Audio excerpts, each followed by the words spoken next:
that I'm afraid, but I don't break. I heard you question my stability. You think I'll fall just like a guillotine, but I am here to stay. Won't look away. The storm is coming, so you better start running. No, you can't control, feel it in my bones. I'm coming for the, coming for the.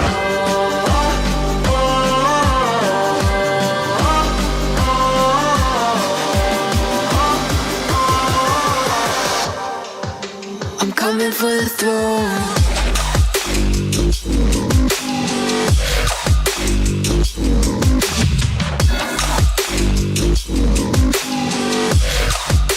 I'm coming for the throne.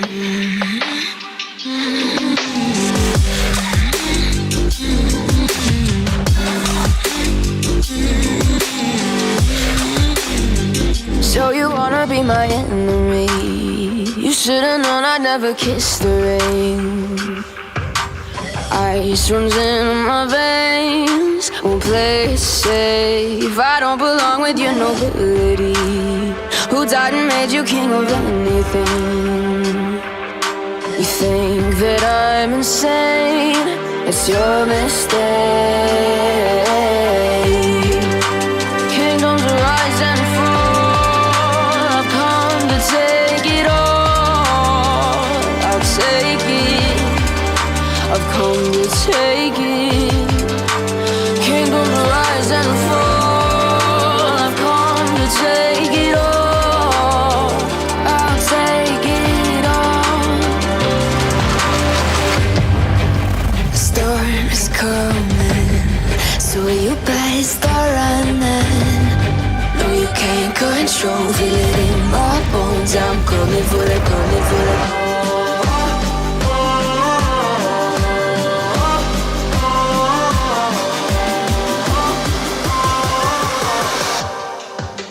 Coming for the throne.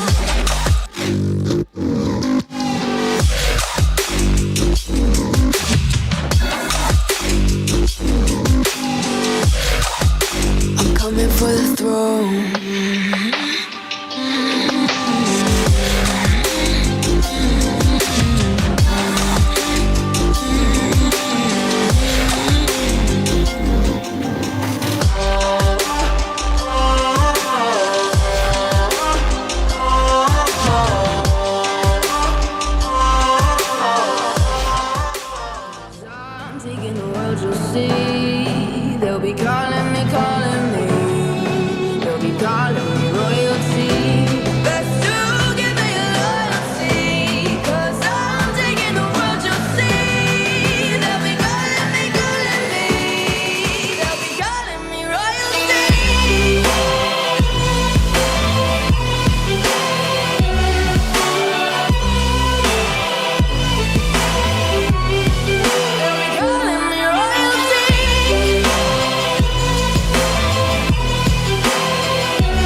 with another late night THFCRants fan show.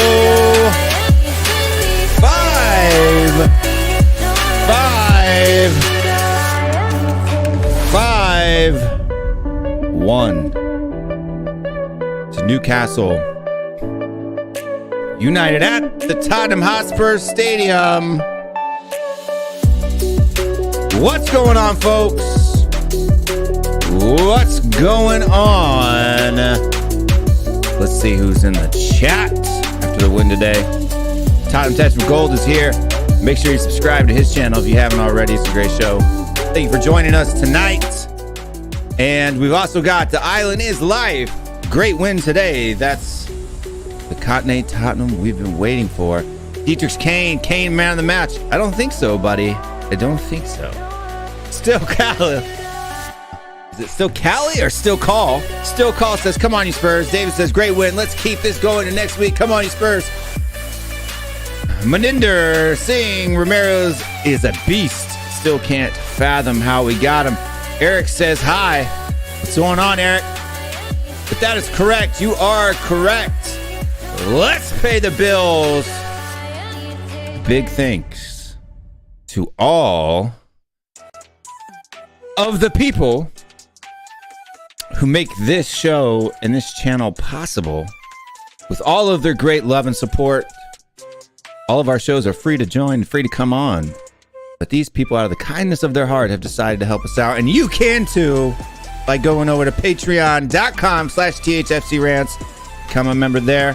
Mama Coates, Wayne Bonner, Tony Go, Gogama, Nim, 안녕하세요, Alex Burleton, Bob Spur TV, John N, William Wilkinson. Also, you can become a YouTube member. The join link is in the description below or next to your thing. If you're watching it from your computer, it's just down there on the video. Just close out that live chat for a second. Click that join button. We got Ellie, the 4-star general, leading out all of our members. Wayne Bonner is also there as well. The captain, Williams Ranger Sai says, Danny Kiriakou, Tony Go, Dave Jones, Tottenham Tantrum Gold, John Langford, Matthew THFC Collins, Karen McDonald, Chapster 30, David and Yunez, Scott M, Matt Hayes, Tottenham Blog, AMZO, Dazzle Hotspur, and Arendub. But let's start bringing in some folks. We've got in the back one of my favorite guests. I'm going to call him the number 2 Spurs YouTuber in the United States. You know him, you love him. His white hat is better than mine. Mari from Mari Spurs Channel's in the house tonight. What's going on, Mari? Everybody in the chat, show your love for Mari. Let's hear it. Big him up. Big up Mari. Mari with the fist. Let's go. Come on. That's the kind of stuff that we want to see in the chat when the guests come on. Let's go. Let's go. Let's go. Mari's got the wine in the wine glass. I thought you were drinking rum and lemonade again, but no rum and lemonade tonight. Wine tonight. Wine tonight, hitting that Tottenham Hotspur love going on there. Everybody's hitting big up. Oh, can you please pin the link to the chat? I absolutely will. Thanks for reminding me. I'm going to put that in there. Copied it to the clipboard. And it is going to be in the chat here, and then we'll pin it to the top. If you want to join the show, Paul2310 says, what have I joined into? That's Mari. That's what we joined into. Everybody loves that. Mama Coach showing Mari some love. The link is there. If you want to join the show, you can click that link and join it. Let me pin it up here. Let me pin it up for the folks at home so they don't have to go looking for it later. Let's see. Boom, boom, boom. Somebody jumped in the back. We'll bring you in just a second. Let me pin that link to the top. There it is. There it is. There it is. Hi, Goo Spurs. That's what Eric says. Let's see. We've also got Mr. Let's see. The link is pinned to the top. We'll bring him in. He's always on tour. You can find him all over the world. You never know where he's going to show next. He's always got the same mission statement. Leave out. Brian from Tottenham Hotspur in the house. What's up, people? How you doing? What's going on? All good, mate. I'm on my phone because I'm currently watching WrestleMania on my tablet. So only because I've heard Dwayne "The Rock" Johnson might be on, and I'm obsessed with him, as people might know. So I'm keeping my eye pinned for Dwayne. But apart from that, it's always good to be on your show, Will. And what's up, Mari, brother? We can always say woo from What's up, Brian? What's up? We can say woo for those guys over there. And Logan Paul was on yesterday, I guess. He was. Yeah. He was. But it's all about tonight and hopefully The Rock. And if I have to stay up till 1 a.m. watching this, so be it. But yeah. But back to the real thing. What a performance today. Yep. It is. It was a good performance today. And my voice is still a little bit scratchy. That's okay. But just from hollering and screaming over the last couple of days, we've been. Oh, you've been watching WrestleMania as well, then, yeah? No, not WrestleMania.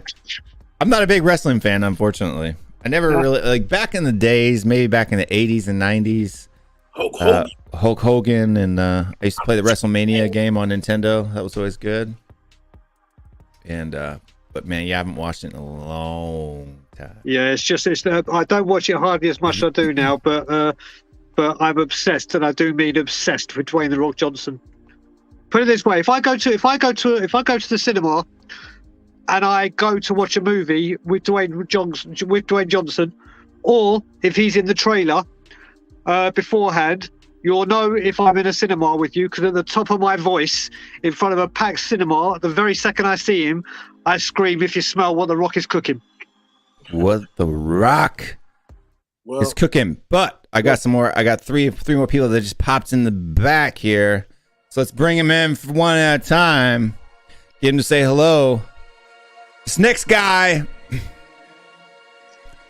this country has 5. Count them: 1, 2, 3, 4, 5. The same number of trophies in the World Cup as Spurs score goals today. My favorite Brazilian. Don't tell Marcelo. Tiago's in the house. What's up, Tiago? Hello. How you guys doing? Good. How are you doing today? Honestly, couldn't be better. The game, and I just arrived home. I went to an event, that big party we have, Carnaval, and there was just this event, and it's just the best experience I've ever had in my entire life. And one of my biggest dreams just came true, so I couldn't be happier tonight, honestly. It's Quick thoughts here, because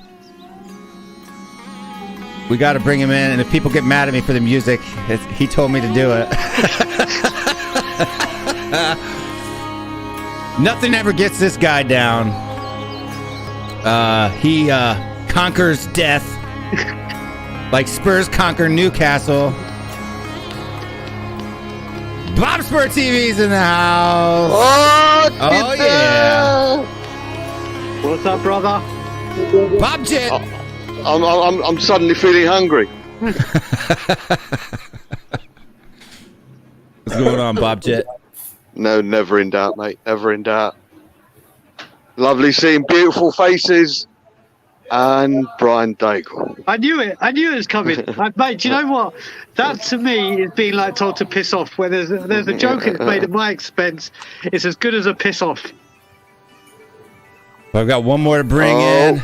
We've got a Welsh guy coming on. This gentleman here. I think it's Aaron. This gentleman here always brings the luck of the Irish with him.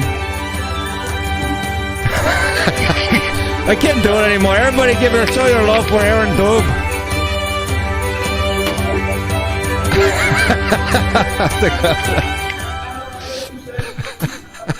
I tried my best there.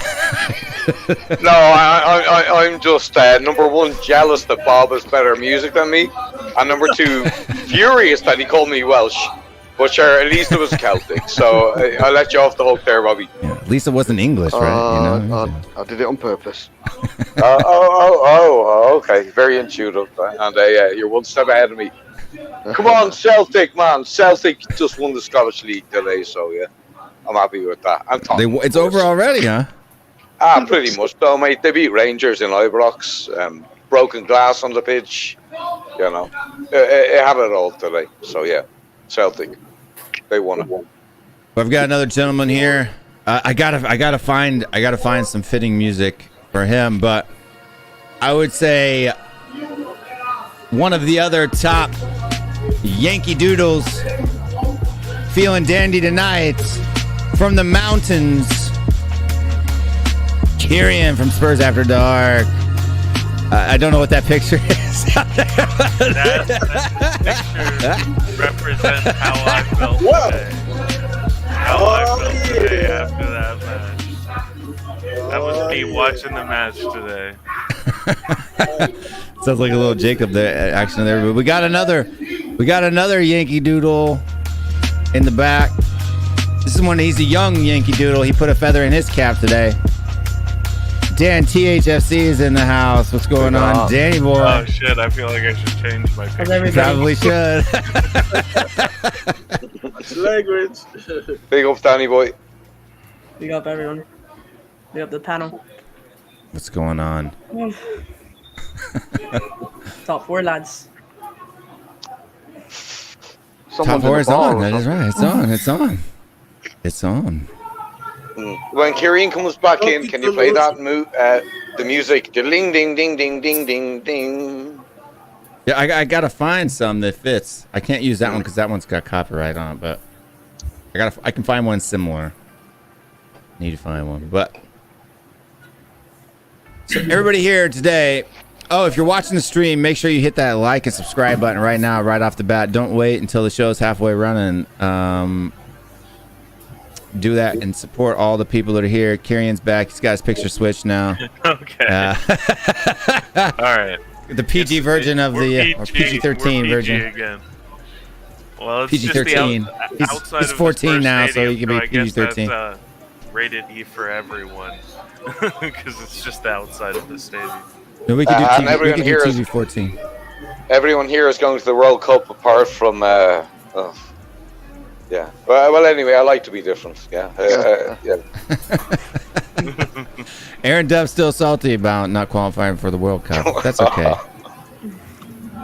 That's okay. You're Japanese like I said, for this World Cup. Yeah, watashi wa namae wa Aaron desu. Yeah. Hi. Wakaru. Yeah, he said his name's Aaron. Yes. We. Oh. But to today's Spurs match. Someone's got a little bit of background noise. Yeah, there's some mega bad background It's noise. me. Sorry, it's the TV problem. I'm gonna fix it. Yeah, I go with his 10 children again in the background. 10 kids in the background. And the circus. The circus. The sounds of the city. He's got it. It's probably hot down there in Brazil, and he's got to have it. You got to have the window open to get that cool air rushing in there. Yeah. It's like, don't say Russian. Russian's a bad word at the moment. I guess so. But rushing, not Russian. Or Rashford. And don't you dare play that Deliverance banjo music when I come. Oh, you have to. Deliverance. That's the movie I was thinking of, man. Yeah, you have to. Mountains, man. If I'm gonna do stereotypical music for Aaron and Bob, I gotta get some in for you too. I was born in Florida, man. But we got one more other guest that just jumped in the back here. Let me get his music rolling. So we know him from down there. He helped us out today, beating Newcastle. We're going out there and punching all the kangaroos in the face. Shane Black is in the house. Everybody show him your love in the chat. Thank you, boy. Hey. Big up, Shane. Alright, how are we, guys? Yeah, g'day, Shane. Got a screw kangaroo, mate. And a koala. That's pretty awkward of you, Aaron. You know me, mate. I lived in Aussie for 5 years, mate, so I know you boys talk, yeah? That was very I bogan. knew you were Welsh.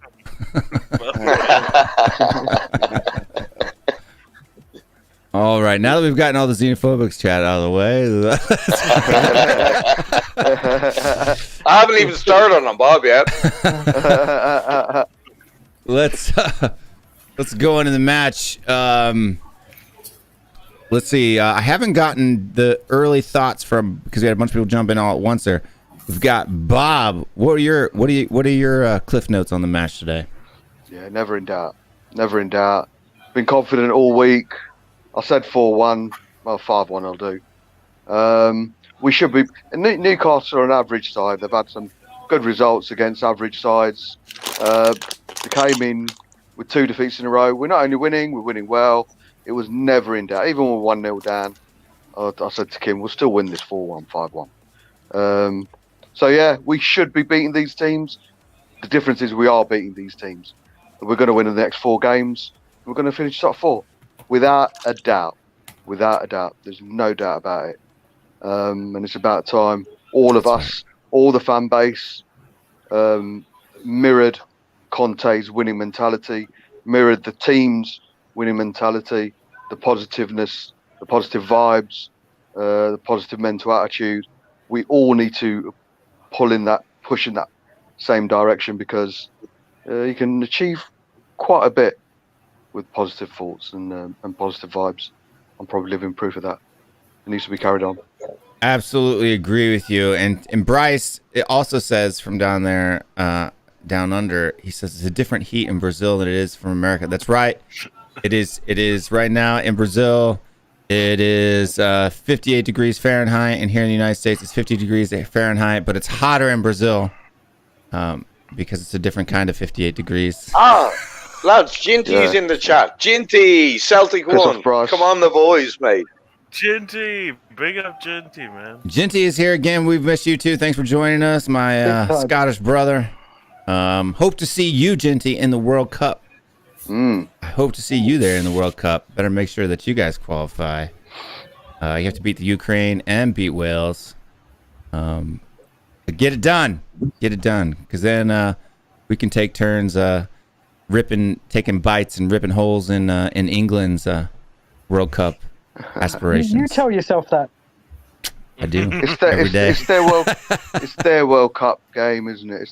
It's their final, the game against England, Brian. Let them have it, man. Let them have it.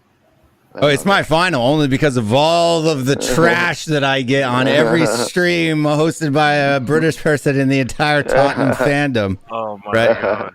If we win, it's gonna be. God. You better pray, all of you. Win. I will be unsufferable if we beat you. That's nice. If we win, it has to be called soccer for a year. Right. No. Yeah. That's the forfeit. Just agree to it, Brian. Just agree to it. Yeah. That's okay. Whatever you guys want. Whatever you guys want. No problem. Forfeit. Or I can make you get an American tag or American flag tattoo on your arm, Brian, if you want to. Right, listen. I may love America and I may love Americans, but I have no allegiance to them. I have allegiance to Tottenham, and we are Tottenham TV, so that's a tattoo bit. That's a tattoo bit. To have an American flag, the only thing I have, my bar mitzvah was on July 4th. So that's the only kind of thing that connects us. That's true. That does connect you. But and I love burgers. We've got him here, causing scenes at Tottenham Hotspur Stadium. It's almost as many scenes as he causes on Twitter. The Pied Piper himself, Stelios, out here filling out the 442. Everybody in the chat, show him your love. From my brother from another mother. What's going on? Hey, Stel. What's up, Stel, bro? Such a mixed reaction. It was like, yay, hey, Yeah, I was one like, oh no, not him again. Yeah. Listen, first of all, big up to everyone on the show tonight. Big up to everyone in the comments. I had a wicked day. I had the best day I've had at Spurs this season, hands down today. Wicked. Loved it. Good. Did you do anything after, Stel? Mate, from start to finish, I could sit here for the next 5 minutes and tell. In fact, I will tell you when my time comes. But yeah, we did something after, and I got 2 or 3 great stories, man. Honestly, today was wicked. Yeah, good deal. And yeah, I don't get this YouTube game. I'm not good at it. Still sent me the video of Son's goal, and I uploaded. I think I uploaded it before him. He gets 48,000 views on that video, and I got 400. The exact same video, uploaded at the exact same time. Still gets 50,000 views, and I got 400. But hey, it is what it is. I'm not jealous. Much. I guess what I need to do is I need to put like broken Korean from a translator into my titles, and maybe I'll get more views. Yeah, that's the trick. You got to put it in Korean. I did put it in Korean, but my Korean was correct. Yours was like it was all messed up. That's what I got. Estelle's one said, "Yes, I'll have an extra bread with that, please." That's right. It's a bit of bread with some tzatziki and the original hummus, not the Moroccan version. I had hummus today with Rez, actually. So Son's Estelle's title says, "Son scores. Yes sir, yes sir, yes sir. I have cats in my pants." It's 50,000 views. Don't tell Zuma. Don't tell Zuma. It's Goguma. Oh, Zuma, the cat in his Don't pants? tell Zuma. Yeah, imagine what Zuma would do if you had cats in your pants, mate. Oh, mate. Yeah. He'd kick you in the junk if you found out you had cats in your pants. Careful, Danny boy's here. Danny knows. Junk is. Okay. Who's next? Who hasn't given their 10 cents on the match today? I think Dan THFC hasn't given his 10 cents yet. Yeah, I think the way that Conte wants to see us play clicked, because he said it like twice now that what he's been wanting to see all season, he's seeing it now. And 3 wins on the bounce, finally some consistency. We needed this type of run where Arsenal have gone on. If Arsenal lose tomorrow, I honestly think we will start being favorites for the top 4 because of the fixtures coming up for both teams. Yep. And obviously, if we get Champions League next season, from our expectations to the start of the season, and if we get Champions League into the end of the season, it will be a huge success of a season. But honestly, the match was it was simple. We played good football, a lot of great goals. Our wing backs combined for some unexpected goals that we did not expect to see them score. And yeah, it was a great performance from the lads and a fantastic 3 points. And Aston Villa coming up. We need to win that one. We need to win our next 4, which I'm sure we will. And the top 4 race is on. If you know the answer, don't answer this. I'm going to ask Will. Will, do you know the odds on Davis, Royale,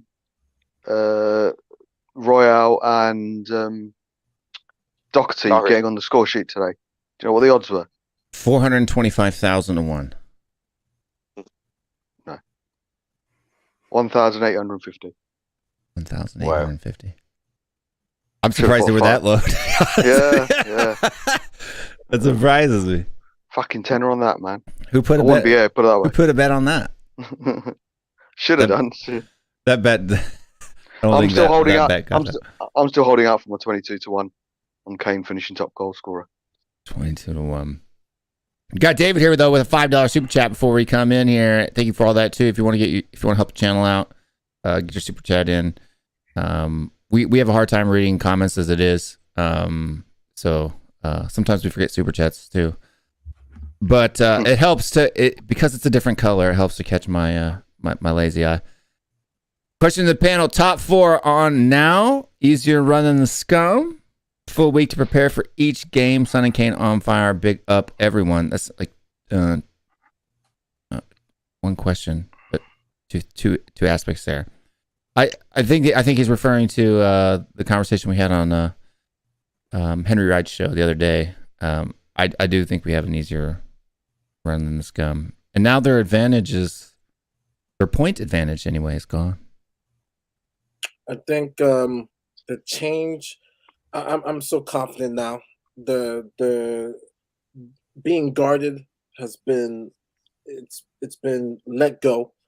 and it was very encouraging. I don't know, in the American broadcast, they said that Eric Dyer said this of Conte right now, and that's in the clubhouse. Comfort is our enemy. Comfort is our enemy. Thus meaning that we're going to take each of these games very seriously. We're not going to get comfortable. You know, we're going to have that urgency that each of these games are a cup final, which is 8, and we are looking to get top 4.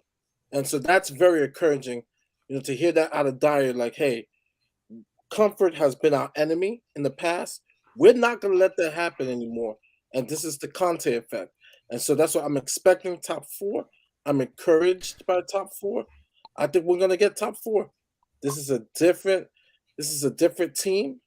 And, you know, I don't want to, Bob said this the other day, you know, let's get rid of that Spursy motto, whatever. We got Conte in here. Let's get it. Let's go. Let's do this. Yeah, no, I agree with you. I think too that that means we want Arsenal to beat Crystal Palace tomorrow. Then, right? Oh yeah, to keep the fire on, because because if we end up being equal with them or going above them in the points table, that's when we're going to start. We'll be clear. We'll be clear by the time we play them. We'll have 4th wrapped up by the time. See, I want us to go into that. I want us to go into that match being 3 points down. We win it, and then we end up taking 4th on goal differential. That would be great. That would be drama. I like drama. If nobody knows, Will Stewart likes drama. Guys, just very quickly, I've got to go. Alrighty. But I'm sorry I could be on for longer. Still, we'll catch up tomorrow, brother. Bob, I'll be on your show tomorrow for sure. All right, buddy. Love you all. Peace out. Just want to say, top 4 is now on. I now agree it's on. I think it's very, very doable. After a performance like that, it's very, very encouraging. And as always, Levy out. Levy out. Thanks for coming on, though, Brian. We appreciate it. Up, we know Brian. how it is, especially this time of night. People pulling you in different directions. 안녕하세요. Shane's up next. Go ahead, Shane. Am I the only one on the panel that believes that we're probably not going to get top 4? Still might agree with you.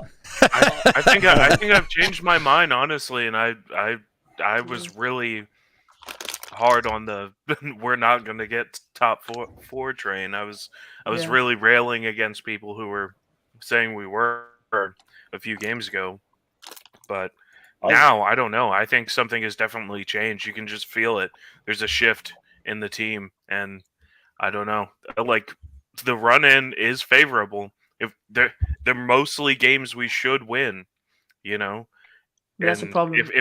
If we can win every game except Liverpool, say we lose to Liverpool away, because we probably will. If we win every other game, Arsenal loses just 1 to Chelsea, and then and we beat them in the North London derby, then yeah, we make top 4. So it's in our hands in a lot of ways. I don't see Arsenal beating Chelsea. I think they'll drop points elsewhere. Yeah. They're beating teams by more narrow score lines than tiny we are. Margins. A lot less convincing. I don't know. I think we have more going forward for sure. Yeah, it's in our hands at this point. We really did play well today. I slept through the first half because it was like... you didn't miss anything in the first half.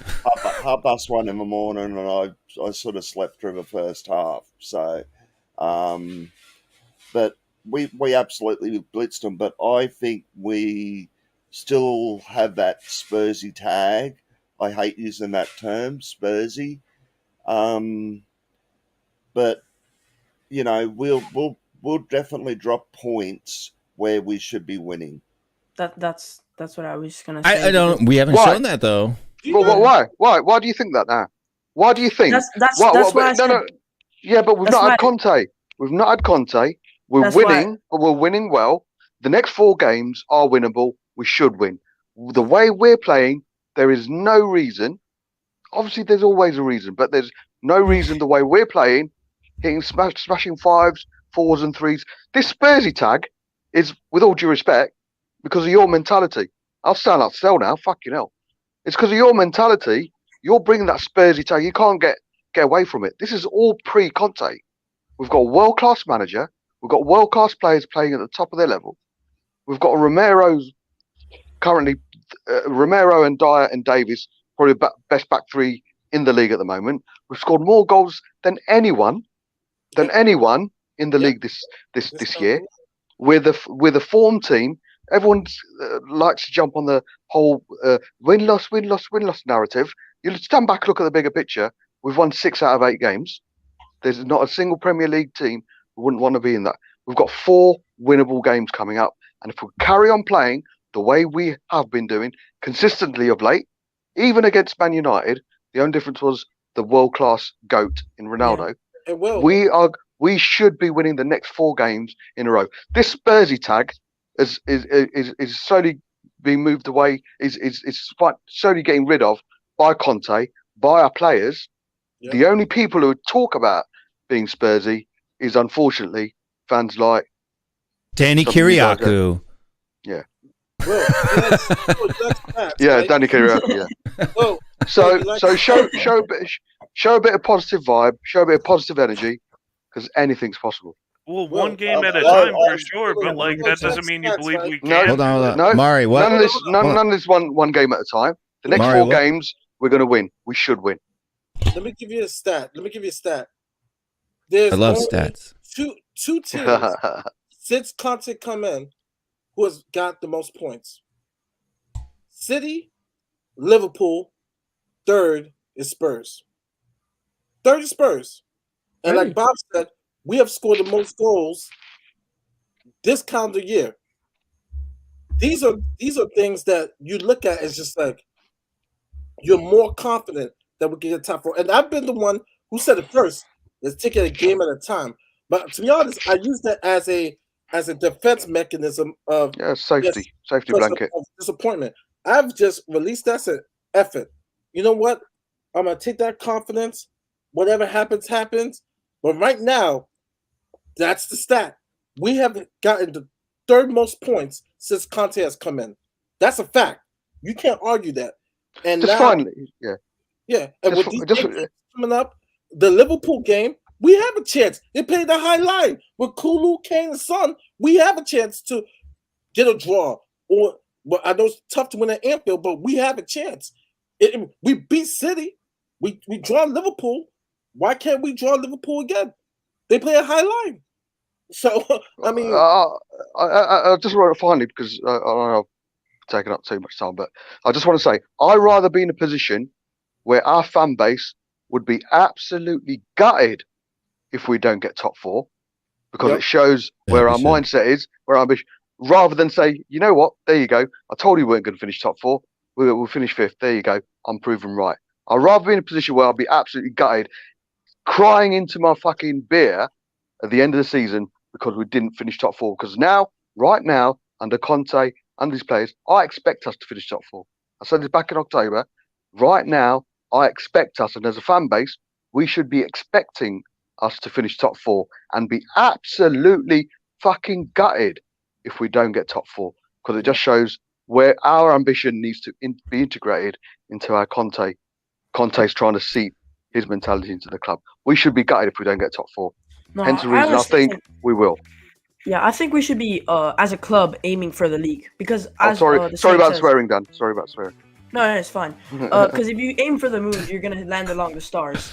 So if we aim for the league, that's how it should be every season. I completely agree with you that, but that Spursy mentality, I'm completely against it as well.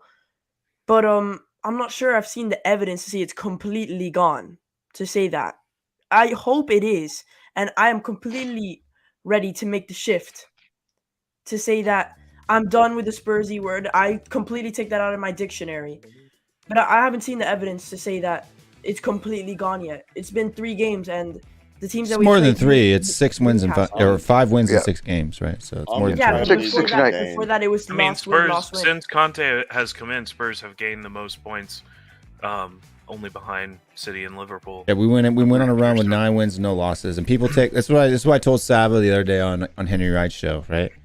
You can't latch on to, if you look at the breadth of Conte's time here at Spurs, you can't grab onto 3 fixtures and say, see, these 3 out of the 20 are bad.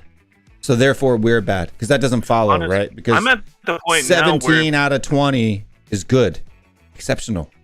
Not absolutely. bad. I'm at the point now where if we properly back this guy in the summer the way he deserves to be, I think we'll challenge for the league next season. I see a lot of these teams. I don't think Man U will be that much better. I think Chelsea will weaken. I think Liverpool will probably weaken. I think Salah is going to leave in the summer.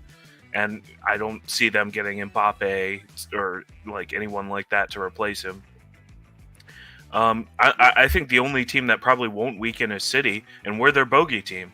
So as far as I'm concerned, if we back Conte the way he needs to be, the way he deserves to be, then we're in for a title challenge next season.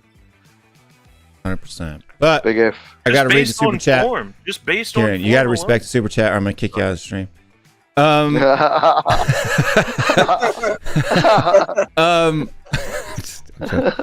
What's that in pounds? This is about 8 pounds. So Very, very quickly. maybe 7. No, Colin, you got Tiago, you got to respect the super chat or I'm going to kick you out of the stream. Yeah, kick him out. So, kick him out. This is Will님 유튜브 하시는 지 1년 됐다고 들었는데 너무 축하드립니다. That first part means Will, I heard you've had your 1-year anniversary on YouTube. Congratulations. And she says 하구 새로운 채널도 잘 되기 바랍니다. She says I hope your new channel does really good well and 항상 응원합니다. 화이팅. That means hope you have good luck in all of your endeavors. Let's go. So yeah, thank you very much, Goguma, for the super chat. Go ahead, Tiago. Cats in my pants. Yeah, really? Or are you going to kick me out? No, it was a joke. Okay. Yeah. I know.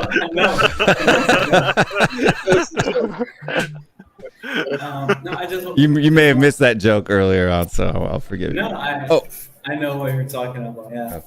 I know it's a joke. No, I was just gonna say I need to jump out for 5 minutes because I need to take a shower and eat my pizza.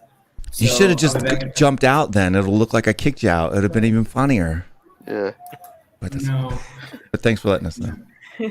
I'll be back in 5 minutes. All right, we'll see you in 5 minutes, fella. I could never eat a pizza while having a shower. Don't know how he does it, man. You just gotta have the water on your back.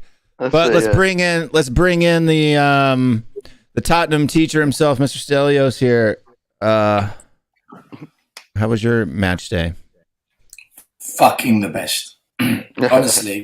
honestly, parked up the car, started walking to the stadium, and this guy just comes running. It's like, Stel! I've looked at him. Iggy's looked at him like, who's this? I'm ready to go into fight mode. And he's like, I love you guys. I'm like, yeah. Turns out his name's Jim. He watches our channel. He loves the Spurs community. Started talking about a couple of you guys. We ended up having a 10-minute chat with him, taking photos with him. Just puts you in a good vibe, man. We got to the high road, went into a restaurant, got a kebab with Rez and Barry, Ranjit, Nick, whatever you want to call him, and the Shelf-Side Spurs guys. We had a good laugh in there. Then we went over to the Enoch Out protest, which was, where Graham is. We hanged out with him, had a good chat. What so many tourists that come to Spurs, they stop at all the Enoch Out stuff and they're taking photos with the banners. Brilliant. And do you want to explain this one to me? Texas. Let me say that to last. All right. And then, they want a photo of Ryan Isaacs because he's much more handsome than you, mate. Yeah, you know. Sel's basically enjoying his new celebrity style. Yeah, that's it. Listen, celebrity, yeah. Celebrity. A day without aggro is something I'm going to enjoy and I'm going to share it, right? We went over, Ryan and I, we disrupted for about 10-15 seconds the Tottenham Hotspur Supporters Trust against Newcastle ownership protest. They had 5 people there. We had 5 people there. I went past, looked at them and went, "Leave out!" And Ryan went over to them and said, "That's what it feels like when only 5 people turn up." I love the balls on Ryan, mate. Ryan has got some proper balls. That fella, he's a good bloke. Let me bring this guy in real quick, and then we can finish the story. I just want to bring him in because we're running out of spots. But we got him here, the Harry Kane apologist, thinking Harry Kane, man of the match. I can't. I got lost. I can't do anymore. I was gonna try to do an Eminem rap. Teachers came. Go boom. No more of those jokes. Apparently, we can't say them. We gotta keep him in. Keep him in the house. Keep him in the house. But still, go ahead and finish your story. I went to the Antwerp Arms pub. There's a lot of Geordie fans were there, mate. The Geordie fans, they're so cool. Just to mix with as fans, no aggro, no bullshit, just good banter. They were a good, good group of fans. We got to the game. The game started, and there was this atmosphere of, it wasn't nervousness, but it wasn't excitement. There's a calm atmosphere at Tottenham right now. There's a calm vibe. Everyone's like, let's just see what happens. It feels like it's one game at a time atmosphere, and I think that's quite a wise way to do it. First half was all right. I weren't impressed by Tottenham. I weren't impressed by Newcastle. Maximum was causing us a lot of problems. I think the goal we scored before half-time completely changed the game because that allowed us to build on momentum. When you score before half-time, it's a killer blow. But when you score back before half-time, that's an even bigger blow. And I think second half, Conte said to him, look, cut the bullshit. Just fucking go at them. And for 15 minutes, we put them to bed, man. It was a scintillating effort from Tottenham. We ripped Newcastle to pieces, man. It should have been 8-9-1. If Sonny had his shooting boots on, we would have buried them. Weeks nearly scored a worldie. Bergwijn nearly scored a worldie. At the end of the game, the vibe in the stadium was really good. I think a lot of fans now believe top four is on. I'm not convinced because I don't trust these players. I have to say it, man. And if we get it, I'll sit here with egg on my face, mud on my face. You wouldn't be. Bring him in. Bring him in.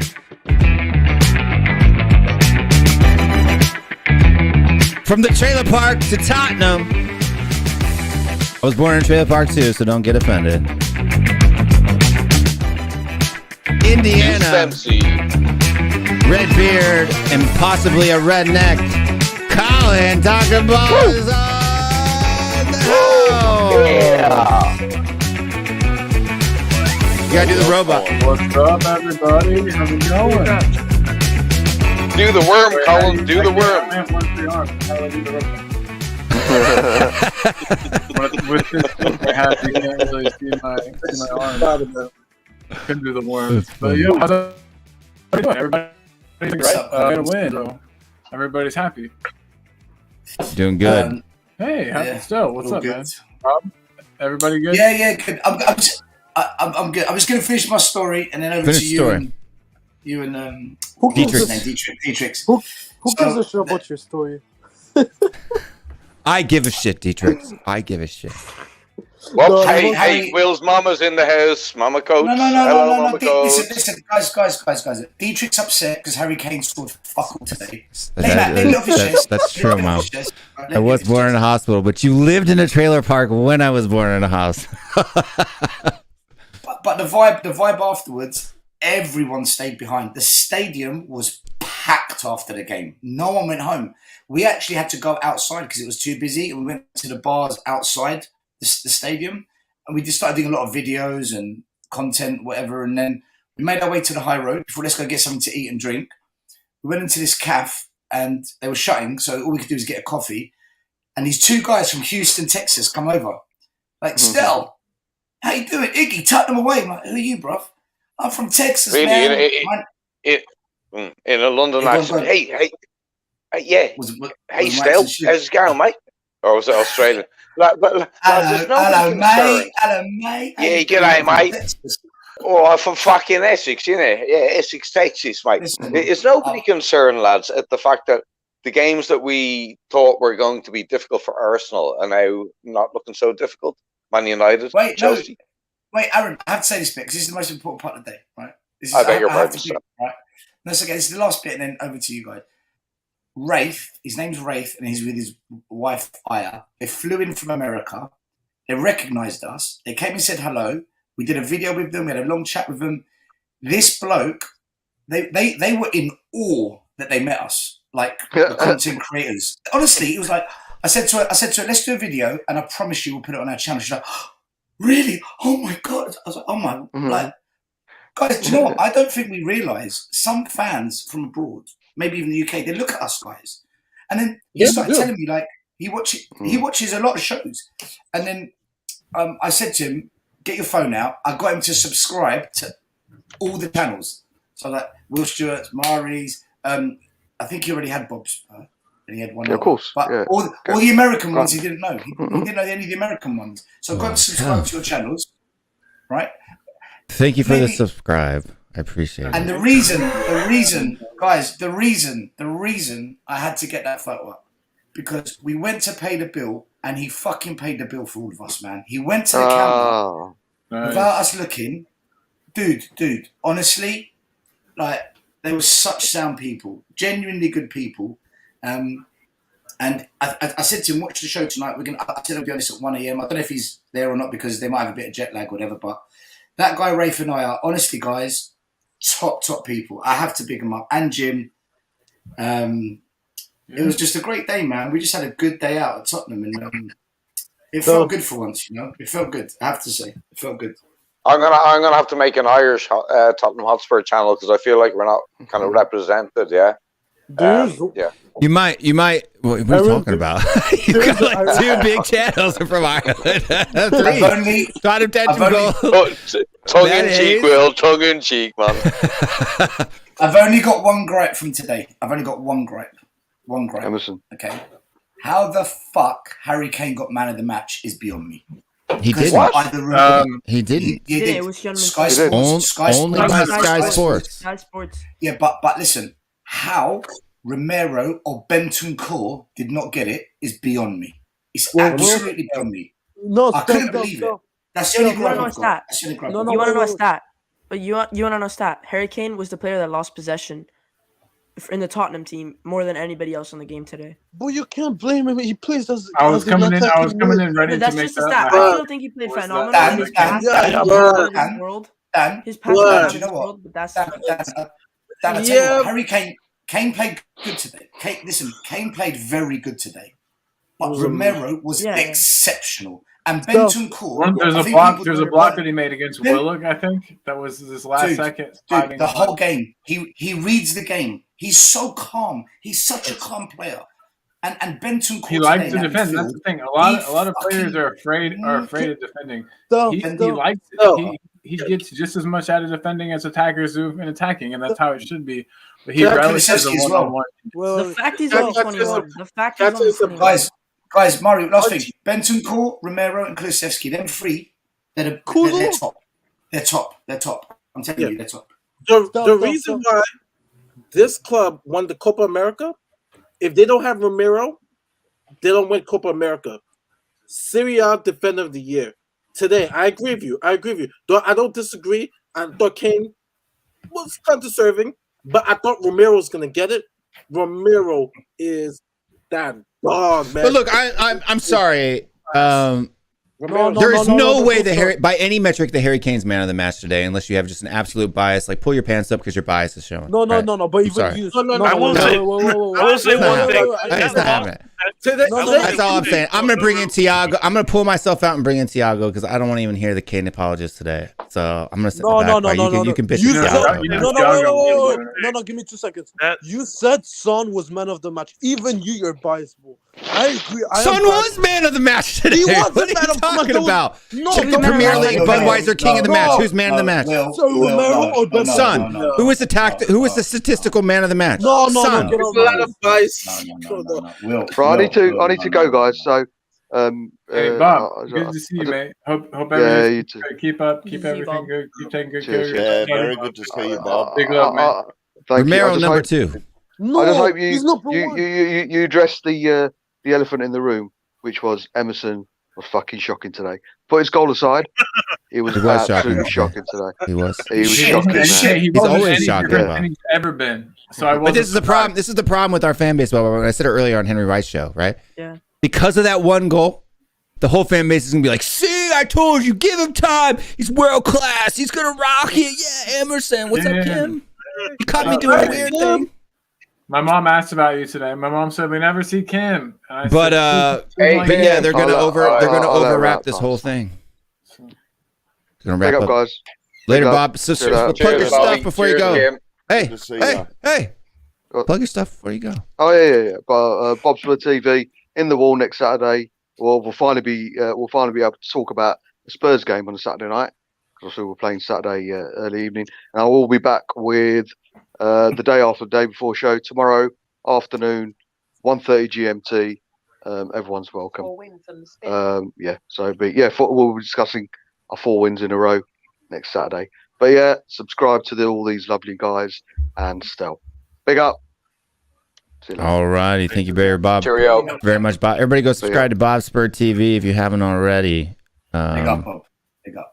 Let's bring Tiago back in. He can talk some sense at Dietrich Kane. You're excited. All right, you get. I just want to say one thing, and the possession stat that Dan brought up, the lost possession stat. When it comes to world class forwards, the lost possession stat is meaningless because if you look at it, one of the players who has been one of the highest in losing possession in the world has been over the last few years has been Messi. He's constantly in like the top 5 of that. And it's because he constantly gets the ball. Losing possession also like includes, Kieran, I would agree. Hold on. Kieran. Hold on. I would agree with you, except no, hold on. No, there is an except because Kane had the least amount of touches, the lowest passing accuracy, and the most loss of possession, which is not a misplaced pass. An incomplete pass is not a loss of possession. That means getting dispossessed. That's what possession loss counts for. So if you have the least amount of touches and the lowest passing accuracy and the lowest passing attempts, then that doesn't count. Messi has some of the highest touches, right? Because he's a hold on, Dietrich. I'm not done. The highest amount of touches. Right, but that's what I'm saying. Sometimes people throw in red herrings to distract from somebody's argument without seeing if it was applicable in this instance. No, you're saying shit, bro. Oh my! Oh, it is. Harry Kane, Dietrich. I don't want to hear from you. You said the first half Harry Kane was dog shit from your own mouth. Don't make me clip. No. It's on what? No, wait. It's on WhatsApp. You can screenshot and put it on the screen. But on my life, if you dare, Sorry, guys, 1 second. Okay, if Kane was shit, I swear I'm gonna shit on your face, bro. The second half, he was better than the first half, but he wasn't the man of the match. I never said he was man of the match. You said Son was man of the match. I even said no. For me, it's Romero or Bentancur, one of these two, and I agree. But saying Son, man, that's biased. How is Son biased? Well, first of all, he didn't play. He played well, but he wasn't. How is it biased? You said it's biased. How is it biased? Tell me how it's biased. You're saying Son didn't deserve man of the match. How? Because he wasn't that impactful compared to Romero. That blocked Wallach shot that destroyed Saint-Maximin. And then you have Bentancur dictating the midfield. That's called impacting a match. Guys, didn't play well. Guys, he played well, but he wasn't incredible. Dietrich, you see this Romero thing where people talk about the block? It's beyond that. Watch. No. Hear me out, Dietrich. So I want to share this. This is my coaching. It's just my coaching insight. He's always in the right place at the right time. Yeah, that is reading the game. He's so calm under pressure, and he doesn't lose the ball under pressure. Have you noticed the way we're playing it out from the back a lot better? It's because of him. Exactly. He's allowing Conte to make that. There is so much this team is doing right now because of what he brings to that back line. I'm not saying he's the best player in the team or he's man of the match every week, but Romero right now is becoming a really, really high quality player. And I think under Conte, if he stays here, Conte, and he builds a team. Romero is going to become one of the best centre backs this club's ever seen. I don't want to blow it up too much and blow hot air, but What I'm seeing, this boy's good, man. This boy's good. He's a Murray, can I just? Yeah, he's a Sorry, Aaron. Sorry, Aaron. Argentina does not have a chance of being favorite for the World Cup, let alone win Copa America without him. And I remember watching every second of the Argentina Copa America game. He was awesome. He was one of the main reasons why Argentina. He's a great player. He was one of the main reasons. The guy is all-star. The guy is legit. We should celebrate that. And wait. A quality center back next to him. That back. Oh my goodness! Please, this summer, if we could upgrade on Dyer, can you imagine what our defense is going to be? Mari, if we get a left back, a right back, and a centre back of quality, that defense is going to be fantastic. And I do. Hey, wait. And everyone should apologize to me. No. Apologize to who? To me, I said from the start, Romero is a top 3 individual talent at center back, and everyone made fun of me. Why would I make fun of you? I did it. No. Nobody said that, Dietrich. No. I made fun of you. Who made fun of you? I didn't say in this chat. I'm just saying, like, in general, the viewers. Because Romero was the only signing I was happy about this summer. He was the only one. I said Dietrich is so stupid. Romero's trash. And so No, far, but I knew nothing about this guy. I've never heard of him, Kulusevski or Bentancur. I've never heard of any of them. I've watched them, and I think they're all three are good players. All three. But even so far, I asked Dietrich, so I think we'll win a game, and then I bet on whoever he doesn't say. You know what I mean? Like that's. So if he says, guys, do you know who the top player right now is in terms of assists, goal scoring, all that stuff? In this since January onwards, since the beginning of February when Kulu. Since Kulu signed, Kulu's number 1. Davis has been maybe our best player. I don't know if that statistic is accurate because actually Matt Doherty has had the same amount of goals and assists. I was going to say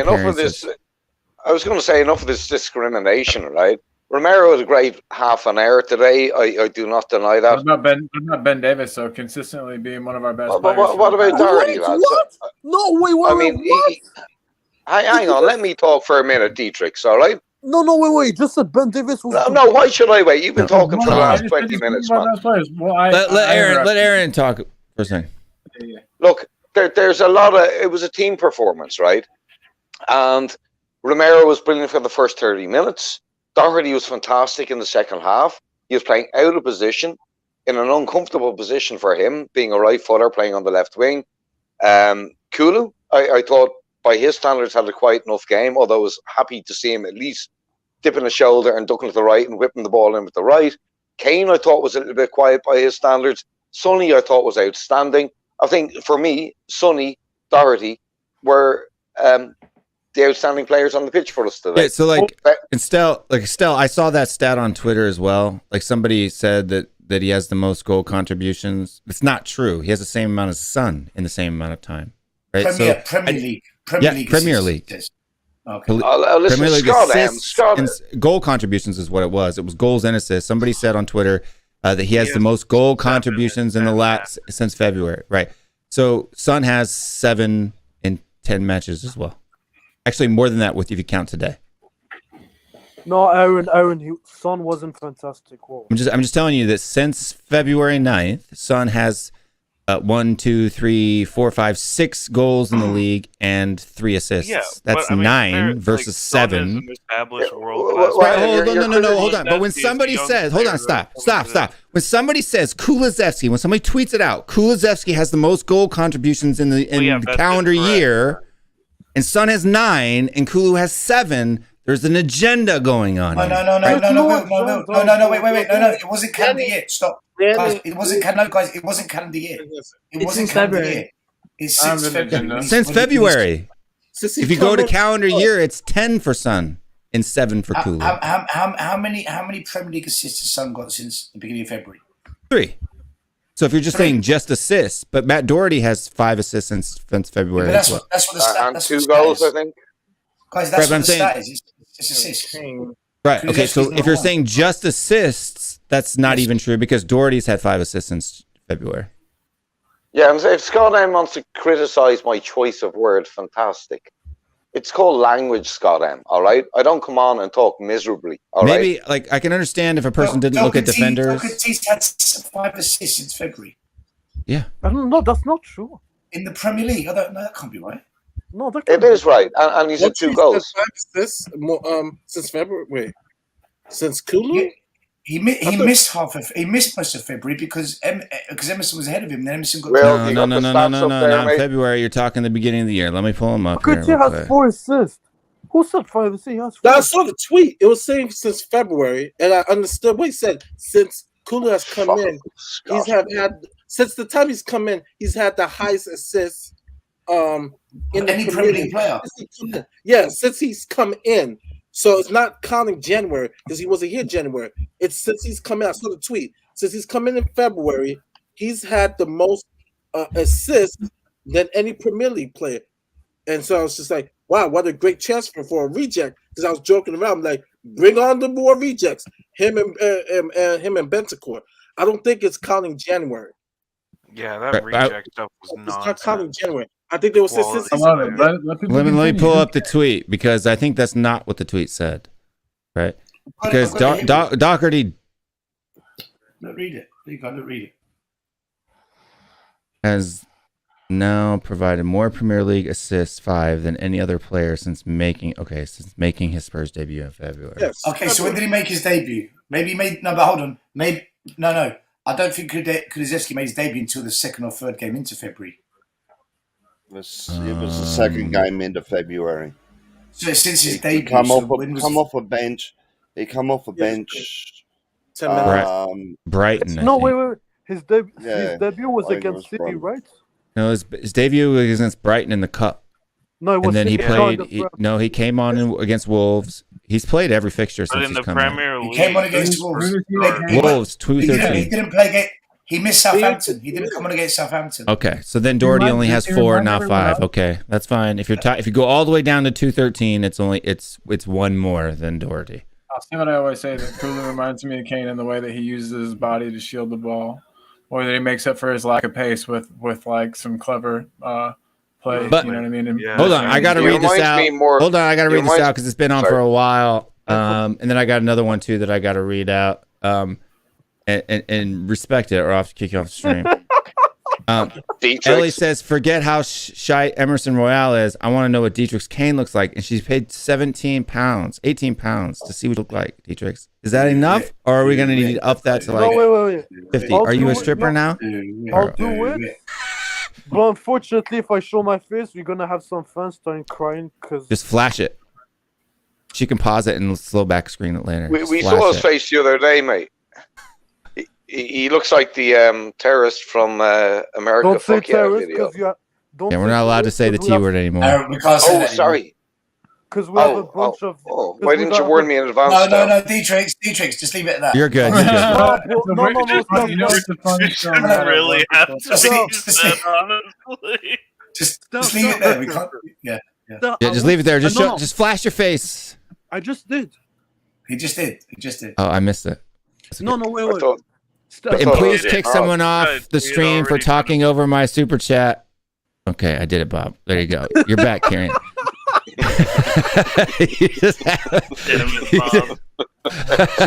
So can I change tact a little bit here? Sure, go for it. Please do. The commentators on the local network of the Australian network said that Hugo Lloris should be replaced by Galidi or another keeper in the summer because he's just not good enough. How is he not good enough? No, he's not good enough. Definitely not Galini, but another keeper. Not Galini. But hold on. Can I say there's news today? I was reading this news. Sam Johnston. Sam Johnston. Yeah. But I don't think it's real. I don't think it's real. It's in talks. Apparently it's in talks. Apparently it hasn't been confirmed in my agent reached out to them about me playing keeper, but I haven't heard back. I think it's because I have my broken collarbone. I assume once that heals up, I might hear back. But Shane, we're going to go into the goal that we conceded today, so I can dispel all of the misrepresenting of who is at fault for that one. But before we do that, Howard said it was the keeper. I agree with Shane. I don't think Lloris needs replacing. I agree with Shane. everybody hit that like button, hit that subscribe button, and make sure you hit the bell button. Like button or subscribe button, then I really challenge. I don't think that you're a real fan of the. Don't do that. We don't do that on this channel. That's what happens on other channels. We don't do that here. Yeah, we don't do that. It was another deep take joke, but I guess respect. We don't shame people into subscribing. You're not a real fan if you don't like and subscribe. This is getting out of hand now. Guys, I swear to God, Will's gonna be trending on Twitter because of you guys. On my life. I want to be Hollywood Colin. So yeah, the goal. I actually slept through the first goal, two goals. Why are you so sleepy? Because it was 1:30 in the morning. Yeah. And I slept. There's this little thing called time zone. How many kangaroos had you had to take care of that day? Well, that's the T word. Hey, we said we had moved past the xenophobe. Yeah, we can't talk about kangaroos either. Kangaroos The are T word, koalas. Tzatziki? Okay, there's things we can't talk about. Terrorists. We can't talk about kangaroos or koalas. We can't talk about leprechauns. Can't talk about cowboys then. We cannot talk about cowboys. Can't talk about cowboys or Indians. No, leprechauns are fine, mate. They don't exist. You can talk about them all you want. You can't use the word pikey, and you can't use the word yid. And you can't yank. You can't use the word yank. Spell.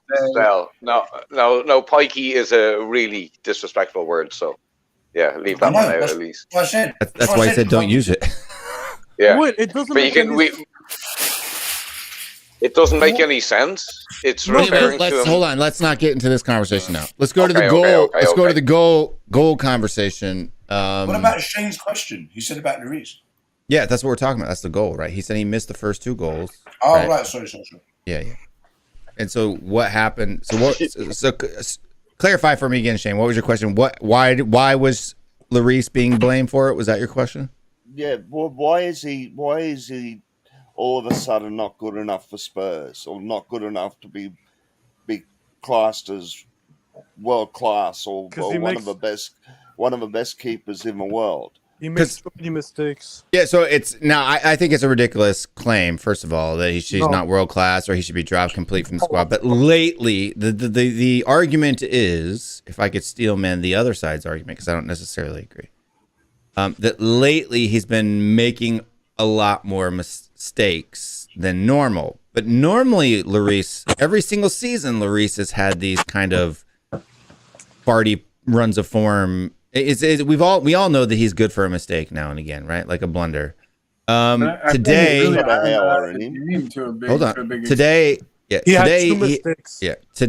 he arguably was I think he was at fault for the first goal, and then second half he came out and tried to come out and collect a ball from like a corner or a cross or something like that, blundered it and was caught out of the box. And if it wasn't for like Emerson getting fouled, we would have been in trouble, right? We scored right after that. So the free kick on the outside of the right-hand side of the box was a good thing for us, but that's why he's getting heat today. He didn't make one save the whole game. Yeah, he did. That's the only thing he had to do, save that free kick, and he didn't save it. Yeah, because Chris Wood can't shoot. He just can't. Hey, what is the name of that defender of theirs? That was just a real big Burn. I don't like him. He was off the ball trying to start stuff with like everybody. He's so one of slow. the most unlikable players in the Premier League. He's a very slow defender. Every time he went forward, he was out of position. He couldn't get back. He can't turn quickly enough. He hasn't got any pace. He's not. For me, he's just good in the air because he's tall. That's it. That's probably why he's doing all the shithouse stuff, because he knows he's about to be replaced with that Saudi money in the summer. I'm going to give credit to Bergwijn for being a super sub. He scored a worldie for Netherlands, and today, he's gaining that confidence. Even that second shot, if that would in, that would have been a candidate for goal of the year for our club. I gotta give him credit for being he is definitely going to be a super sub, and it's good. It only helps us in regards to depth these next 8 games. So I want to give credit to Bergwijn, man. CDB, baby. You've always been a big CDB fan. Like you're not just coming out of the woodwork because of today. Like you've always been on his side, and he really showed it today. I mean, he definitely needs to get some minutes, like 15 to 10 minutes. Yeah. He should have. Whenever Sonny pulled up, I got so scared when Sonny pulled up. I think Sonny should have come off. Sonny should have come off. No, and Bergwijn no, came on for him. Never. Not starting over Sonny. I don't want to say start. I meant today while we had the game won. I think Sonny should have come off. The game was won at a point, and Sonny could have come off to rest his legs, and Bergwijn could have played. No, why? Why not? Why not? We're 3 goals ahead. We should. Would you like me to give you a reason, or people just going to keep What do you play? No. I know what you because when we play once a week, we don't need that. If we had played, like if we were still in some of the domestic cups, where we had a game in the middle of the week or the conference league, I can understand that. Why risk your arguably best player when the game is sewn up? Okay, so then why not bring Kane off for him then? Why did you bring up? Sure. You're talking about Son. No, but why is Son always the person that has to come off? No, I want to know. I want to know why our league goal scorer, our highest converter, our most informed player in the season has to come off. He doesn't have to come off as like a punishment. He comes off because he's the best player on the team. Do you think he wants to come off? He needs a rest. Okay, so what I'm saying is, this is what I'm saying. The only people that need to come off are the people who maybe like the 20-year-old who just got here. I mean, I mean, you could just say Kugler, but like what I'm saying is, I think that you take your best player and you kind of wrap them up and protect them, and for games where they're needed, and don't run them out and risk them getting injured when like their defenders are clearly that Burn guy. He was being a freaking dickhead. He was out. He could have like won Super Challenge and he could have ruined Son. I'm just saying the game was finished. It was won. It was over clearly at a point, but we kept Son in when I think he could have been and maybe should have been subbed out. That's just me. Right, because you say, look, and I understand. I just don't understand why people are picking Son as the advantage when Son is actually in the Golden Boot race. Hold on, Son's in the Golden Boot race, and if you think that Son doesn't have a possibility to do it, then that's not fair to Son. I agree that he does. Why does Son need a rest? Because he's the wait. You can't arrest. No, wait. Sure, yeah. No, wait. I'll say it right here. I'm not gonna be ashamed. People can tell me I don't care. If we lose Son, we're fucked. If we lose Kane, it's gonna be all right. We might make Europe, not top 4, but Son is the most important forward at the moment. Let's be honest, he is. Fact. But don't you? So if we lose this guy, he needs a rest. He plays for South Korea almost every game. Plays for Spurs every single minute. This guy needs a rest. Like today. And today would have been the perfect time. The game was. We only have one game a week now. No, okay. my God, he doesn't need rest. No, I get what you're saying, but I feel like just completely acting like we're being crazy by saying maybe rest our best player is like after 4 years. Yeah, when he's chasing Mohamed Salah for the Golden Boot, why is taking him off? Because he could Champions League football matters. Football is a team sport. What matters is for the club, for the team, not for. Yeah, who gives a shit? But you don't think it matters to him? No, if it matters to him, get out of my club. Do it while you're on the pitch. If it cares so much about him, get out of my club. Teams come first, not individual. Which can come second? He's had time on the pitch. Give him the time.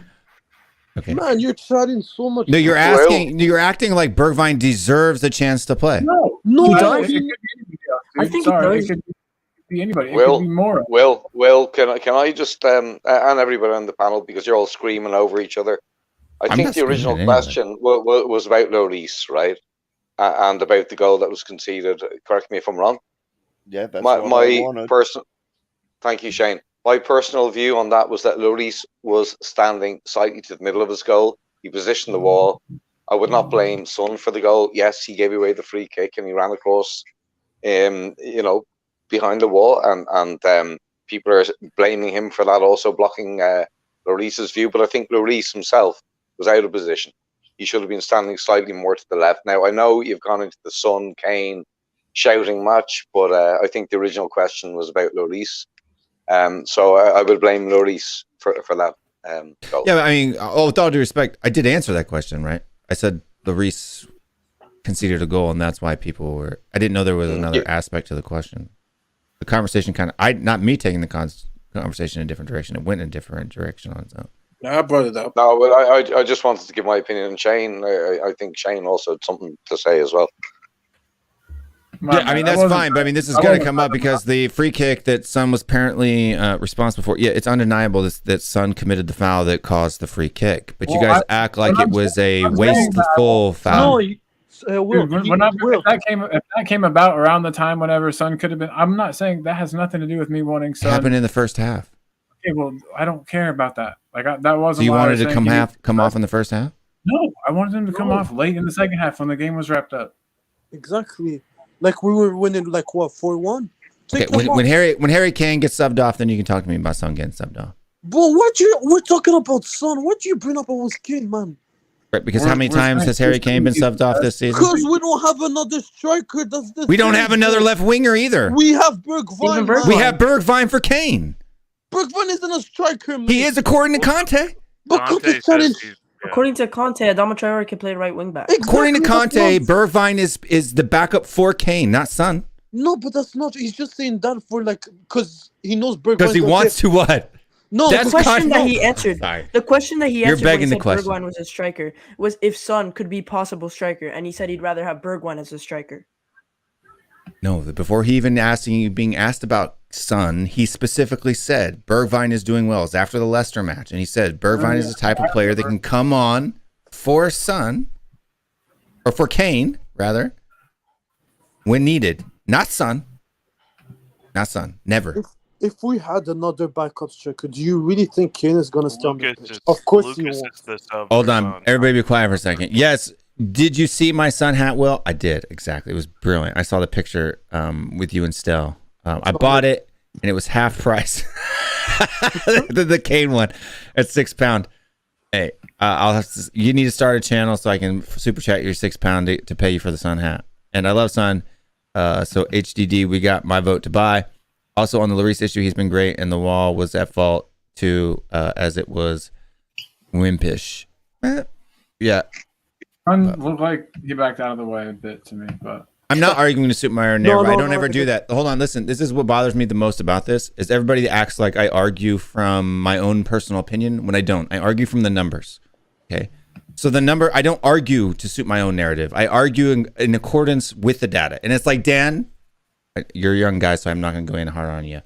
But like you continually saying Son hasn't been at his best is not true. He's having the best season of his career at Tottenham Hotspur. Fact. He had a fact. It's a fact. No, he had a small. It's a fact. Well. No, he didn't, Dietrich. No, he did. He didn't. No, he did. He did not. He did. He did not. He did. Stop. You saying he did does not make it true. No, but you saying it doesn't make it true. The numbers. Hold on. The numbers make it not true. I never said he didn't have a bad season. I said he had a small patch. What small patch? One game? No, I'm talking about him in the wall. What do you think about him in the wall today? Do you think the missed him, or do you think he got out of the way of it? One game? I'm getting a headache on this one. No, 3 games. Nope, 3 games. Not true. Dietrich, Will, can I ask everyone one question? Right now, if you were to be given a vote for your player of the season, who would you pick? Son. Son, easy. Son. No, I mean either Son or Romero. One of those. Lloris is up there too. He's been solid. Son, because I don't think I think in the initial months when Kane wasn't there, Son, was the guy we went to. And he's been there since Kane got back. He's actually has more goal contributions than Kane. You're actually Højbjerg's got to be in with a shout. I mean, when Kane wasn't mentally there, Son was. Exactly. Right, but what I'm saying is, the only reason why I'm bringing Kane up is because he brought Kane up, Dietrich. Okay, Aaron did. He said when Kane wasn't there, Son was the guy that brought us through. And I said, even when Kane has been here, No, Son is the man who has brought us through. No, but the difference, I know Aaron says it in a good way. You're saying to just bash Kane. No way. I'm not doing it. Yes, It's you a are. fact. You know, guys. Do you know who I would give it to? If I was to pick my player of the season right now, I would give it to Eric Dyer. I'd give it to Eric Dyer. Maybe the most improved player. I have him as a Yeah, kid. most improved player, Danny boy. Yeah, I agree. I'd have it as the one. most improved player, but not the best. Yeah, player yeah. of the whole season. From start of the season, what has he done wrong? Man United, he didn't play well. Today, he almost fucked up against Joe Yeah, but Willock. he's been just Crystal What Palace. did he? Sorry. What did he do wrong against Man United? First, Ronaldo's first goal, he fucked up. Okay, so Yeah, that's that one was, thing. Yeah. Okay. What else has he Crystal Palace, he didn't play well too. The whole team was shit, dude. No one Yeah, scored. but still- Some didn't score. Kane didn't score. The team was shit. Against even today, I wouldn't even say he played well. To be honest, even today he played well in my opinion. Wolves. Dyer didn't play well today. No, I don't think so. Okay, so a slight twist on that question. Which player Against Wolves, how many goals did Kane and Son score? We lost 2-0. Yeah, but I mean the defense was atrocious. Still, I mean it was horrible. The attack was atrocious. They created nothing. They scored nothing. But those Well, two they got no goals creation were either. Because I just want to, like, no, because look, this is the I'm problem with asking a people. genuine question. Everyone I know, talks but about hold Son on, and Kane, hold on. Son and Kane. Talk Son and Kane. That's fine. But what I want to know is people that are saying Son had a patch. When was his patch? Tell me what month. After Son. During after January. After the Okay, FA he's Cup never game. gone After more. the Hold FA on, Cup game he's that we lost. never gone more than 2 matches without scoring or assisting since October. So I don't want to hear about your purple patch.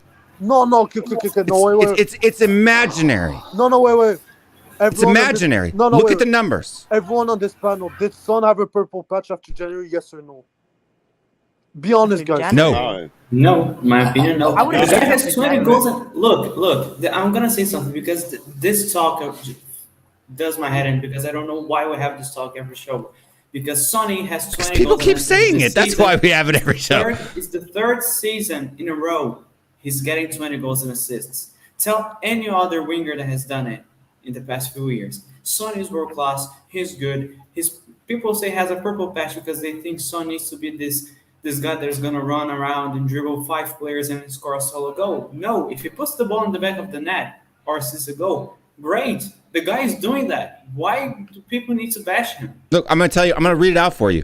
December 2nd, goal. December 5th, goal and assist. December 19th, goal. It's my birthday. December 26th, goal. January 1st, assist. February 9th, goal. February 19th, 2 assists. February 26th, 1 goal. March 7th, 1 goal. March 20th, 2 goals. The longest period he has gone without scoring or assisting was between Manchester United and Brighton, where it was 2 matches. There's no purple patch there. You guys who are saying this are imagining it. What about the free kick? Who's saying it though? Did he move out of- Who's saying I'm it? not. Dietrich's. Do you think he And, moved out of and young Dan. Yes or no? But So- it's okay so if do you- people do that. Will, so after that FA Cup game that we got out, I think. Do you think he played bad in that FA Cup game? He had a The below whole average team performance. played Yeah, bad. the whole team played bad in that. We played FA bad. Cup game. We played, but yes, the whole team So played did Harry bad. Kane have a purple patch there too? Man, why are you talking No, because about the next game he played phenomenal. And the next game, Son scored and played phenomenal. The same game. So what player would He what lost player would possession. you? And Oh, no, he didn't. as much. He didn't lose possession. Let's That's fairy tales. No, hold on. Why It's are we fairy talking tales. about Son again? Why are we talking about Son again? No, What's it's the- him. what's It's the I argument? said he's the best player of the season. No, because hold on, No, stop. we're I want to hear talking this. about Hold Lloris. on. We had a Hold patch. on for a second. Which FA Cup game? The one we lost. Middlesbrough? You do Yeah. know that Son scored in the very next game. Boys talking So where's the about purple patch? I can't remember which game it was, but I know it Because wasn't. there is no intentional purple punishment patch, game. Dan. That's what I'm telling you. In the actual things that happened, there is no purple patch. Like, I understand that this narrative goes around. You see it on Twitter and you want to believe it. It's not true. The Middlesbrough match was on March 1st. Son scored a goal in his very next game on March 7th against Everton. He scored 1 goal against Leeds in the game right before the Middlesbrough match. So because he went 1 match without a goal, that's a purple patch? Can I ask a question, please, to the I panel? need to go back to Shutter Island. I feel like I'm crazy. Look, guys, I just want to ask a question to the whole panel. Based on the entire season, right, from start up until now, what player would you least like to lose? All right, for me, it's Son. I think from the beginning of the season up until now, Sonny's been our most important player. Romero. I think Hugo is up there, weirdly enough. No one gives Hugo any Romero's number 2 in my From the book. beginning of this season till now, Romero was injured for A lot of the season. Yeah, a lot. He's injured for a long time. But even So can we not judge players? So if players have been injured, we can't judge them. Is that what we're saying? no, we can judge him. Romero's easily been the second best player for I mean, the if season. we're talking about the season, there's a large chunk of the season that he could But not contribute to. if a player's missing from injury, Yes. we just No, cut them you off? can. No. That wasn't the question I asked. I mean, you can, regardless of injury, which player? Well, no, regardless of injury, which player or what player do you think has been most important to us over the course of the season? Romero. Son is the Right, most. so we all then got be- different views. For me, below it's Son. Yeah. Yeah, so Son is the most important, and then below Son, if you exclude Son, then it's Romero. This is Yeah, but okay, wait. So, but without Højbjerg doing what he does, you know, we'd fall apart. Højbjerg's No, got I think up there one or two. Shane. I think Højbjerg's been inconsistent, but since Bentancur's come, I think what Bentancur does. He allows Højbjerg to do all the dirty work and let Bentancur play football. And I think as a partnership, it's made Højbjerg better. This is why I said Skip doesn't get back into this team now. For me, he doesn't. I think Shane. I think Shane has a great point because I think that at the moment, it's gotta be, for me, the guy that allows us to play like we did today is Bentancur. Because if you put Winks in that midfield, we're screwed. You know we're screwed. Winks hides, and then he leaves the other midfielder alone. And the fact that Bentancur and Højbjerg are playing, we have 2 midfielders, not only 1. So actually, for me, Bentancur is a really important player. And I think, for me, it wouldn't be Romero, even though he's great. I wouldn't say it's him, because when we went 9 games without losing after the international break, right after Conte came in, he was injured. We went 9 games without losing, and Romero was not there. So it's not that he's that crucial. But it's a different. When we won, we had results. I get that, but it was a different way that we won. Now, this team. Now there's no such thing as different way we won. If we won, we won. No. If we won 1-0 today, I would be happy. No. But Tiago, I got to disagree with you. This team now beats that team that won 9. It could be fool's gold. Yes, we got those 9 wins, but as you can see, January come, we fall flat. It was more like, okay, we got that new coach bump, and we found ways to win it. This team now is totally different from those 9 wins. It's stronger now the 3 games win streak than the 9 undefeated. And I know it seems like, okay, it's 9 games undefeated, but you gotta look how the way the team is playing now. It is totally much better than what it was. No, and I agree. He's made a difference. But for me, who made the biggest difference in this scene is Bentancur. No, I will agree. No, just very, very quickly, Murray. I agree with you on Romero. He really brings a quality to our defense that Dyer, Davies, Sanchez, and Rodo don't have. Romero, if he keeps going the way he is, he's going to become the best center back in the world easy. Like, the guy can be very good. He's already good, but he can be exceptional. He's a Rolls Royce defender. The thing is, if you look at Skip, Højbjerg, and Winks, they're not creative players. Bentancur is not the most creative, but he brings that solid thing to midfield. And that's how he can play. That's how he can allow the wingbacks to attack. That's how he can allow Kane, Son, and Kulusevski to go forward, because if you look at the team, when the opponent's coming out of the back, Kane is in the middle. The players that go to press them is Bentancur and Højbjerg, because Kolo and Son stay on the wing to protect the fullback. So like they are the ones who allow us to play how Conte wants to play. Yeah, Bentancur I got changed it for me. I got to read this super chat here. It's just Ellie at £8.99 says, it is a fact Son is having the best season. Fact. So please give the guy credit. He's been brilliant. Will is correct. Please respect the man with the stats and the man back Son, as he is the best. Ellie, I love you. I agree with Ellie. I'm sorry, but I agree with Ellie. Ellie, I love you, but hey, please, respect the super chat. No, wait. But please do not pump, bro. Please do not do it anymore. No, but listen, I'm gonna tell. This is what I'm gonna say right now, and then I'm gonna go pee because it's my pee time. I need to. No, Will, very quickly. Hold on. I need to go. You could have just said that you have to turn off the camera, Bill. You didn't have to. Love you, Thiago. Thank you, man. Appreciate it. But I just want to say, if you want to say the Son has been a purple patch player in the past, that's true. You could say with only 25% goal contributions in the second half of the season for his first couple of seasons in a Tottenham shirt, that would be accurate. It's not accurate this year.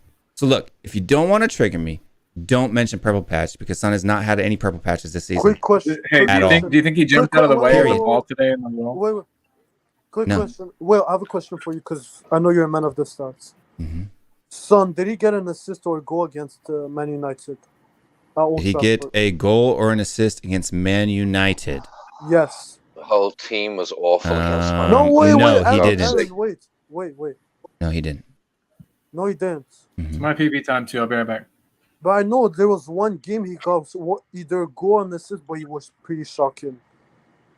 I don't remember which One game out of the last 6. One. That's not We a purple won 5. patch. No, What is no, a but purple like- patch? No, it was but- defined earlier as 3 matches in a row, which is if that's a purple patch, then there's a lot of purple patch players. I would say 5 is a purple patch personally. No, for me, 3 is a Dietrich, purple what's your point, man? What is your point? Aaron, I'm having a debate with Will. Please. I remember one match. I don't remember which match it is, but Son, he wasn't good in it. Derp. Against Wolves, he wasn't good at it. But you guys are. Yes, he didn't. He did not score didn't. against Wolves. That's he didn't play well. But Son easily wins man. If he doesn't win Tottenham best player this season, I won't understand it. Okay, which player has won the most players of the season since Kane and Tottenham have been in Spurs? Isn't it Kane? No, Or it's Son. No, it's been Son. But How many that did he win? I will say He won like 3 in a row. he won 3 in a No row. way. And I will he won 3 in a row. But that I will say That's voted by the fans. yes, vote by yeah. So. Because I was gonna say there was some years because even then I had a little debate. I was like, oh, maybe Kane should have won it that year, or somebody else should have won it that year. And so that I don't take as much. That's why I'm not so serious about it. Though this year, Yeah, player of the year is a pretty iffy stat, because look, if you got a whole country that support, well, I mean, England should all support Harry Kane, but they don't. No, yeah, they don't. Yeah. But Sonny this year, he should get the only. I think the only challenger that should be is Romero. I just don't understand. When this is my last. Sorry, Mark. And then I'm gonna go, and then Mark, you can take control. I just want to know why, when what people are saying isn't true, do people keep saying it? If it's not true, right? It's at what point does it become okay? Like if you weren't aware of the truth, but if you've been watching my channel for the last 6 months, you should know the truth by now. No, right? for me, no. It is not true that Son has had a purple patch in the second half of this season. Period. No, it's not true. For me, he had 3 games he didn't play well. He didn't. No, 3 games. Chelsea, Wolves, Southampton. That's it. All right, and how many games did Kane not play well, Dietrich? So 14. Why are you bringing Kane? Why are you bringing? I'm going to go pee now. So Mara, you're the boss. I know Kane is playing badly, but my game is not making. I gotta go, guys. Later, Dan. Thanks for coming on, man. I understand. See you guys. No, Aaron, you're Cheers, trying- Danny boy. Cheers, Danny boy. All right, Mario, you're the boss. I'm requesting that you please ban all further Son argument. Yeah, let's talk about Doherty or Emerson. No. You're talking about Doherty, yo, he's Ireland's number 10. Doherty, yo, he will score you, don't know when. on the left, on the right. He's always total shy. Doherty, he's Ireland's number 10. We'll start with Aaron. Has Doherty now solidified his place as a starter because he is slowly changing? It's the Conte effect. So has he solidified? Has he locked it up? Maury, can I just say one thing about Doherty? Dietrich, I think I was being asked the question first. Yeah, he was. He was okay. Go ahead. Behave yourself, Dietrich. But this season, has he locked it up? I think he's been a very much improved player under Conte. I think he's starting to find his place. I still don't rate him as a, I'd rather see him replaced come the summer, but I can't knock the guy. He's done well in the last kind of 6 games, bar that game against Man United where they were all poor. Shit. He's shit. Okay, Stel. Hang on. I haven't finished, Stel. I said over the course of the last 6 odd games, right? So who would you rather come in? Who would you rather have play in front of him, Stel? Emerson? I'd rather nobody, because Emerson's shit, Reguilon's shit. Okay. Be realistic, Stel. So who out of the squad that we have? Pascocci? I'd like to see Pascocci given a chance. No. But he's not been given. Out of the squad, we don't have a choice. If I had my way, I'd turn Bergwijn into a right wing back but we can't. We got a deal. We got to have them. But this Doherty and Emerson, they're both terrible, man. Doherty's just had a couple of good moments. I can't stand these players. I watch them and I think, you lot are shit, man. You're just shit. Style, you got to play with the cards you're dealt with. The ground today, though. It was like a good. I know you don't think Lavinia is quite ready yet, but do you think he's worth a shout if he gets game time or even comes in? No, he's not ready. We went to the under 23 games. He's not ready. We went to the under 23 game. I watched them. What I'm saying none of our youth. None of our youth. If he comes in at the 80th minute and plays the last 10 minutes, gets game experience, gets time to develop into the player he should be, I think Lavinia is a pretty good shout for a wing back. I rate Lavinia. I think he's a really, really good player, but I don't think he's ready for this right now. I don't.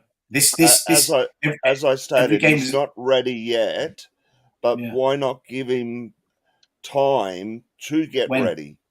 When, Shane? When did you do that? At the 80th minute. Could have brought him on at the 80th minute today. For me, bringing on a player in the 80th minute for 10 minutes doesn't develop anything.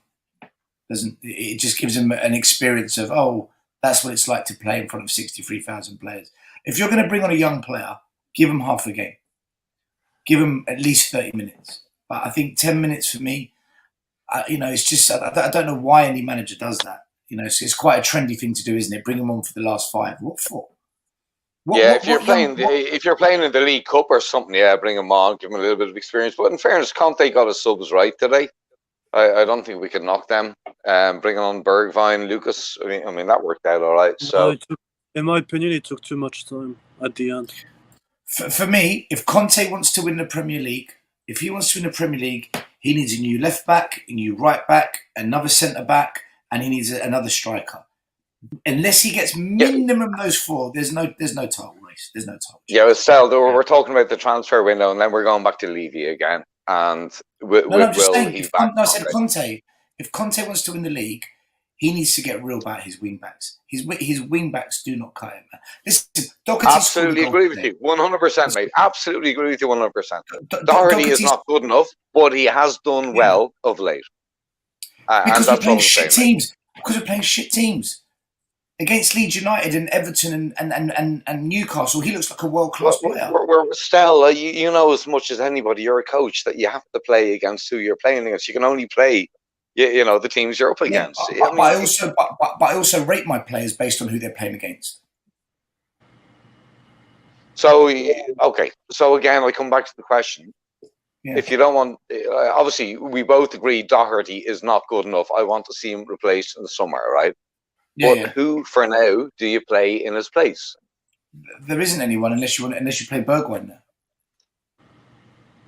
So we're throwing in a wild card then. Somebody who's never played in that position.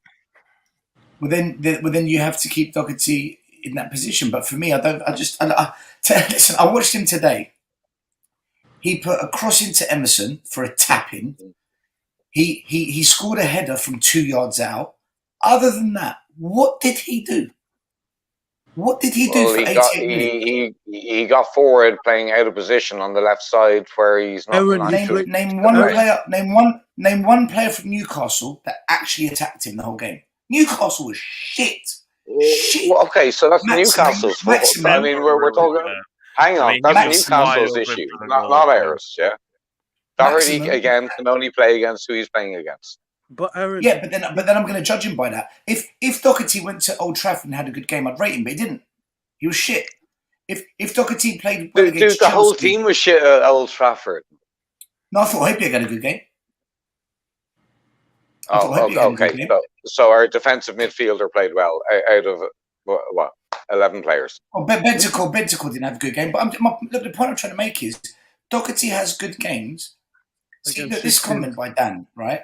Dan, when I hear like Doherty gets himself into great positions, so does Reguilon.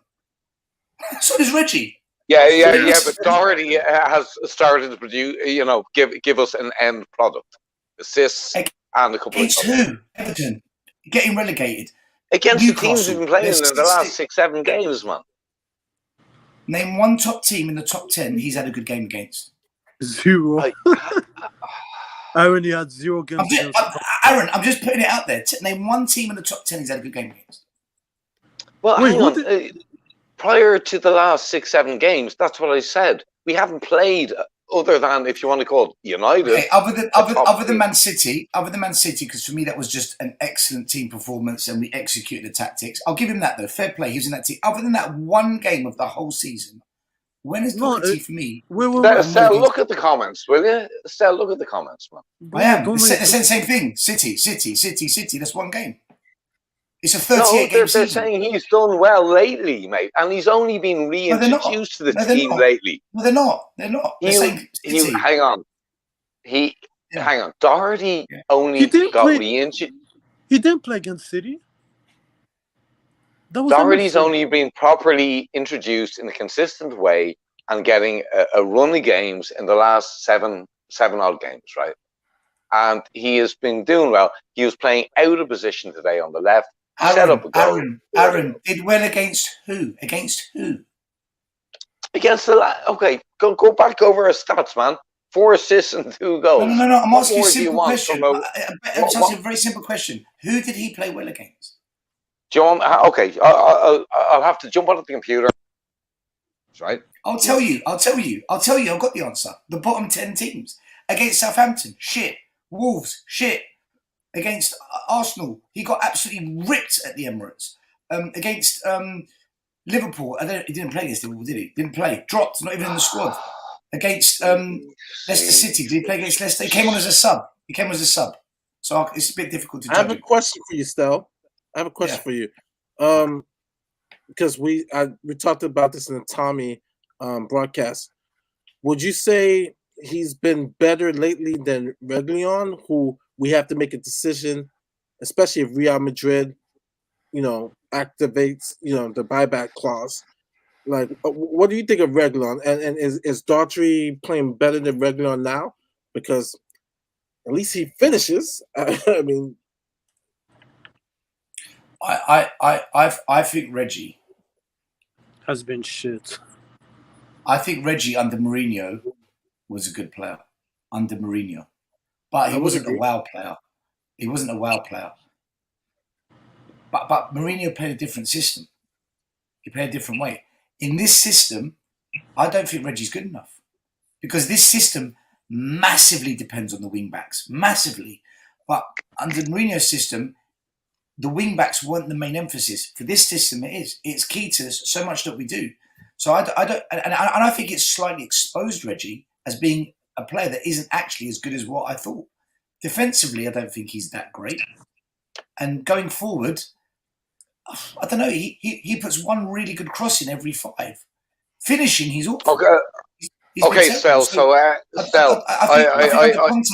I'd get rid of him if I'm being honest, Murray. I don't think he's Stel, with our 4 wing backs, right? And I agree with you. None of them, for me, are good enough, right, to play the Conte system. But out of the 4 of them, Emerson Royale, Doherty, Sessegnon, and Reggie, who would you rate the best performer? Sessegnon. Every time he's played, and he's played in big games, Liverpool, Man City, I think he's done a really good job. I think he's done a good job. And against Leeds, I think he showed that he can get forward, he can put good crosses. The problem with Sessegnon at the moment is we will never know how good he actually is because he's always fucking injured. He's injured. As soon as he gets a run in the squad, he gets injured. So it's hard to judge Sessegnon, but tell me how many games Sessegnon's played and you're thinking he was awful. I can't say that about Sessegnon if I'm being honest. Well, how many goals has he assisted? How many goals has he scored? How many games has he played though, Aaron? How many games has he played? He's always injured. Well, what's the point in having a player that doesn't play? Well, no, you asked me a question. Who do I think's the best out of the 4? I would say Sessegnon, based on what I've seen. But he hasn't played, so when he has played, he's performed in the big games against City, against Liverpool. He's performed in big games. Doherty against Liverpool, fucking useless, man. In the 2-2 draw. Sorry, no, he didn't play. It was Emerson, wasn't it? I'll take that back. He didn't play. I don't know. Look, for me, I think Doherty looks like a good player against shit. I'm not saying Doherty is good. He was awful for Ireland against Lithuania, right? What's your question? The question is, who do I think is the best out of 4? Sessegnon. That's my answer. Okay, for me, on current form, I would be going with Doherty, right? Purely based on on current form, but we're currently playing the shit teams. We're playing shit. Leeds getting relegated, maybe. Everton getting relegated. Newcastle avoiding relegation. These are crap teams, man. And look at our running. Right? To be fair, though, Stel, no team. I don't think any team had beaten Newcastle by more than 2 goals since Eddie Howe took over. We were the first team. They've just lost 4 in a row.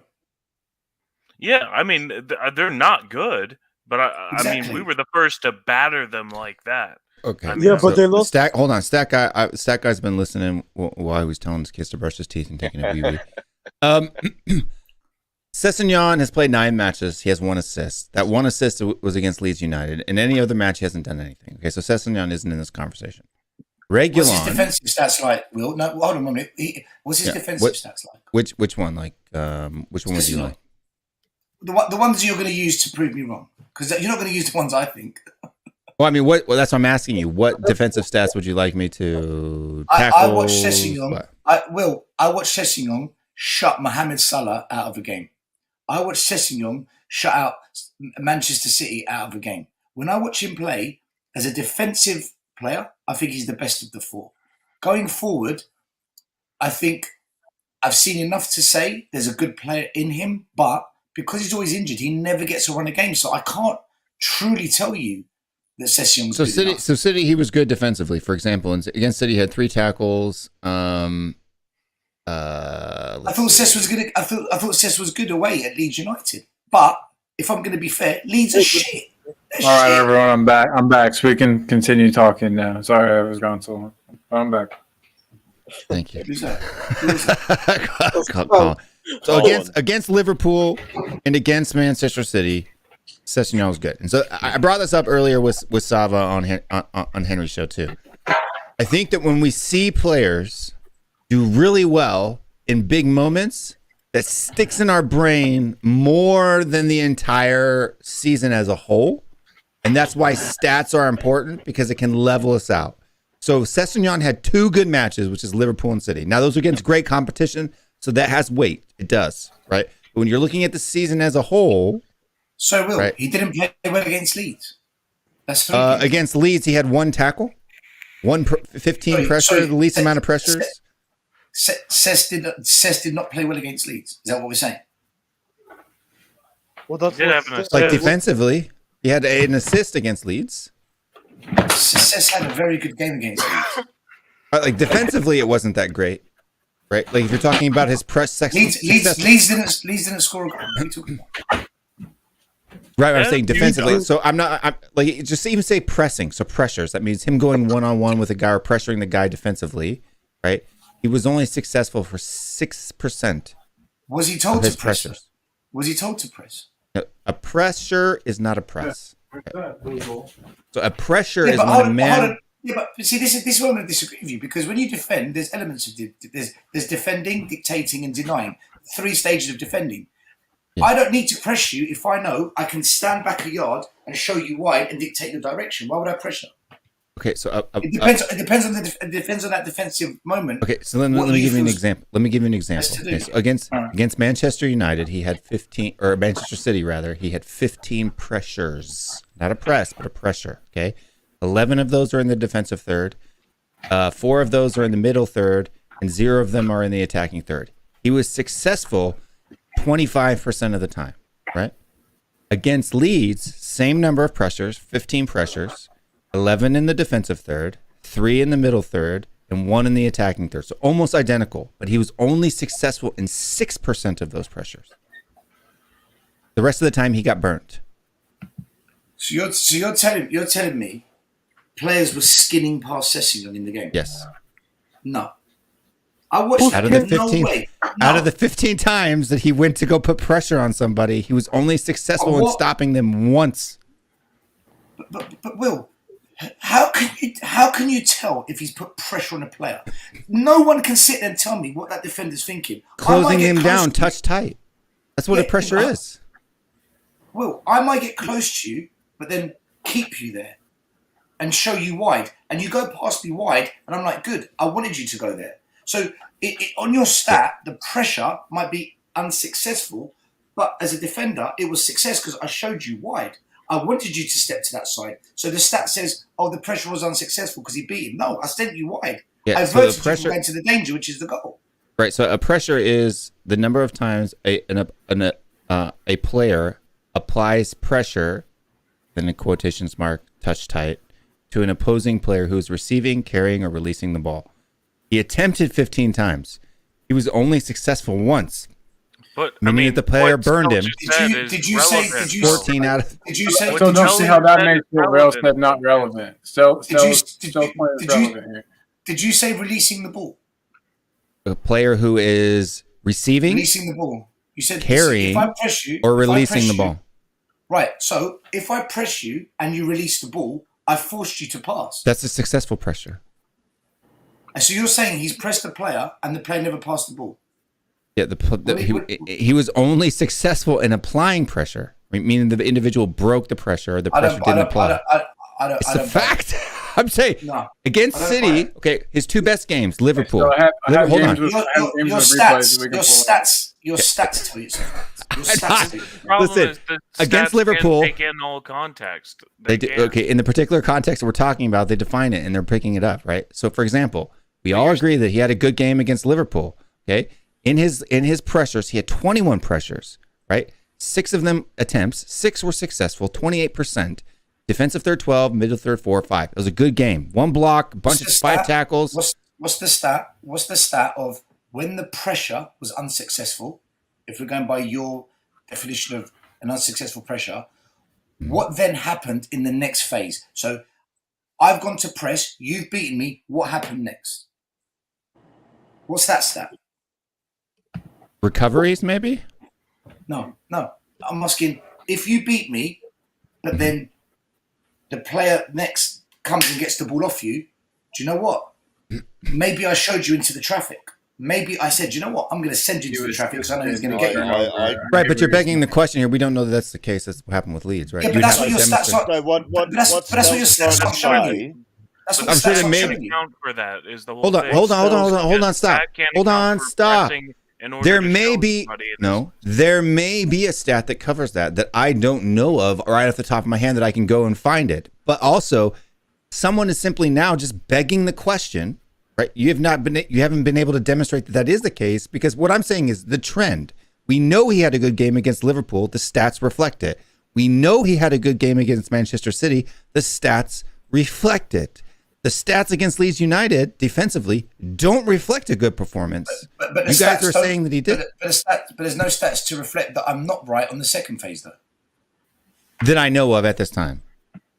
Exactly, right. And that's my point. And this is what I'm saying. When you defend, I don't think people, maybe people don't realize, when you defend, I'm a defender. You don't always have to win the ball or successfully tackle. You might want to deliberate. Okay, here's a good example. Right, exactly. Pressing as a team, pressing as a unit, and as a team and as a squad, it all happens. Let me give an example, right? If I'm defending you, and I know I've got two very tall, powerful in the air centre backs, and I'm defending 1-on-1, I'm going to show you wide, and you know what? Put your cross into the box. Okay. So because they're going to win it. Yeah. Hold on. Hear me out, Will, right? Do that. I will let you go there. If I know my centre backs are shit in the air, but I know I've got good centre mids, I'm not going to show you wide. I'm going to show you in. Go there, and I'll let Bentancur take you or Højbjerg take you. Okay, but that's great. Defender, I'm glad you mentioned that. I'm glad you mentioned that, because if I'm looking at the definitions, if you want me to share them on screen, I'll share them on screen so people can see. Right, we'll share them on screen here. Add to stream. All right. So a press is the number of times the individual player applied pressure. A successful one is not when you gain possession, but the number of times the squad gained possession within 5 seconds of you applying pressure. So you don't have to be the one who gains possession. Anybody in the squad can gain possession within 5 minutes of you putting pressure on a player for it to be a success. That would cover what you are talking about right now. Number of times. Let me read this a second. Pressures. Number of times applying pressure to an opposing player. The opposing player who's receiving, carrying, or releasing the ball. So it's applying pressure. Okay, yeah, but it doesn't sound. But it doesn't say if the player releases the ball whether that's a successful pressure or not. No, success. Read success. Number of times the squad gained possession within 5 seconds of you, the person who pressed, applying the pressure. Well, you know it says press. You know it says press. What is that explaining? What the word pressure means? Okay, that's the conjunction. So if you look at the stat says, hold on. Number of times the squad gained possession. Press is the title here. Number of times. So this abbreviation equates to that definition, right? So press, okay, so number of times successful. So what happens if we gain possession? Yeah, no, I'm asking you. What happens if we gain possession at 6 or 7 seconds then? But then that doesn't count as successful. Yeah, but that's nonsense. Yeah, that's ridiculous. That's fucking ridiculous. Wait, why is that ridiculous? Bro, since when? Because what if I'm successful every time in the 6th second? That doesn't make sense. Hold on, wait. 1 Mississippi, 2 Mississippi, 3 Mississippi, 4 Mississippi, 5 Mississippi. So you're telling me that the player stood there still. I get you the 6 Mississippi. Right, yeah, but what I'm saying is you go to oppress a person, you go to apply pressure to a person receiving, carrying, or releasing the ball. So and then 6 seconds later, a long time. 1, 2, 3. No. Don't count. Let me explain 5. No, don't count. I'll explain it. Like, I go to the ball. Yeah. You start dragging the ball backwards. 1 second, 2 seconds. You then turn around and pass to the goalie. 4 seconds, 5 seconds. The goalie then passes it wider because of your press. It goes out of play. 5 seconds, 6 seconds. We win a throw-in. What if that? Okay, but that's a completely different thing. Now the ball is transitioned to the goalkeeper, and the goalkeeper playing it out of play has nothing to do with your press. But my press forced that. My press created the ball to go back to force that. That's what pressing is. It forces errors. I'm just saying. Yeah, an error. How far back do you got to go? The reason why they give it a 5 second because they believe that's a reasonable amount of time for possession to change. Yeah, but before they award that to somebody else. What if? Hold on. Who decides that it's reasonable? Who's they? Who decides it's reasonable? Person watching the match. Who the fuck is that? Hold on. Whoever collects the stats, whatever guy works for Optima that does this. Exactly. Hold on. Listen to what I'm saying though. Ryan Sessegnon presses somebody who plays the ball back to their keeper. Then Harry Kane presses the keeper, and the keeper plays a long ball out of plays. Who gets the pressure? The Ryan Sessegnon or Harry Kane? Harry Kane. Why would the goalkeeper completely unmarked play the ball out of bounds? Because he's shit playing with his feet. That's a goalkeeper error. That's not up to your press. It is because I forced the ball to go back to the goal. Sorry, no, that does not follow. Wait. It doesn't logically follow. Wait. Will, if the goalkeeper and just plays the ball out of bounds. It doesn't follow your stats. No, it doesn't logically follow. You're saying it's up to Ryan Sessegnon because the bad keeper kicked the ball out of bounds? No, that doesn't follow. Well, can I ask It wasn't a result of the pressure. Dude, Sessegnon shut out Mohamed Salah, one of the best players in the league. He shut out Salah. And the stats reflect it. Guys, I gotta go. It's been fun. Later, Kieran. Stay 1 o'clock. It's 10 o'clock. 10:45. Kieran, we gotta do a show again, man. Seriously, have a good one, bro. 1 o'clock? What? I didn't say that. I thought you said it was 1 o'clock. We need to. Kieran, you lightweight. It's quarter to 4 a.m. over here, brother. Yeah, absolutely. Yeah, just DM Look, me. against Liverpool, he had a great game. 21 presses, 6 of them successful. That's great, right? Defensive third, 5 tackles, 2 tackles, wins 3 out of the defensive 1. Right? He had a great game. Blocks, all kinds of stuff. Okay. Interceptions, he had a bunch of 6 of them. Right? That's a ton. Okay. He had a brilliant game against Liverpool in that 2-2 draw. Manchester City. But at the same time, look at Liverpool, Man City. They're coming at Tottenham. They had more possession than Tottenham. I expect the stats to be high because he's being challenged more. What the fuck did Leeds do to us? They didn't lay a glove on us. Okay, but that's what I'm saying. If you look at the presses, the number of presses between Leeds and Man City. Leeds is the bottom one. City is the top one. Okay? Look at the numbers. They're almost identical, except the tackles were low. The successful presses were low. He had 3 blocks. Right? So he was good at blocks that match. But when you're talking about defensive work overall, tackles versus dribbles and pressures, he was not good defensively. Yeah, but do you realize that your stat of 5 seconds doesn't make any sense? It does make sense. No, it doesn't. Because what if he doesn't? What if he didn't want? What if he didn't need to make tackles? Will? What if he shot on the field and a mouse came and ate it? What are you saying? No, I'm asking. What if he didn't need to make a tackle? And you're saying his tackles are low. What if he didn't have to make a tackle? In 15 presses, he didn't have to make a tackle? Well, Maldini. Do you know what jockeying is? Jockeying the player. Yes, I know what jockeying is. Jockeying is not a pressure, by the way. If you jockey close, it's a pressure. If I get close to you, I just jockey. I don't put my foot in. If you're within touch tie, if you're within a meter of an individual, right, and you're jockeying, that is considered a pressure. Yes, that's applying pressure to a player who's carrying, receiving. So what if I don't tackle you in that moment?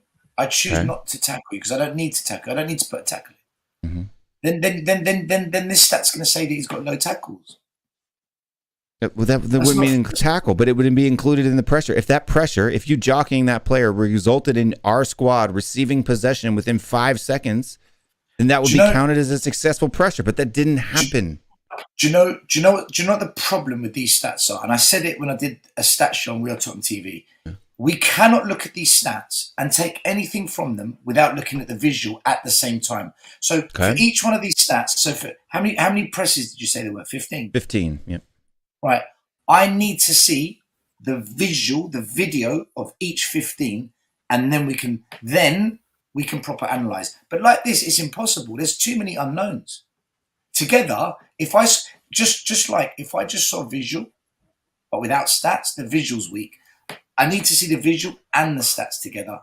In this case, in this scenario, 100%. I agree with you that the visual brings context to these stats. But what I'm saying right now is one of us, right, is saying he didn't have as good a performance against Liverpool and Man City because the stats say he didn't. The other one is saying he did without any evidence at all. No, right? I never said he didn't have as good a game as Liverpool, Man City. I said he had a good game against Leeds.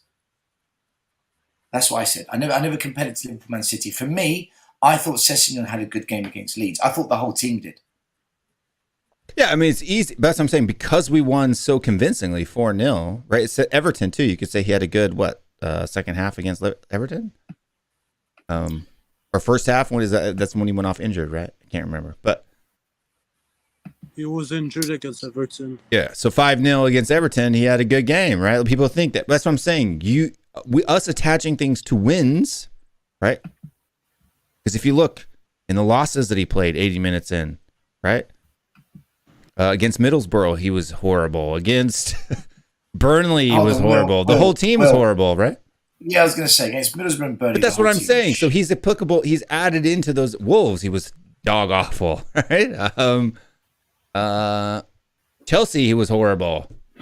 Sometimes I feel like I argue against you, Will, not because I disagree with you, because I don't. It's just the.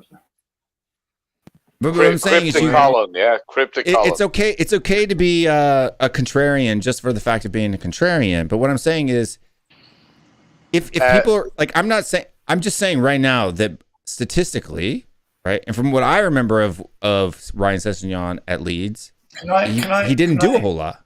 Can I just say to this comment here from Ben, it's absolutely shocking what you're saying, brother. None of the guys do the work necessary.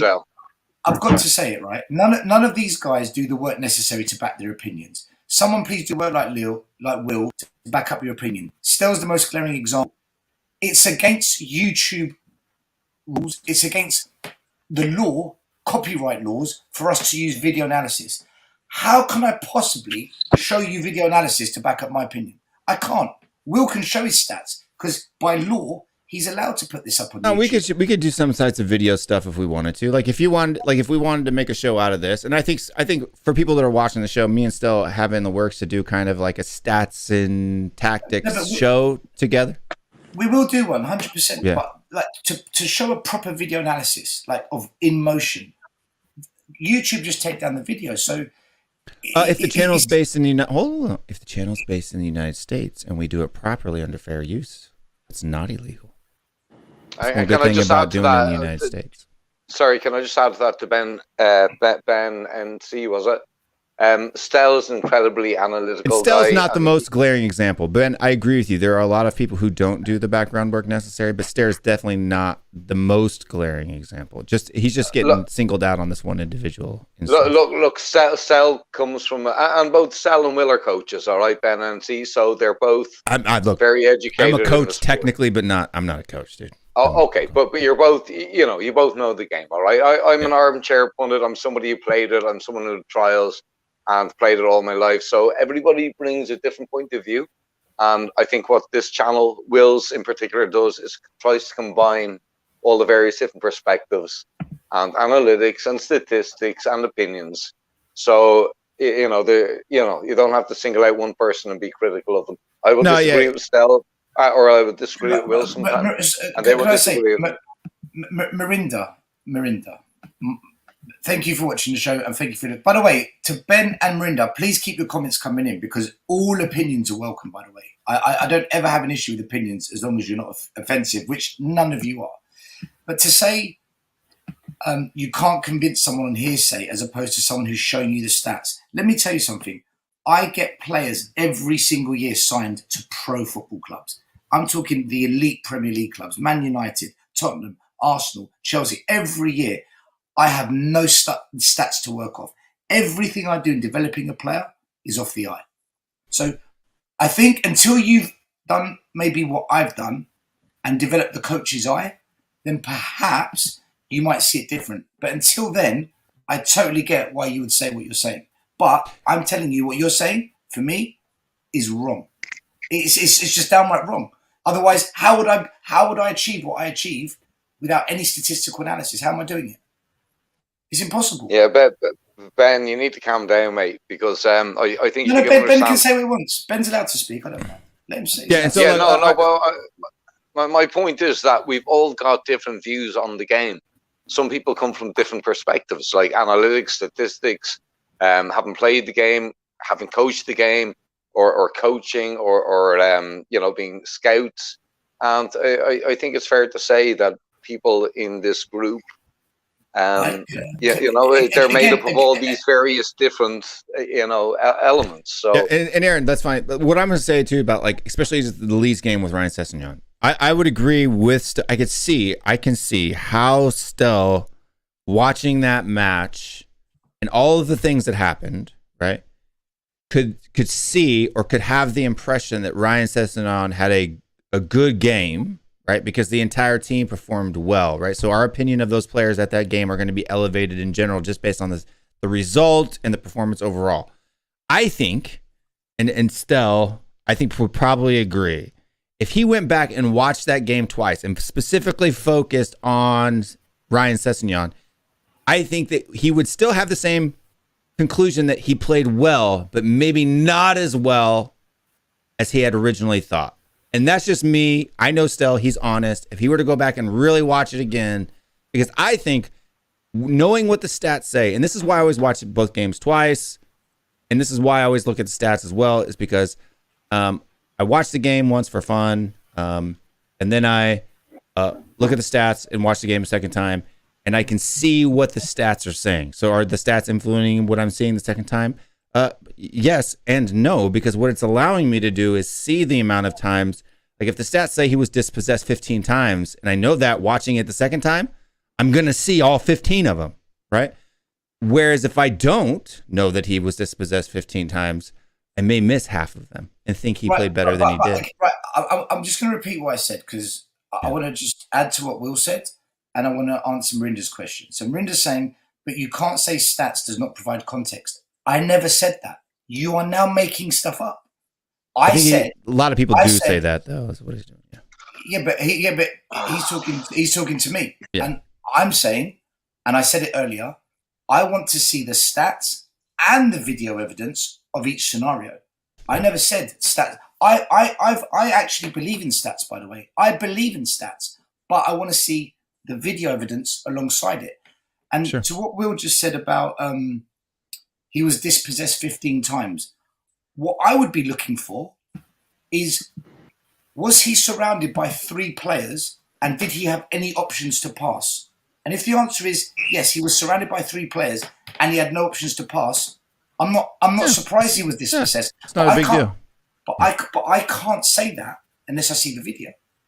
So that stat where he was dispossessed 15 times, I heard in a comment section. I heard in the comment section in a Will Stewart video that you don't believe in stats. So he never said I don't know what to believe. Colin's just mixing it now. He's mixing it. Look, you need, when you're standing on the sideline, all right, you need the eye test, right? When you're coaching a team, when you're trying to pick out a decent player, you have to be able to analyze them with your eye. But at the same time, you want to know what distance did they run. You know, what was their energy output? All of these different statistics, right? Like it's the same in cycling. I'm big into cycling, and you know, I just want to try to. I want to try to ease the pain here because I think people are sticking up, and Ben's sticking up for me, and that's great. I appreciate it. But Ben, I'm going to tell you right now, Stell is not one who you need to point that sword at. Right? There are people that you do need to point that sword at. Stell's not one. So even though Stell he's not a stat guy like I'm a stat guy. He's open to hear the stats. His mind isn't closed. If he can pack that, if he can see the visual and the statistical data at the same time. So Stell is definitely not one we need to be pointing Stell is not an eye test merchant, if that makes sense, right? There are lots of eye test merchants that we can point that sword to who watch the game one time and have no experience and don't care about what actually happened. There's a lot of people like that. Stell's not one. So we don't need to point that sword at Stell. Right, we can be nice. I heard that Hilson is Scott M is one of those eye test merchants. No, I'm just kidding. Hilson is right. Do you know what? Everyone in the comments is absolutely fine. Like this is just people with opinions backing their opinions. There you go, Mahinder. There you go, Mahinder. And I tell you, listen. I tell you now. I would not address any of you guys in the comments if I thought you were idiots. I wouldn't waste my fucking time. I'm addressing you because I like the fact that you have an opinion and you put it on the show. That's the whole point of shows like this. Yeah. If Will just put his stats up and we're like, okay, Will. Yeah, he's not Dietrich Kane. That's not. I'm going to say it. I'll tell you why. If you went purely on stats, we would never have had a podcast. I don't go purely on stats, and that's what riles me up is when people call me a stat merchant. Will, I didn't say that. I understand that you incorporate both.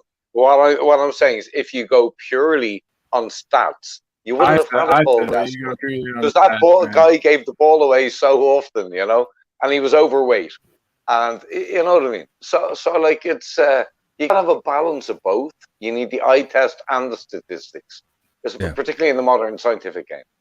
So Right, the only time, and this is, I think the reason why I get declared a stat merchant is because, for example, I watch the games too. I know Stell watches the games too. I know Dietrich watches the game as well. For example, we're in live, like the reason why I post my little the reason why I started posting my timed tweets, like if anybody follows me on Twitter, I actually put out my thoughts and comments on Twitter with timestamps for Twitter on accident for the express purpose, because people say you don't watch the match, Will.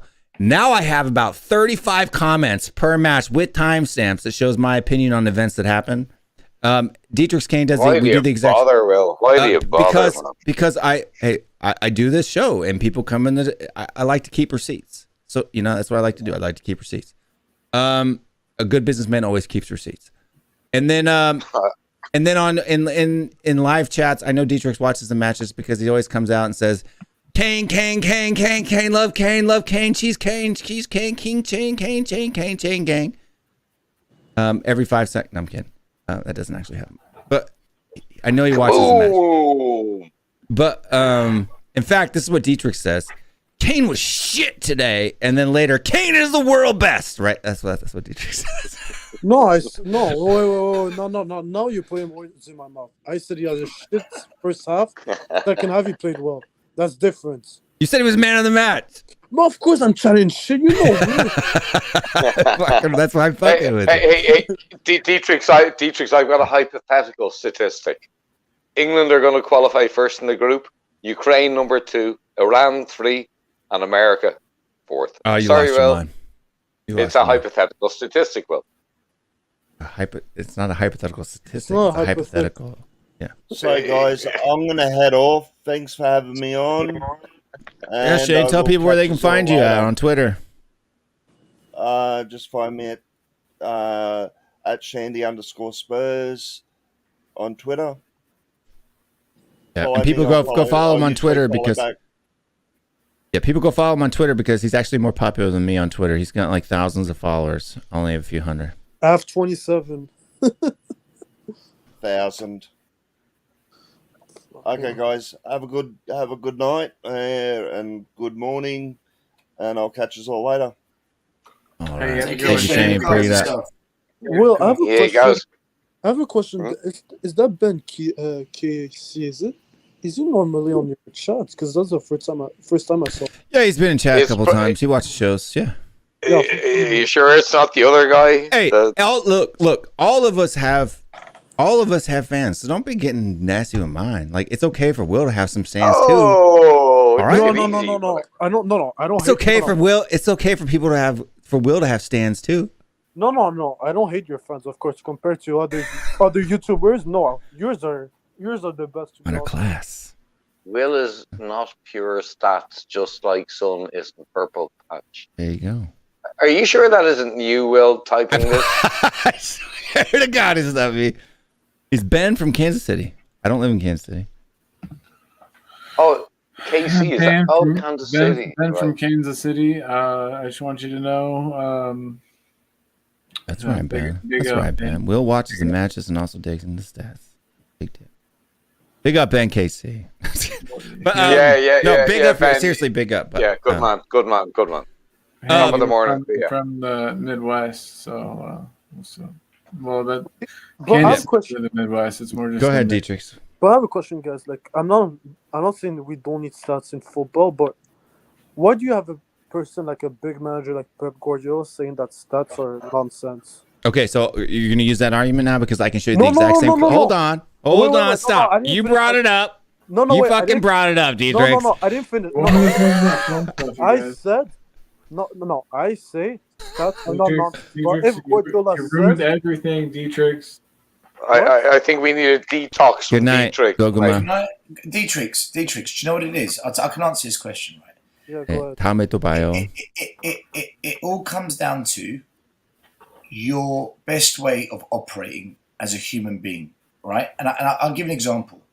I know mechanics, when you take your car to them, just by hearing the engine, they know what's wrong. From the sound, they know what's wrong.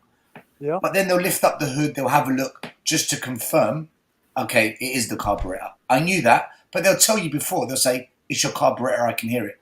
Then they'll go. Cars don't have carburetors anymore. But- Sorry, but, to interrupt. Aaron, I don't know- I don't know about cars. I'm just, okay, the fuse plug. I don't know. I'm not a mechanic. Fuse plug. Whatever. The fucking tires. Spark plug. I work with. I've had numerous jobs, and one of them was with cars. So, all right. Anyway, go on. Fuse plugs and carburetors. There are some 1980s. There are some mechanics just by ear they can tell. Okay, just like a chef. A chef will look at the way a cake has risen and say, "You didn't put enough yeast in it." Whatever. True. Okay. Now, there were others that will say, "Right, let me plug in my computer. All the data comes up. Okay, this is the problem with your car." There are others, chefs, that will say, "Right, let me see how much ingredients you weighed out." They look at all the metrics. Okay, you put too much flour. Okay, it depends how you operate as a person. The best. No, Aaron, hear me out. Bro, Aaron, No, cooking is physics and chemistry. It's a metaphor. It's an example. Don't take it literally. I'm trying to give you an example. I know, but I'm a bit twisty when it It's an comes analogy. to food, An analogy is the word he's looking for. Right. Yeah, but it's an accurate analogy. Sorry. Like a doctor, he can just hear the way you're breathing, and he knows or she knows what's wrong. Whereas other doctors, right? Let's do an X-ray. Let's do this. It's okay. The point I'm trying to make is the best person can do it all. The true professional, Right? They do it can both. do it all, right? That is the proper true professional. But if you are super successful and you just do it one or two ways, you can't question that person. So if Pep Guardiola was to come out and say what he says, do you know what? So be it. But here's the problem. I agree. I agree with. Let me conclude. No, because I want to hear what you guys think about this. So with Pep, if he came out and said that, I'd be like, this guy's fucking won everything, and he still wins everything. Say it. But if Sam Allardyce came out and said the stats are shit, I'd be like, this guy's a joke. But wait. But Hold on, now it's my turn, Dietrich. Can I just finish? But it's like Alex Ferguson too. He didn't use stats. It's like other like the top managers. I don't hear them say the word stats. Okay. I bet Jurgen Klopp does use stats from his all the fucking time, and that's why they even have a throw-in coach. So it depends on the manager. It depends on the way you operate as a person. But listen to what I'm saying though. This is the problem. You have to understand when Pep Guardiola says something at press conferences, because I've seen the clip of him saying that. Right? You've shared it with me multiple times. But I need to share with you a press conference from the very next game where someone said, when are you going to sign a striker? And he said, look at the stats. We don't need one. So stats are worthless. Look at the stats. We don't need one. Stop. Pep Guardiola in press conferences self-contradicts himself all the time. This happens. This is crap. This is great. 5 subs, horrible. 5 subs, great. Right? COVID protocol is great. COVID protocol is horrible. He contradicts himself all the time. You cannot rely on anything Pep Guardiola says in a press conference. He changes his answer by the minute. I've even seen him self-contradict himself in the same fucking press conference. Okay. I know he contradicts himself. I don't know if it's true or not. To be honest, I don't know. But I've watched All or Nothing Man City. Mm-hmm. And when you watch him coach and analyzing the game, I've never seen him use the one stats. Every time it's always video and using his board, moving players. I'm just telling you the truth, bro. Right, but you're looking at what, an hour of video, or say at the most 10 hours of his entire day, which is 8 hours? No, but one day is 8 hours. For example, and you don't know that when he's using his board and he's moving around. For example, right, this is Antonio Conte. Okay, great tactical guy, probably is very mind-based. Who's his number one advisor over his entire career? His brother, who is what? No, I his know. Stat guy. Yeah, I've seen it on the Instagram page when he had his whole team with analytics stuff. Yeah, and you have to understand, especially teams, especially Jurgen Klopp. Jurgen Klopp, and this is a crazy bit of information I actually found in a Sun article. Right, it was great. Jurgen Klopp is such a stat freak. They literally bought missile tracking technology from the United States military, right? The cameras, so that they can track their players every inch of a movement down to the millimeter, right? In order to analyze and pick apart what his team's doing. Like, the dude is a freak.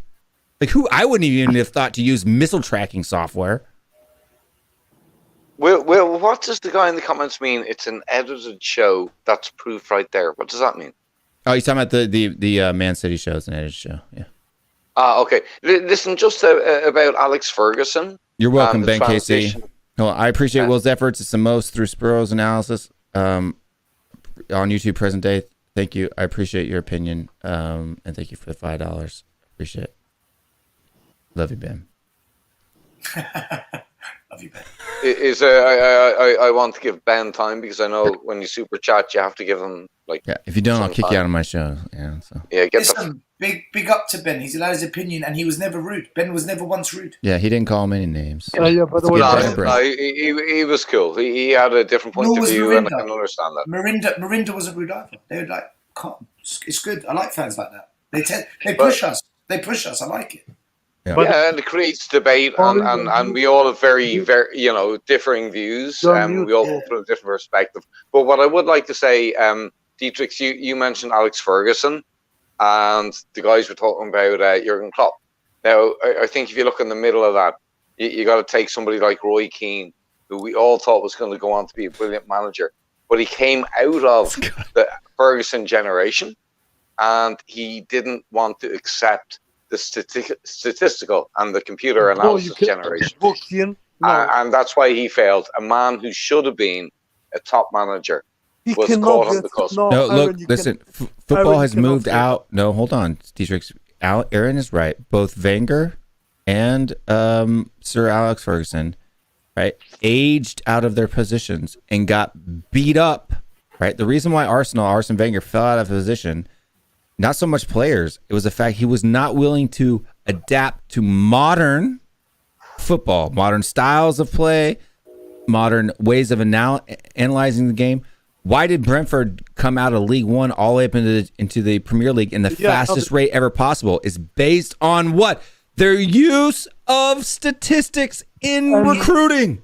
And where did not getting relegated? That's where they are. Okay, and it's not only scientific. It's biology, chemistry. It's scientific analysis of players. It's recovery. It's guys. Can I ask you a question? Mari's got to go. Let him promote his stuff, and then he'll bounce out.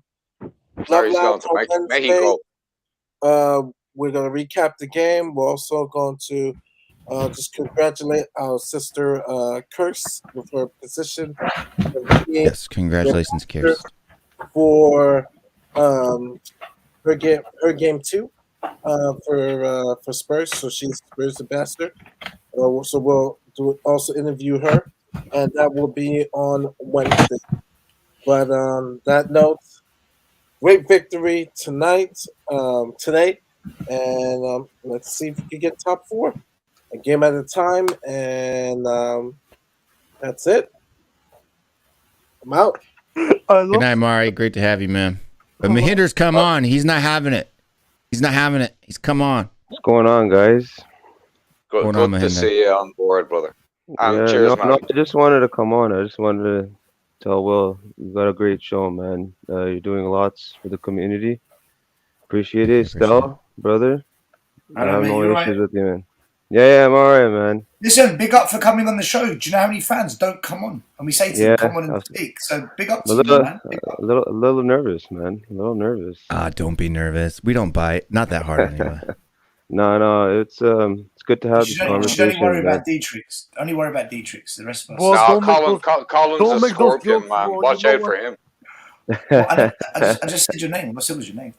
No, don't say, because I know what you're saying. No, I just wanted to come on and just let you boys know. But I'm gonna head off the show. Maybe I'll come on some other time. You know what I mean? Anytime, dude. You're welcome anytime, man. All right, take care, buddy. Mirinda, can I ask you a question? Can I ask you a question? Yes, sir. You support Tottenham, yeah? Sorry? You support Tottenham, right? Yes, sir. Okay. This season, who would you say has been the best player at Spurs this season, and why? Why would you say they're the best player? Man, the best player this season, to be honest, I think it's Romero, man. I think it's Romero. Player. I think he just he bleeds Tottenham, man, and he puts in 110% every time he's on that goddamn pitch, man. He's never had a wrong foot, to be honest. Maybe a little glimpse here and there, but man, that guy, like, what a signing he's been. What a signing, man. Mm. What a signing. I honestly think he's been one of our best players. Kane, yeah, in the beginning he was a little slow, but he's obviously picked up. And Son is his son. You know what I mean? But I yeah, like from the very beginning, I think it's 100% Romero. 100%, man. Murinder, can I ask you a variant of that question based Yeah. over, like, from the start of the season? Yeah. Who would you consider our most important player since the start of the season when you take Romero's injury into consideration? Since the start of the season, I would have to say Son. yeah. All right, me too. I agree with you on that, brother. Son, like obviously Hugo, but like Son, like on that pitch, like we rely on him a lot. I mean, we already rely on Kane and Son, but without Kane there, like man, everyone's looking at Son to do something. I don't see anyone else in that front doing anything. Like we don't look towards Mora or someone. We're always looking for Son to bail us out some way, somehow. Always. I like this guy. Did you know that Romero has more tackles than any other defender in the top six? I'm telling you, man, I don't want to jinx it. But obviously we got to give the guy time. But I'm telling you, man, if he plays like he is next season, he's up there with Van Dijk. I don't give a fuck what anyone says, bro. This guy he's a goddamn the beast. different kind of defender, but you're right. Yeah, he's just as good, just as important for us. At least as Van Dijk. I don't want to jinx it. I don't want to jinx it, but fuck, man, what I've seen, I still can't believe we got him, man. I don't know how, but I'm so glad he's on board with us, man. People I get think pissed off whenever you call it's him, man. Ferrati Don, which is a joke anyway. But just him getting Romero over the line, and Conte. Melinda. I mean, Ferrati was on to me. Yep. Melinda, I think for Romero to be class Van Dijk level. Yeah. I know. I'm getting ahead of myself. No, you're not. I actually agree. I agree with what you're saying, but I think the one problem we've got is he's just not good in the air. He doesn't have that. Yeah, he doesn't have that Van Dijk height and like obviously aerial presence. But I mean, you hit the word there, Morinder. Height. That comes with the experience, though. You know what I mean? It's his first season, and who knows, right? I mean, he can only go up from there. Even if he's not like a dominant aerial presence, I think he can still improve somewhat to be like an average.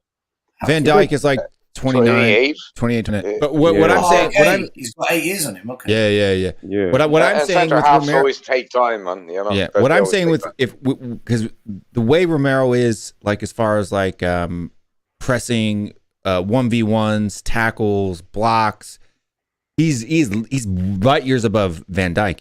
If we could find somebody who's as good in the air as Romero is on the ground, we would have the best pairing in the fucking Premier League, in my opinion. And look, man, like as much slack as Dyer's taken, fuck, man, I think that if there was some type of like most improved award like there is in the NBA, I'd give it to Dyer, man, because from what he was last year to what he is now, night and day difference. It's night and day, man. And you know what? Like even next year, if we find another CB to pair with Romero, it's not a bad thing to have Dyer as a guy off the bench because that's what it is. If you look at Liverpool and City, it's all about like your bench too. You know what I mean? Like the depth you have. That's the only way you contend.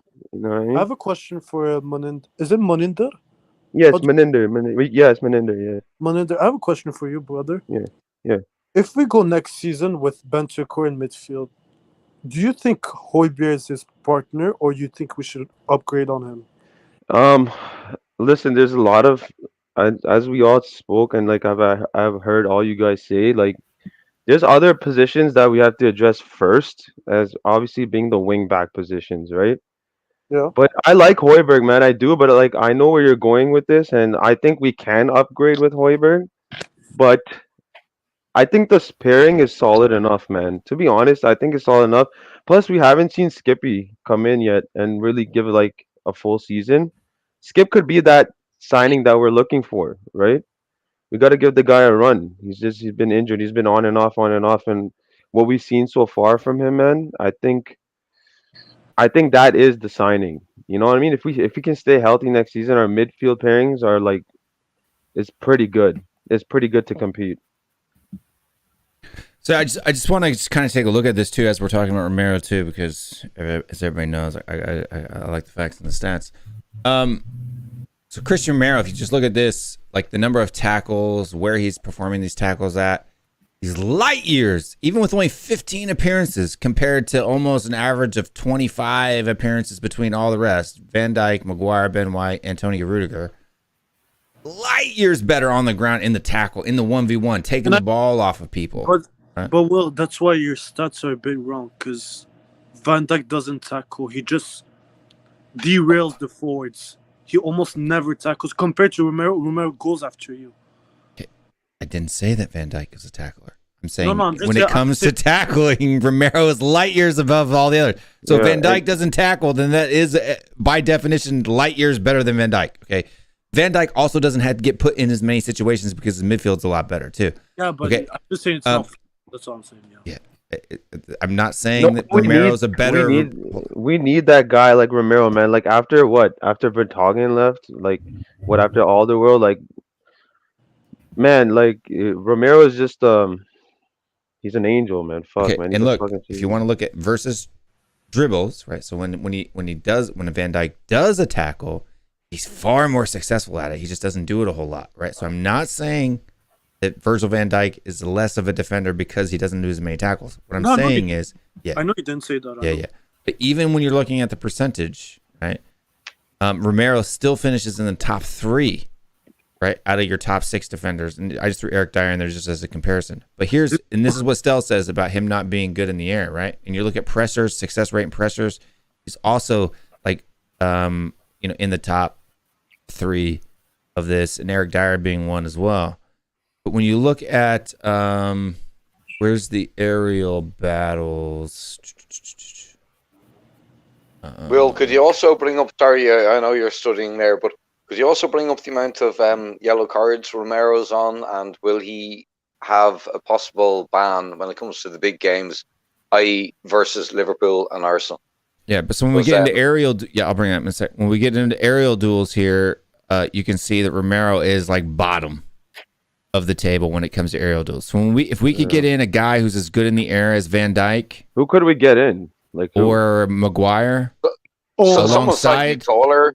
Yeah, but I'm saying Dyer's not much better in the air than Romero. He's better, but not a lot better. If we could get somebody in the 70% range, like Van Dijk and Maguire. So Maguire's horrible on the ground, but he's great in the air, right? So in Rudiger is decent too, almost hitting that in the 70 percentile.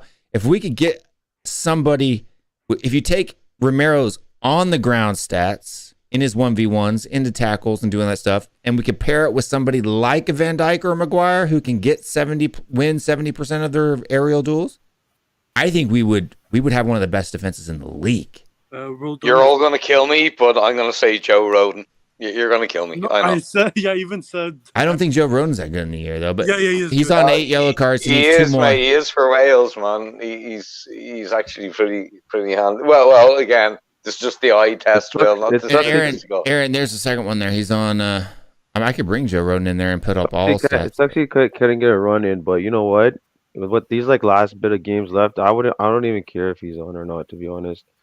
Like whatever's working, don't break. You know what I mean? I only brought this up for sure, mate. Yeah. And I'm a big I'm a huge advocate for Skippy. I've been promoting this guy since he was playing for Norwich last year. Yeah. But right now, Højbjerg and Bentancur. Yeah. I don't want to break. Honestly, you don't break up the pair. You don't break up what's working. You don't. I just think that I just brought this up to just kind of illustrate the difference because even in pressures and blocks, right? It's like. Van Dijk's numbers are lower than everybody's, but that's because Van Dijk's team plays defense well altogether. He's not in as much pressure as the other guys are. So I'm not. Well, they press high, man. They press high. They defend exactly. The midfield has problems. Yeah, but if he's gotta make a tackle, he'll make it, man. He's just a presence in itself. He's just his positioning is very good. Yeah, but again, that's Like But I think Klopp if deserves Diverge, credit for so like that. if I bring in Diverge in here, let me go back. I'll remove it for now, but if I bring in Diverge in here, however you pronounce his name, let's get Ben White out of here.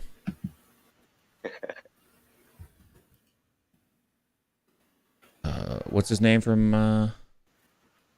De Vries. Yeah, DVI.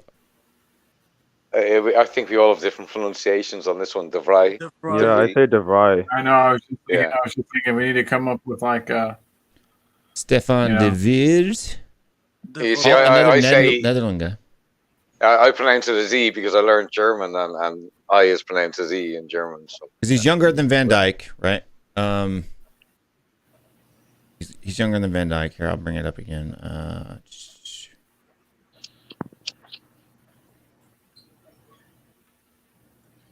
So we bring him in there. He's in this one here. We look at the defensive actions. It's kind of similar. He's still pretty decent on the ground. 36. He's played about the same minutes, a little bit less, but in the air. And he plays with two amazing defenders on both sides too. But he's close to that 70% mark. Oh, that's I guess he's not that great in the air. He's only 63. wow, Romero, fair play to the boy, man. Great stats. Yeah, honestly, man, he's amazing. Like for his first season as well. That's outstanding. But this is a lot more. This is a lot more attempts too, right? You're talking he's 69 to 40 and he's at 63. So maybe he's not that bad in the air, right? So he's won, the third most out of all of these guys. Something, man, something, for those set pieces to not go in, right? Those corners. Something. We got to do something. Still, what do you think the problem is in our set piece? Again, it's just the aerial presence, right? We need someone. We need like Van Dijk. No, it's zone marking. Yeah, It's zone marking. It's even. The zone marking is awful, man. I feel like he doesn't go into the video room a lot, man. It's like he just like brushes it off. I feel like they gotta go in there. Have a lot of players that are afraid to receive the ball, no matter what, and like heading is just one example of that. They just don't want to. They're playing like they're afraid. Like they're afraid they are going to be the one the ball falls to, and they're going to have to. I don't know. It's weird to me. He's great. Maguire's good in the air. He's shit on the ground. But Stel, why do you think we're horrible at set pieces, defending set pieces? Do you think it's a zonal marking issue, or do you think it's just a quality issue? Do you think it's an area issue, or what?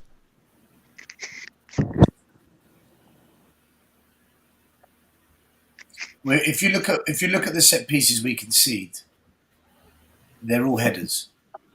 If it's a dead ball situation like edge of the box like today, okay, that's a free kick. But in general, it's headers. So you've got to look at the ability to defend the header. So it's a multitude of things. First of all, we've got a goalkeeper that doesn't come off his line. A goalkeeper doesn't come off his line to punch the ball, catch the ball, parry the ball, just take command of the situation, puts all the pressure on the defence. And that's a weakness because the only player on the pitch that can actually use his hands and gain an extra metre advantage is the goalkeeper. And our goalkeeper doesn't do that. So that's number one. Number two, I don't think we've got a leader in the back line. I don't think we've got a commanding, solid centre-back. It's taken us 6 years to find out Dyer's position. He's a centre-back in a back three, right? It's taken us 6 years. So he's not a leader. He's not a commanding player. It's taken us 6 years to suss that out. If we had Toby Alderweireld and Vertonghen there, they both commanded the area. So we've got a lack of leadership. That's the second problem. The third problem is Ben Davies is too short. Romero's too short, which leaves Dyer. But if you look at the shape of Dyer's body, that's a difficult frame to get up in the air and be agile. Big. So yeah, that's a lot. That's a lot of mass to move. So I don't think we've actually got players that are equipped to be good in the air. But still, with headers. I just want to. I agree with you. I think it's layers of situations. It's not just one or two things. Romero is 6'1". That's not short for a defender. That's not short.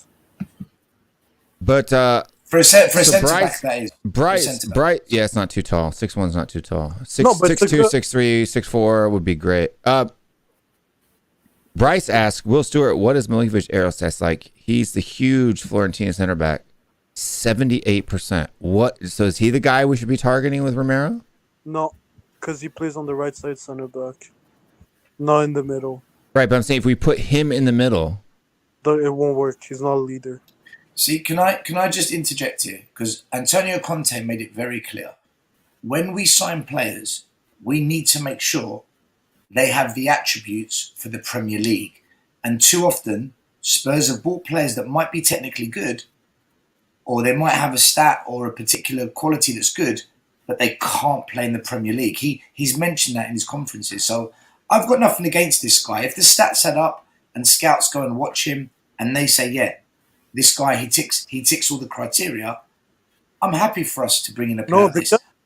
But he's got to be able... Sorry, Dietrich, before you go, Norinder, welcome to the Lions Den, welcome to the Hellfire Club, and you were a pleasure, man, and you had great input there, so I hope to chat with you again. I really appreciate your input, man. You know your stuff. Can I share something with you guys on the screen? Yeah. Yeah, can I just right. Is it porn? Right. So this is what. Let me make it bigger. Zoom in, baby. Whoops, I've hit the wrong button. Yeah, don't hit add page. You want to hit zoom. Yeah, I know. Since when a Greek owns a MacBook? It's an iMac, actually. Thanks for coming on, Muninder. You're welcome anytime, mate. Did you steal it? Still? Huh? Did you steal it? Stole it off your dad. But like, I don't buy that. What Dietrich said about this fella. So just so like people understand how I see things, okay? And this is what needs to be combined with the stats. When I look at a defender and I look at the decisions a defender makes, and then I look at the outcome of a defensive phase or a defensive play as a unit or as an individual, this is where my brain's at. Whether they press, whether they delay, deny, dictate, emerge defending, and then the transition between that. This is kind of where my mind's at when we look at defending. And that's why I was trying to probe Will on the pressure, because that pressure, let's call it the press, why is he pressing? What is the purpose of it? Is it to then go into a transition? Is it to push the team back? Because we know the team, if the ball goes backwards, they're poor at the back, which will lead to a mistake or an error. For example, if I was to be a team that pressed Tottenham, I would instruct my players, press Tottenham so they pass the ball back to Lloris. Because I know if the ball goes to Lloris's feet, we could force an error because he's shit with his feet. Whereas if I was pressing Manchester City, I wouldn't want Edison to get the ball because I know he can ping a 70-yard ball to feet on a counter-attack and bypass. So it's understanding your team and understanding how to set up your defenders against teams you play. But it's also understanding what can your defenders do and not do. So my mind works around this kind of... Oh, Stel. What do you mean? You're not getting a little bit, philosophical, a little bit Socrates, a little bit Aristotle, a little bit Pythagoras on all of this. I never wrote. What's on the screen? I never wrote that. That's from the FA. No. But I don't think it's. Stel, you can call me simple. No, well, it was for me because when I grew up, we were taught to stay on the goal side of the man when you're defending a set piece. You have a guy in the back post, a guy in the near post, a goalie in the middle. It might be old-fashioned, lads, but it worked. Now, zonal marking is something that's been introduced in the last 25 odd years, and it doesn't wash with me, man. Goal side of the man, shoulder to shoulder, yeah. Everyone marks a man. You got a lad on the back post, a lad on the front post, and that's it. Like maybe I'm being too simplistic, Yeah, and you Simplistic boys is have the obviously. word you're looking for. Yeah. Thank you, Will. And Norwich is the word that you're looking for, not Aaron. Norwich. Yeah.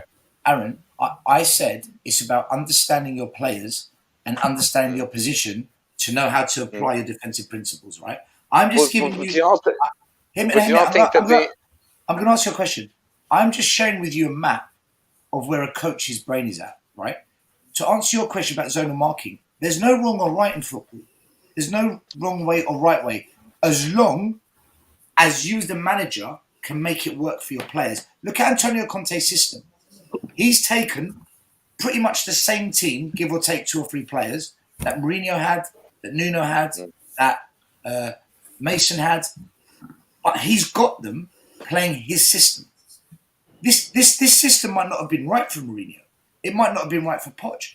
There's no wrong or right way in football, but can the manager make it work with his players? And if the answer is yes, then zonal marking does work, and man marking also works. Okay. So would you agree with me in saying that our biggest defensive issue at the moment is from dead ball situations? Yeah, 100%. Okay, so at the moment we're doing zonal marking.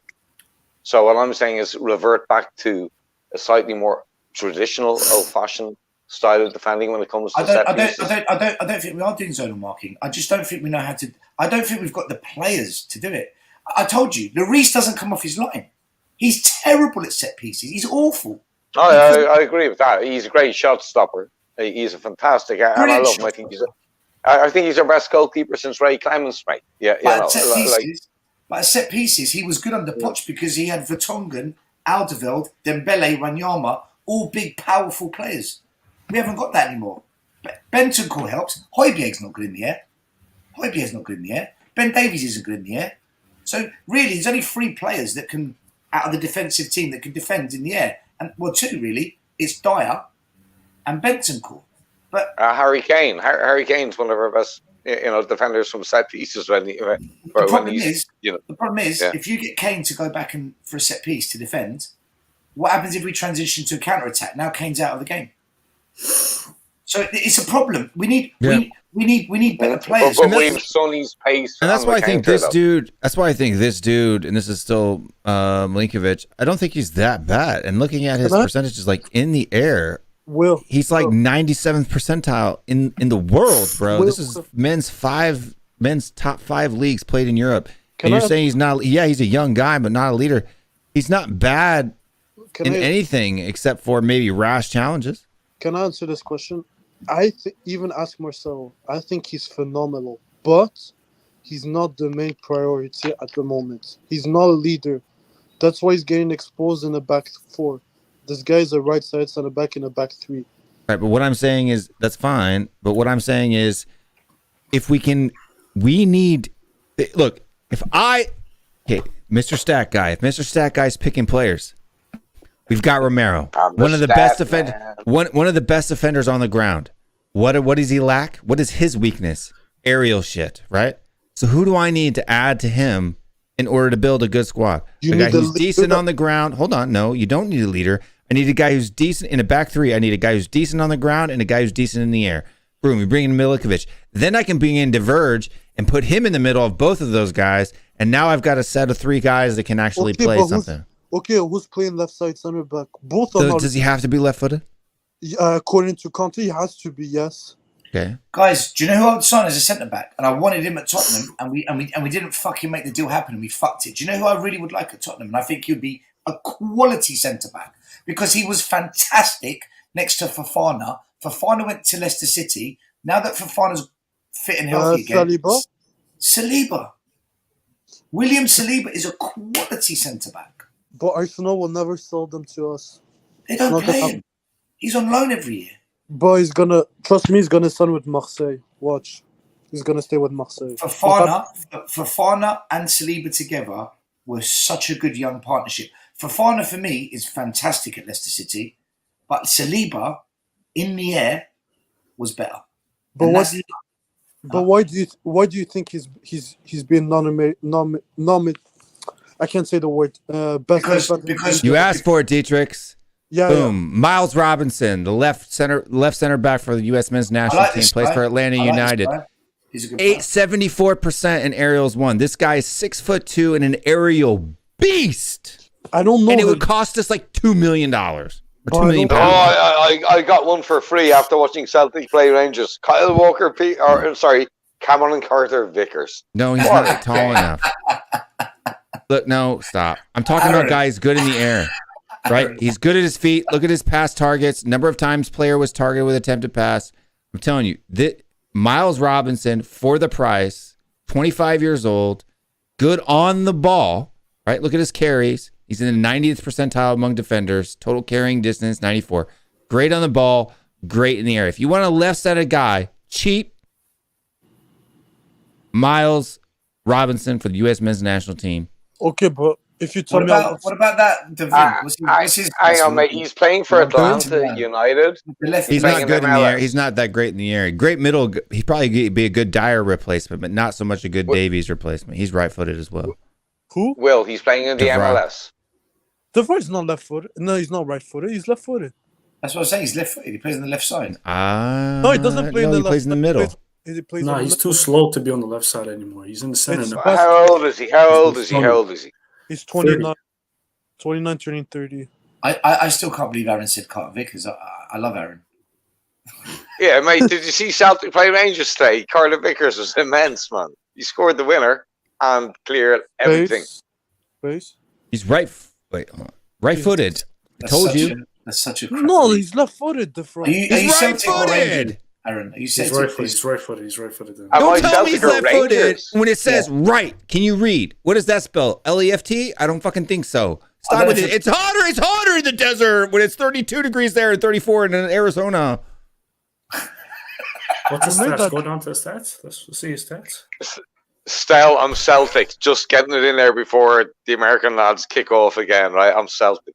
I don't know if you're Catholic or Protestant. I didn't know. I don't have a religion. I have no religion. Okay, because normally it's religion that decides whether you support Celtic or Rangers. No. I'm Celtic because my family in Scotland, they're Celtic. I've cousins and so 64th percentile in the air. When you look at his on the ball stuff, 69, 86, 80, lower than Miles Robinson. Panathinaikos still.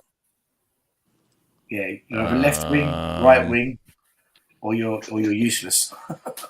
Same as Matt Doherty, yeah? Left wing, right wing, and completely useless, man. And the dude is 20. Can't wait for us to sell him. He's 30 years old and he's fucking playing for us. I don't believe it. Lad, he's playing in MLS. No offense, man, but come on. You can't expect this guy to come in and walk. What are you talking? See, Aaron, this is the problem. This is the problem. When you guys over there across the pond start ignoring and blasting players simply because they play in MLS, you're missing out. You're missing. Well, I'm from Ireland. We have a shit league. Okay, so I'm in a neutral standpoint here, man. But you're not, because you just said he's playing for MLS, right? Just watch him in the World Cup. I'm telling you. Listen, the guy plays for Atlanta United. You could get him from Atlanta United for probably at most $15 million, which is like, what, 10 million pounds? As a backup or replacement for Ben Davies? Not a big deal. It's 10 million. He's going to come in and he's going to ball. He's 25. Watch him in November when he puts Harry Kane in his pocket and tell me what's going on. Oh, wait for it. Come on, man. Wait for it. Did he play against Canada? I don't think maybe. Because your defenders, they got raped that game. Yeah, but that was Zimmerman who fucked up. I don't know the fuck. The white guy, Walker Zimmerman. Miles Robinson's the black guy, plays left center back. Are you sure the black guy didn't play? Are you sure? No, Miles Robinson. I don't know. Let me see. Let me see, son. I mean, when was the last time an MLS player like kind of flourished? Like, who was the last one to flourish European football? I don't remember. Oh, Davis, maybe. Alfonso. I think Bryce has just brought up an interesting name there, Yevlin, yeah, who we bought off the back of a decent World Cup, in all fairness to him. and he amounted to absolutely zero, nothing. I played against So Canada. Dempsey, Dempsey went back to the MLS, Randy. He went back to the MLS and first. I don't know if he came from the MLS. Lowest. I mean, it's a bad day. It's a bad day. It happens. He got raped. It happens. It happens. What do you mean he got raped? No, Yeah, crude words, Dietrich. Come on, you're a diplomat, Wait, brother. no. Hold on. No. Because you do know. Wait, do you want to look at the team's possession stats and stuff like that? Because you don't know you beat us on a smash and grab, right? No, you said he's gonna pocket Kane. I'm just telling you, did he play against Canada? Because your defenders, they got destroyed that game. Okay. And I'm seeing he played, so I don't think he's ready for the Premier League yet. Will, you know I'm a big advocate for the American League, and I have followed it since Robbie Keane was there. But I would not be so confident to think that a central defender could just walk into the Premier League from the MLS. I think it's a different style of football. No, unless you buy a huge talent from the MLS and let him develop in your academy, I don't have a problem. But going straight into is Anthony Robinson shit? I don't know him. He's good. He's good. Okay, but he plays shit against Canada, so that means he's shit, right? No, I don't think anyone's saying anyone's shit, man. I'm just saying, like, comparing. That was your logic against Miles Robinson, right? No, I said he got destroyed. That's why I'm saying he's not ready yet. I said he got destroyed against Canada. I'm not saying shit. No. Different Anthony Robinson can play in the Premier League. Bro, man, I'm telling you, well, MLS and Premier League, like it's a huge, it's a big step up. Bro. Is Chris Richards shit? I don't know these guys, man. I don't watch MLS. Plays for Bayern Munich with your boy Alphonso Davies. But he doesn't start. He does start.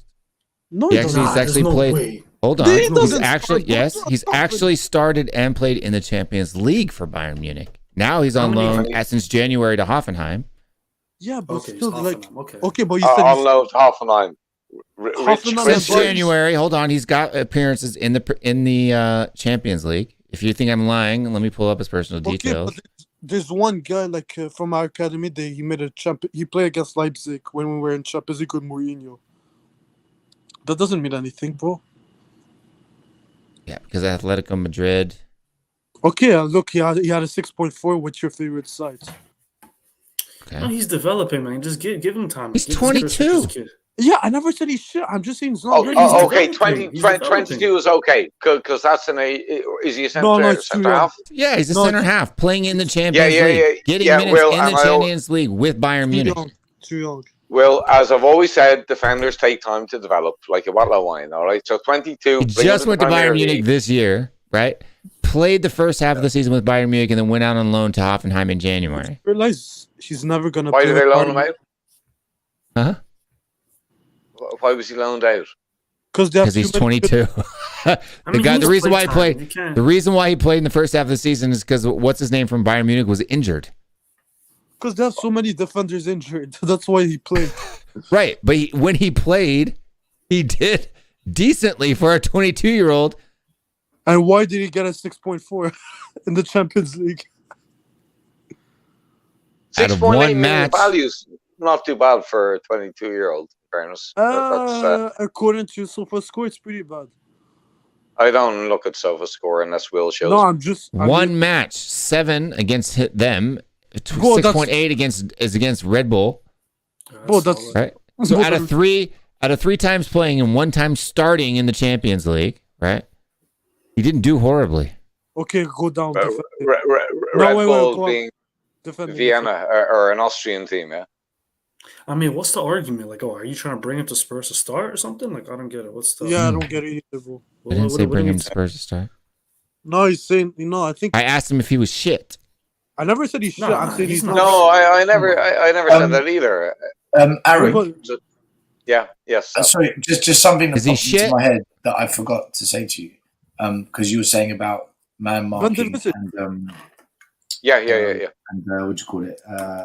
Zone marking. Me being old fashioned. Yeah. No. If you know as a team, because I've had to do this before. If you know your team is really bad at set pieces, do not give away corner kicks. Fight to keep the ball and kick it off for a throw-in. Just as a rule of thumb. Even if you're in doubt, smash the ball out wide, not off you. So you reduce the amount of set pieces you give away. Sorry, Stel, that's a wonderful thing to say. On a windy day, sometimes you can't help the ball running in there over.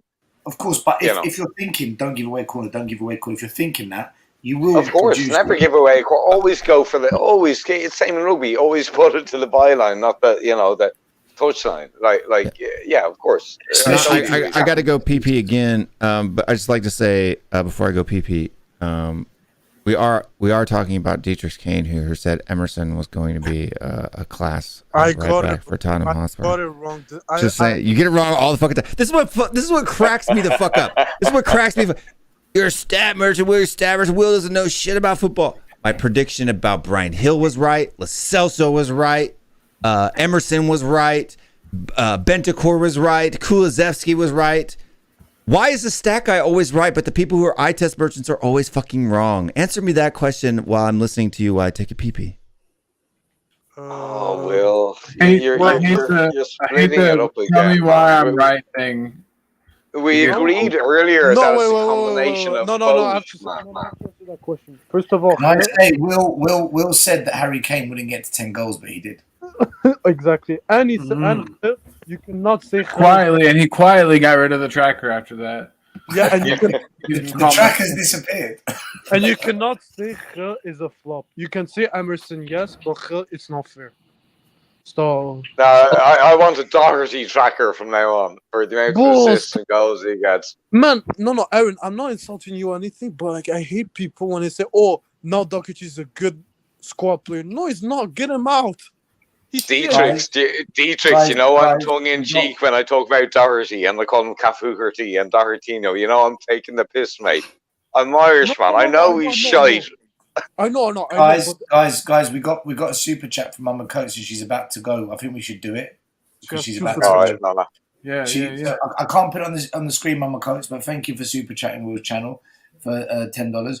She says, I have to call it a night, but I would like to know if you guys think Crystal Palace tomorrow, like they did Man City. I don't remember how that turned out on Say Your Name night. Does Vieira want them to win it? Like, is he gonna give it to them? I think that's something you don't need to question, Colin. I think Vieira will have his team well prepared as best as he can. Although I think Arsenal are going to win. Sorry to say it, but I think Arsenal are on a bit of a roll at the moment. Sorry, Mama Coates. I think the problem with Palace tomorrow, they have Zaha injured and they have Elise injured, so it's gonna be tough. Yeah. Palace aren't going to go down, but they can't get Europe, so they're just kind of mid-table. So they literally have nothing to play for, Palace. Yeah, I think. Yeah. Professional pride, maybe. We're all in trouble now. We're all in trouble. Will's mum is now promoting Will's spreadsheets, and probably his bed sheets as well. Spreadsheets and bed sheets. Does anyone know what that last bit of the comment says? I don't remember how that turned out on quote Say Your Name night. I think she's trying to say a bad word, if I'm not mistaken. What Say Your Name night? Is that an American term? No, is that like a beep, like F in nights? I don't know. I don't know how that turned out on. I'll spray my cat with water if you guys wonder what's going on. Mama Coates, what Say Your Name night? Yeah, Mama Coates, tell us what that last bit means. I don't remember. We're ignorant on this side of the pond, yeah? Abdul, what about you, man? You think Arsenal going to win or Palace can do a job? To be honest, I do think Arsenal can slightly get that 1-0 or 2-0 win. I just feel but anybody's capable of dropping points. Anybody can drop points. We're just pessimistic because we're Spurs fans. Palace is a good team with a lot of young talent. Elise, is that his name? He's very good. He's out. Zaha's good on his day. He's also injured too. Yeah. Gallagher is good. Can I try and interpret what Mampy Swift has been saying? I'm not sure why people are still disrespecting the Leinster lamb. I assume he means the Leinster lamb, which is a province in Dublin, referring to Doherty. Leinster's the province. I still disrespecting. No, either do I. I just don't think he's good enough, mate. Yeah, you know. I mean, look, at the end of the day, we bought him because he had a brilliant season for Wolverhampton. One brilliant season, and Wolves came 7th actually that year.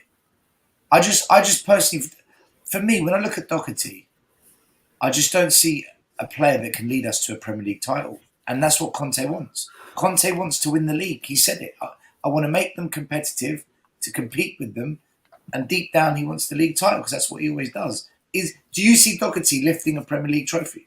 Never. It would be hilarious. No, because he's not. Because he's not captain. But look again. I go back to the four wing backs, full backs, whatever you want to call them. Doherty is, for me, the best out of the four performing at the moment, right? Yes. In regards to Leinster, I'm from Leinster, right? And I'm delighted to see Dohertinho, as Mr. K says, or Cafuherty, as I call him with tongue in cheek, doing well. But dude, come on, you know it's tongue in cheek, mate. I'm taking the piss, right? Diego Maradona. Yeah, exactly, mate. Big it up. But you know, like I don't think he's good enough to be, you know, what we need next season. And I don't think Reguilon is either. I don't think Sessegnon is either. And I don't think Emerson is either. But I think Dohertinho, Cafuherty, they deserve. Cafuherty. Do you know that if Thiago was on now, he would have you for blasphemy on the Brazilian national. The entire country would have you for blasphemy. I can't even say the word. Thiago's too busy taking care of the circus outside his new home, mate, and the 10 kids that are screaming in the back garden. Man. I pity them. I did find this funny, by the way. Don't you wish your right back was Doherty? Don't you? Doherty, he's Ireland's number 10. Yeah. Look, lads, come on. Let me have a laugh. You know, let me just enjoy the moment. I know he's shite, but 2 goals, 4, 5 assists. I'll take. He's playing good though. He's playing good. He's been effective recently. So against shit team, you have to precise against shit teams. Aaron, let me ask you something about, because you're Irish, right? Let me ask something. What's going on with Troy Parrott, man? Is he going to be a top striker or what? No, not at all. Do you want me to give you the background details, or I want to know what's going on right now with him. Where are we at? Is he going to become good, or is this just becoming is this a waste of time? No, he's found his level. Against Lithuania, and that goal would never have taken place in the Premier League, man, because he would have been closed down like that. Right? He's found his level, League One, and that's my view. Now, people are saying, "Oh, he might be Harry Kane. He might come, develop late." I know his family background. I know a lot of dirty details about his family, the criminal organisations he's been involved, his family's involved with, and why he went off the charts in the last 2 years, without getting myself assassinated. No, he's not going to become the next Harry Kane. All right. Although he did go to the same school as my dad did, O'Connell's, so I would love him to come good, but nah, his ship has sailed, man. His ship has sailed. League One, that's his level. We fucking did it, lads. We beat Newcastle. I'm telling you, bro. I'm telling you. Yo. Woo. Hey, Marcelino. Dohertino, baby. What a goal. What a goal. Bring the love, brother. Bring the love. Diving header. Reminded me of the good old Roberto Carlos days. Hey, Cafuherty, man. Put him at left wing back, right wing back. He scores the goals, baby. Oh, Marcelo, thank you. How much I've been needing you all night. Taking pictures, though.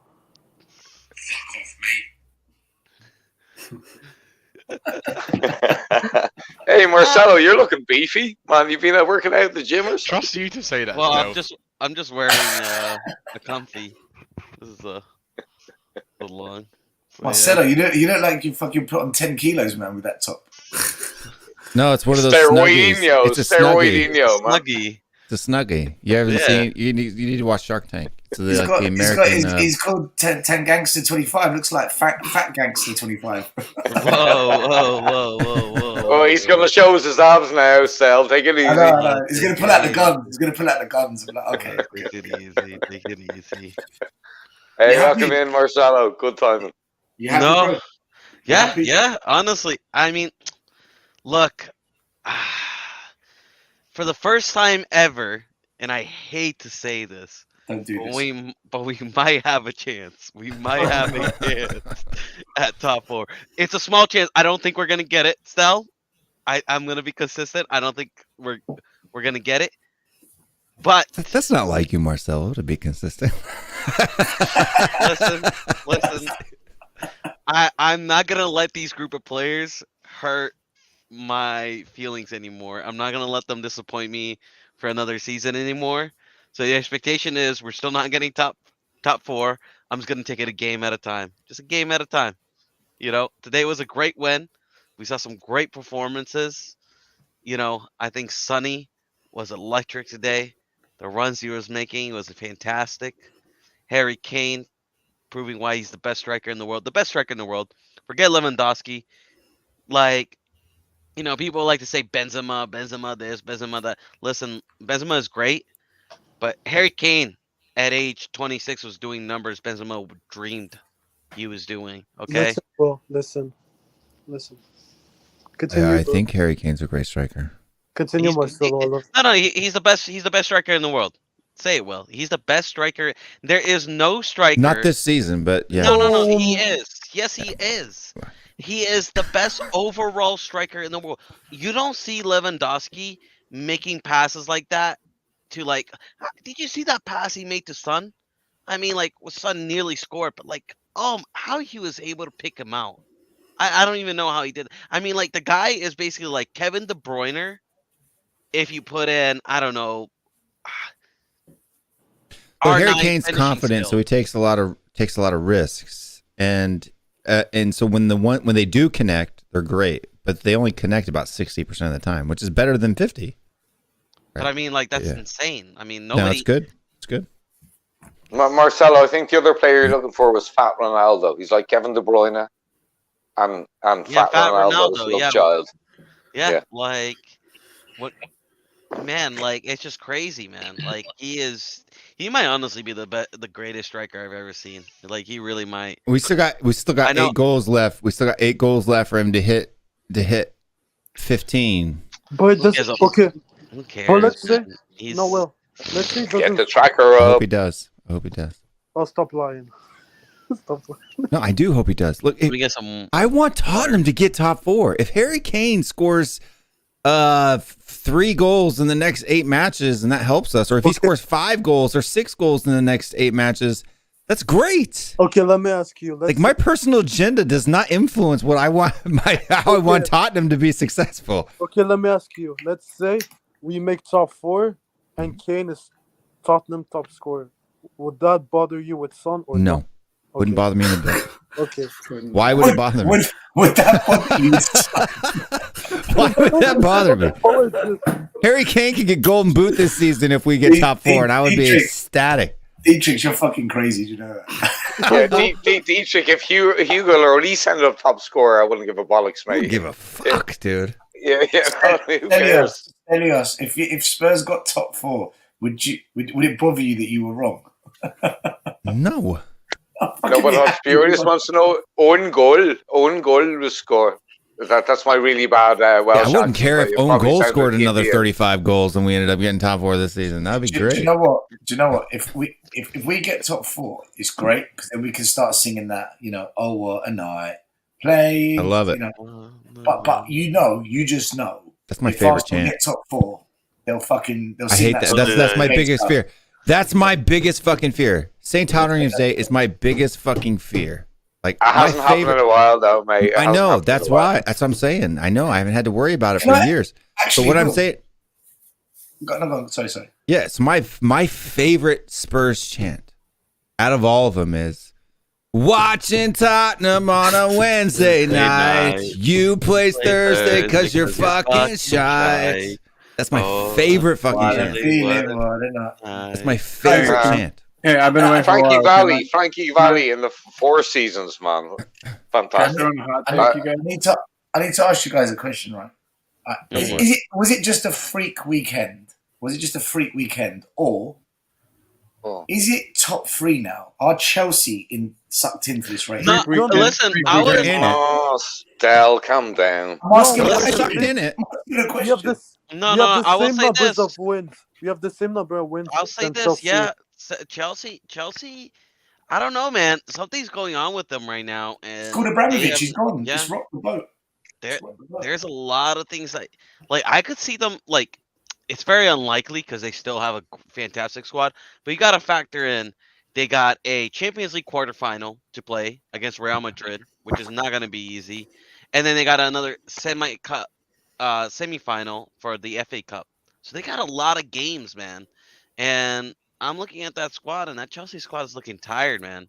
I can see them dropping some points in the Premier League. Listen, they're not out of the waters yet, in my opinion, Chelsea. They're not out of the waters yet, but Could Tottenham and Arsenal get 3rd and 4th, and Chelsea end up in the road?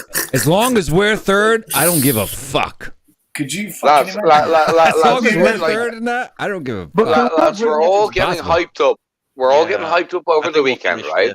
Yeah, I think we'll finish. No, hold up. Arsenal We're all and getting Chelsea hyped have up, to right? play each other. Aaron, they have to play each other. Yeah, they gotta play each other. Yes. And who do you think is going to win that game on current form, based on this weekend? Arsenal. Yeah, Arsenal, exactly. Now Chelsea have points on the board, right? Mm-hmm. Yeah, and we're running out of games, so we need Chelsea to finish 3rd, in my opinion. We need them to take points away from Arsenal. Not technically.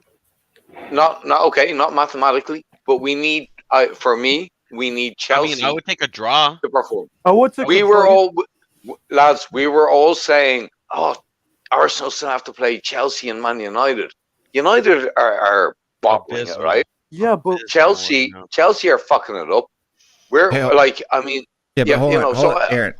I hear what Yeah. you're saying, right? I hear what you're saying. But they have to play Chelsea and us. So as long as we're 3 points behind them continuously, and our goal differential stays higher than theirs, the 4th spot's ours. That's all we have to do. Mate, they have a game at hand. They have a game at hand. No, their game in hand is Chelsea and us. Those are their games in hand. Yeah, and Chelsea are now underperforming. Right. I'm just saying, as long as we stay 3 points behind them and match their results, it all comes down to the North London Derby.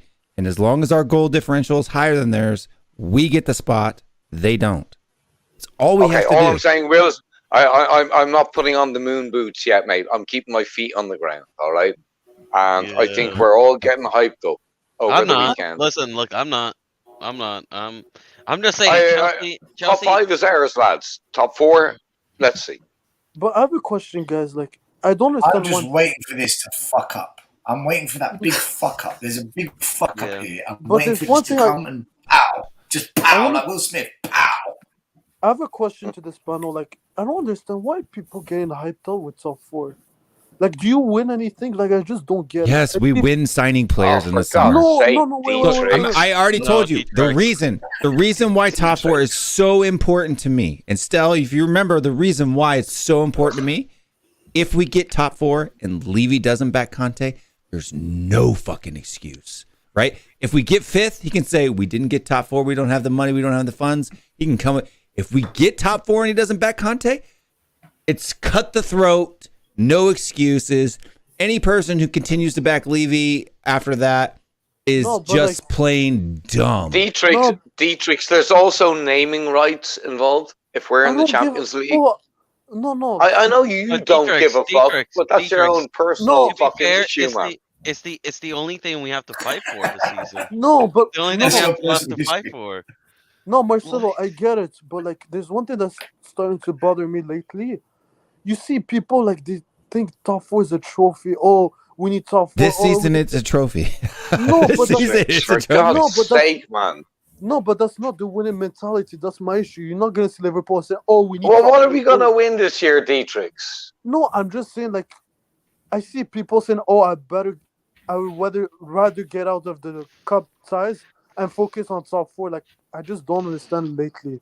No, I can see what look, I can see what Dietrich is saying, because for me, listen, the hype for me all in the season ended as soon as we lost to Middlesbrough. Like, for me, like, I'm just taking a game at a time. I hope we get top four. It will be beneficial for the club if we get top four. But if we miss out on top four, in my opinion, like, for me, I'm not gonna cry about it. Exactly. You realize, Dietrich, the amount of money that we can bring into naming rights, signing players, attracting players, by keeping Harry Kane, right? By being in the Champions League, mate. Keeping Kane, finishing keeping ahead of Man Conte. United. Yeah, I mean, keeping I Conte. see what he. Aaron, jeez. one Liverpool bought Van Dijk and Alisson. Were they in top four? No, they weren't. No, they weren't. Yeah, and our Liverpool not the. Whoa. That was the year after they lost the Champions League to Real Madrid. No, Van Dijk was there. No. Van Dijk was there already. He was I'm just saying, with all that money, I'm just saying, like, we. No, it was when what's his nuts messed up the shot. No, I'm just Dietrich, saying. Dietrich had Liverpool built a brand new stadium worth $1 billion or whatever the fuck it cost us. We don't play. Hang on, had they have a stadium? Did they have a stadium that didn't have naming rights? Van Dijk came Were in they trying to January keep the their year they best went to player? Hold on. Van And Dijk manager? Sorry, Will. Van Dijk came in to that season in January But when they were in the Champions League. Okay, but when they got Alisson the year after they dropped out when what's his nuts fluffed the kick. No. But do you do you want us to finish top four or below top four? I don't give a fuck about. It sounds like he wants to. Sounds like he wants Kane to get golden boot and for us to not get top four. That's what it sounds like to me. No, this is the future of our club, our manager, our best Did I just hear you players. say you want Son to break his leg and us finish outside the top four, but Kane get the golden boot? Is that what you said? I never said that. I never said that. I'm just. You might as well have choice. If you had a choice between top four or below, what would you? I would take. No, I would take Champions League, of course. That's not. So why are you asking the question then? So why would you ask the No, question? It's almost there, lads. We can do it. No, but like I've been saying it for months. No, We're my gonna do it, issue. finally. Marcelo, give Dietrich some of those steroids you're on. I just want to hear that, you know.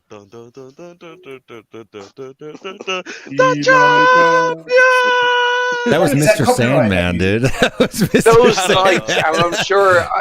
Look, lads, Stell is probably the only one of us who's been to one of those games, lads. Bring me You a know? dream.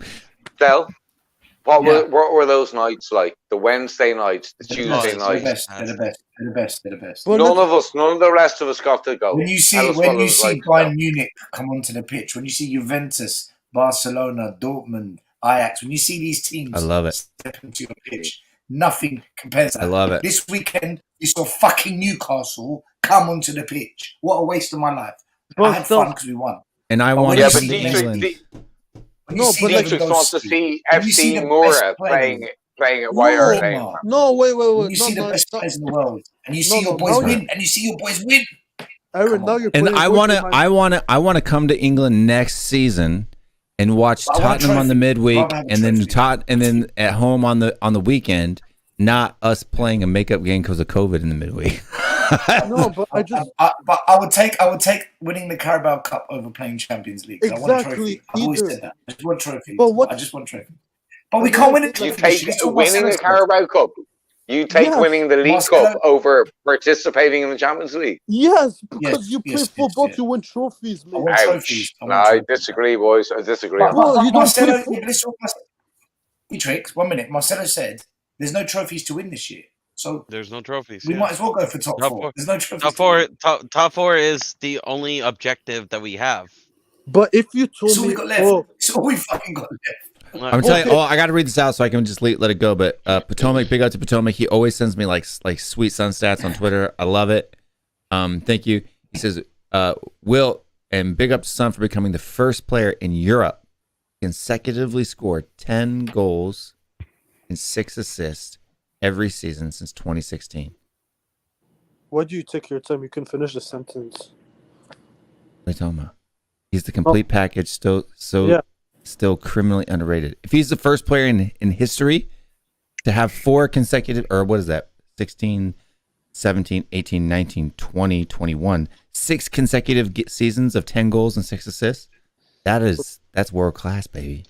But still, I wouldn't trust him. He's another Canadian, isn't he? I don't know. Potomac's the man, dude. He sends me sweet stats all the time. I verify him and check him. But Will, let me ask you this. Well, I forgot to ask you this. I kind of off topic. What were your thoughts on the U.S. group stage? I love it, dude. I'm looking forward to that UK game so much. I hope so bad. Yeah, hold up, UK, England. It would get England it right. match. Well done. My apologies. I'm American. UK. I'm not England. even from there, mate. I'm not even from tomato, there. potato, I potato. just... Oh, fucking that's Yeah. so. Sorry, Scotland guys. Do English and Scottish and Welsh and Northern Irish. Yeah. Yeah, like we don't even think it like over here in the United States. We don't even think of Wales as another country. Scotland, we do. Wales, we forget about all the time. Sorry, the Welsh. Do I have to explain it? And I'm a Paddy. No, right? I understand it. I understand it. I'm Scottish by heritage. I understand it. I understand. What's the difference between Great Britain and United Kingdom? Yeah, I understand the travesties. I understand the insult. No. But just geographically, what's the difference between Great Britain and United Kingdom? Great Britain and the United Kingdom? Yep. So I'm assuming Great Britain would be Scotland, England, Wales, and then the United Kingdom would include Northern Ireland. Perfect. Well done, Will. You're probably the first person, because most English people don't even know that. So yeah. Correct. Well done. Yeah.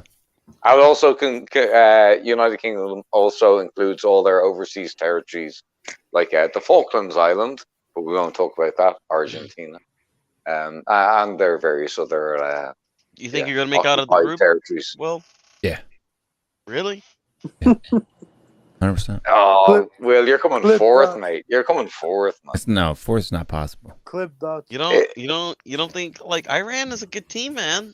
And they lost to Ukraine South are going to Korea get there, 2-0. man. And they're going to be bummed. They lost to Korea 2-0.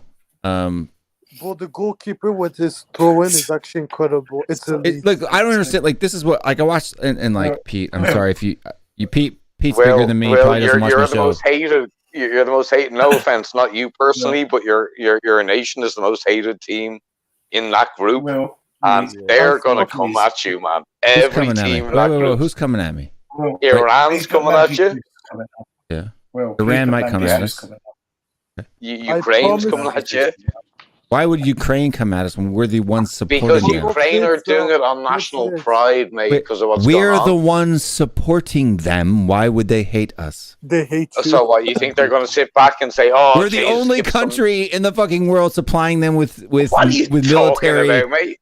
Oh, what are you reading? 4chan, Reddit, fucking Twitter, no, like man, the facts? fucking Alex Jones, a little bit. Oh, come on, mate. You don't think Europe's backing them up? Somebody's in a place where they have to be careful of COVID. Eugene's here. Will, please put that peace comment. All right, guys. Peace comment. Right, let's go peace in Malaysia. Who is that? Where's The one, two before, three before, four. There's one. He did 1, 2 before that. No, before that. Yeah, I already put that one up, dude. Oh my god, man! He paid He paid £240 for what? This guy, man. So what? Just getting. He took his girlfriend to the Byron where we lost 7-2. Oh dear! First time she goes to Spurs and we get this guy. Oh, that night. This guy. I don't know, man. I'm gonna say. Oh, big if Wales get through, man, I don't know. I don't think. Now Wales has nobody but Gareth Bale. Wales. Yeah, we will. What are you talking about? Yeah, we will. They got Ramsey. Players. Joe Roden. We drew. Hold on. We drew 0-0. Hold on. We drew 0-0 with Wales with the squad that didn't qualify for the World Cup in 2018. In a friendly, though. I'm just saying, we drew 0-0 with the squad that didn't qualify in 2018 with Wales. No, Wales is a good team, man. You can't be sure that you're gonna beat them. Yeah, we'll beat them. Well, Wales are decent, but I just honestly think politically, because of what's going on in Ukraine, I think those guys are going to be up for it. And No, I love Wales. I love Scott's right. Scotland. but Look, Scott's they're- Canadian. But He hates guys- America.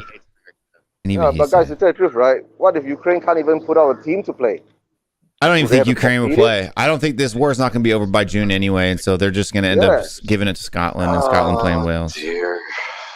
You boys. It'll end up that way. I'll see that soon. Yeah. It'll end up that way. It shouldn't, but it will. It will. It will. National pride will take over. Ukraine will get there. Wow, they're gonna put a bunch of farmers to play and they're gonna let them win? In fact, I think Ukraine's the best team out of those two. No, it's Wales. Yeah. I think Ukraine's better than Wales. No, Wales. I think Wales, they have that belief and like the team spirit. Like Belief of what? no, they just Gareth Bale's going to throw at his back and they'll lose. They won't even. Oh no, don't say that. No, but they are. In fairness, Wales are a bit of a one-man team. Gareth Bale won't play for another 2 months. He'll be saving himself for that game. Yeah, and they'll come on the pitch for 35 minutes, throw out his back, and he'll be out. Like, And probably score 2 or 3 goals in the meantime, per game.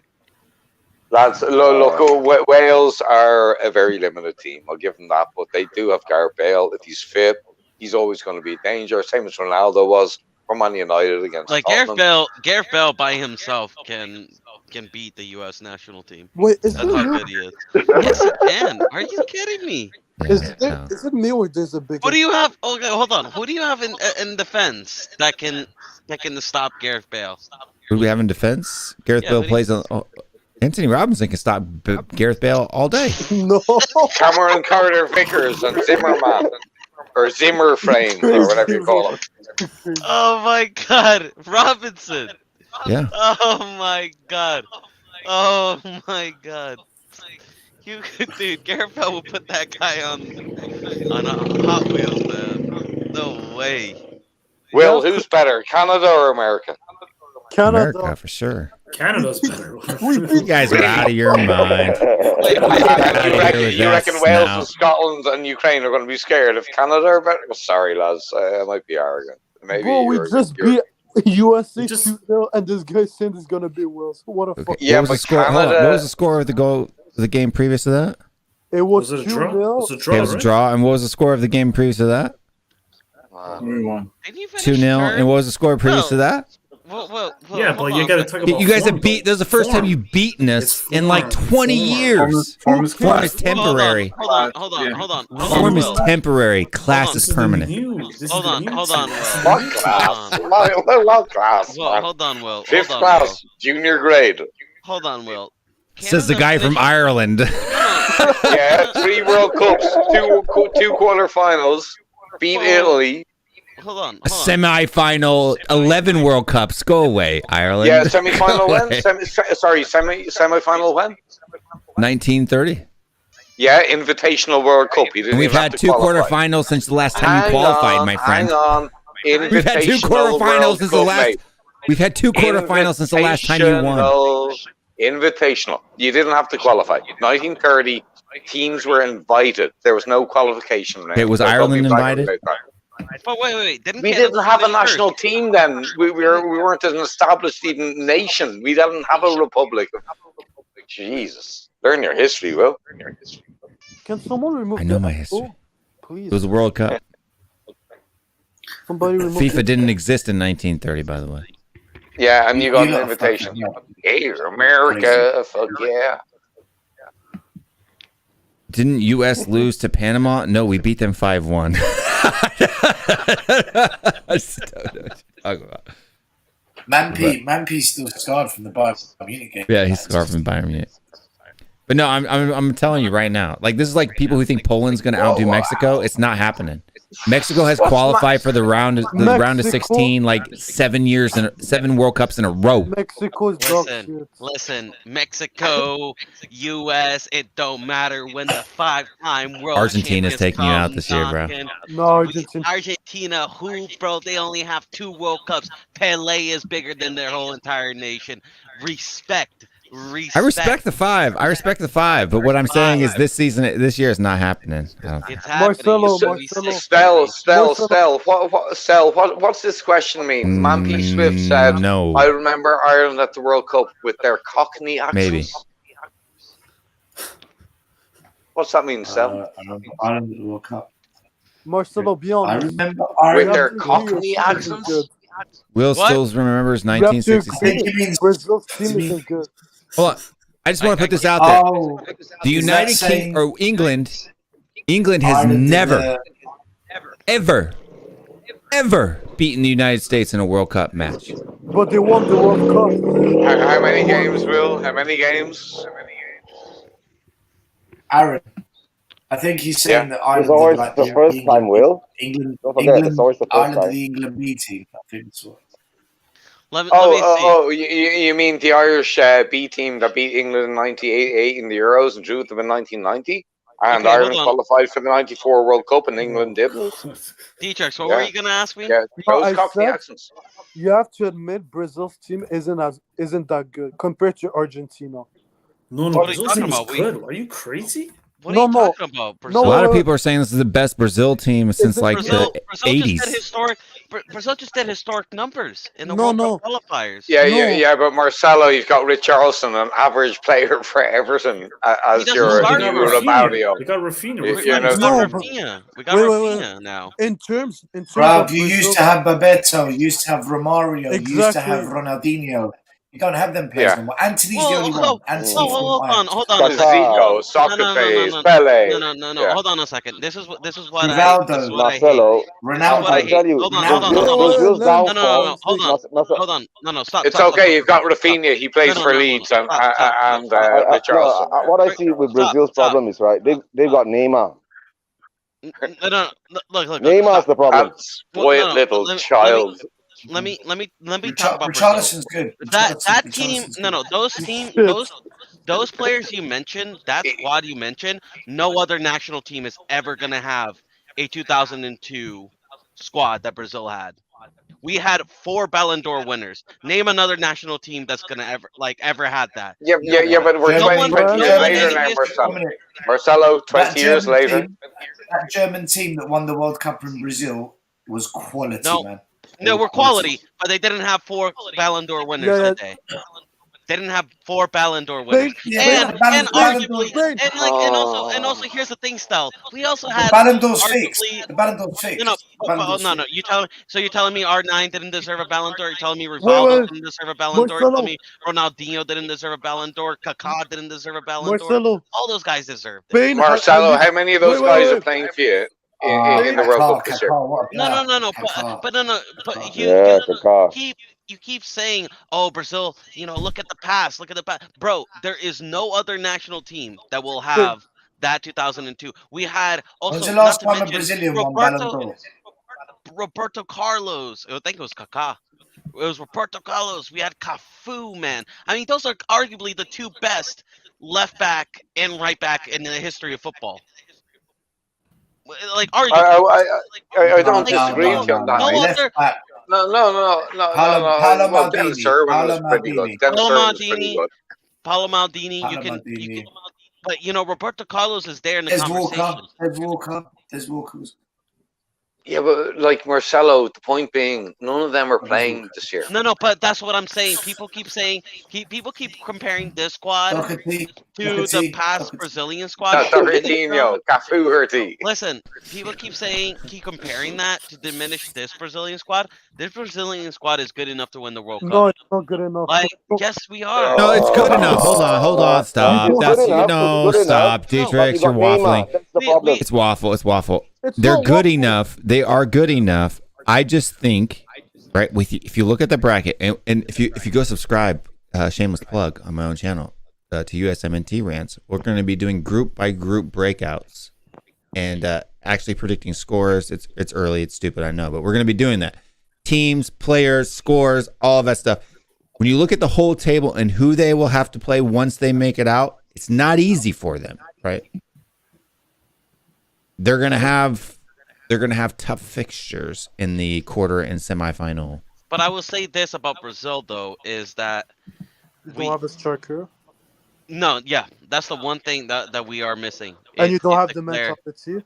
What do you mean we don't have mentality, man? We've won trophies with No, this you don't have team. no in terms of players. Thiago Silva is a leader on the pitch for Chelsea. You telling me he doesn't have the mentality? Marquinhos is a leader in PSG. You telling me he doesn't have mentality? Casemiro is a leader in Real Madrid. You telling me he doesn't have mentality? Rafinha, like he's an animal. You know, you telling me he doesn't have mentality? No. The only person. Not a trophy winning mentality at least. Will, can you get a Richarlison tracker going for the World Cup? No. He's not gonna play. He's not gonna start for us in the World Cup. He's already been dropped from the starting 11. Yeah, but I think you got Joe Linton, right? Your team? Did Emerson make? He doesn't. That's Joe Linton. Emerson. You got Emerson Royale. Yeah. Yeah. No, but like. Where's Davinson Sanchez from? Or is he Argentina? Sorry. Also, I'm not disrespecting Brazil. Argentina doesn't have that great of a team either. No, they have a good team. No, but this is the funny thing about this World Cup. There isn't one particular team that stands out. France, if you're looking at like base players, Eugene, you got like massive noise, bro. And he also looks like he's in a hospital. Eugene? But no, it's like a motorcycle or something starting up. All right, okay. You got I think the only team that has like out and out like the best squad on paper is probably the UK or England, but they don't have. No, France. It's France. France, yeah. My money's on France, lads, just because of their experience. No. Messi's going to lift the World Cup. I said it before. No, he's going to lift fuck it. Fuck off. It's not going to be He's Argentina. gonna do it. He's going to do it. It's not going to be Argentina. Listen, let's look at the top 5 contenders, right? Number 1, I would say France. Like, just looking at squad, right? It's France. England, but they're bottlers, so they're probably not going to win it. Manager. Yeah. Brazil, Argentina, and then Portugal. Germany, maybe. Never And doubt you Germany. can never write off Germany. Never write off Germany, Germany in their organization. Germany squad has not been consistent at all. Yeah, but Germany teams have won it many times before. What about without Holland? having the best What about players. Holland, guys? What's Holland saying? No. Yeah, Holland will give them a shout too. No, but they're not top 5. I'm pretty sure this is Van Dijk's first international tournament. If I'm What about Morocco, guys? Don't forget about Morocco. Kaboom! Listen, out of those 5, Morocco, forget that piece of shit. Forget that piece of shit.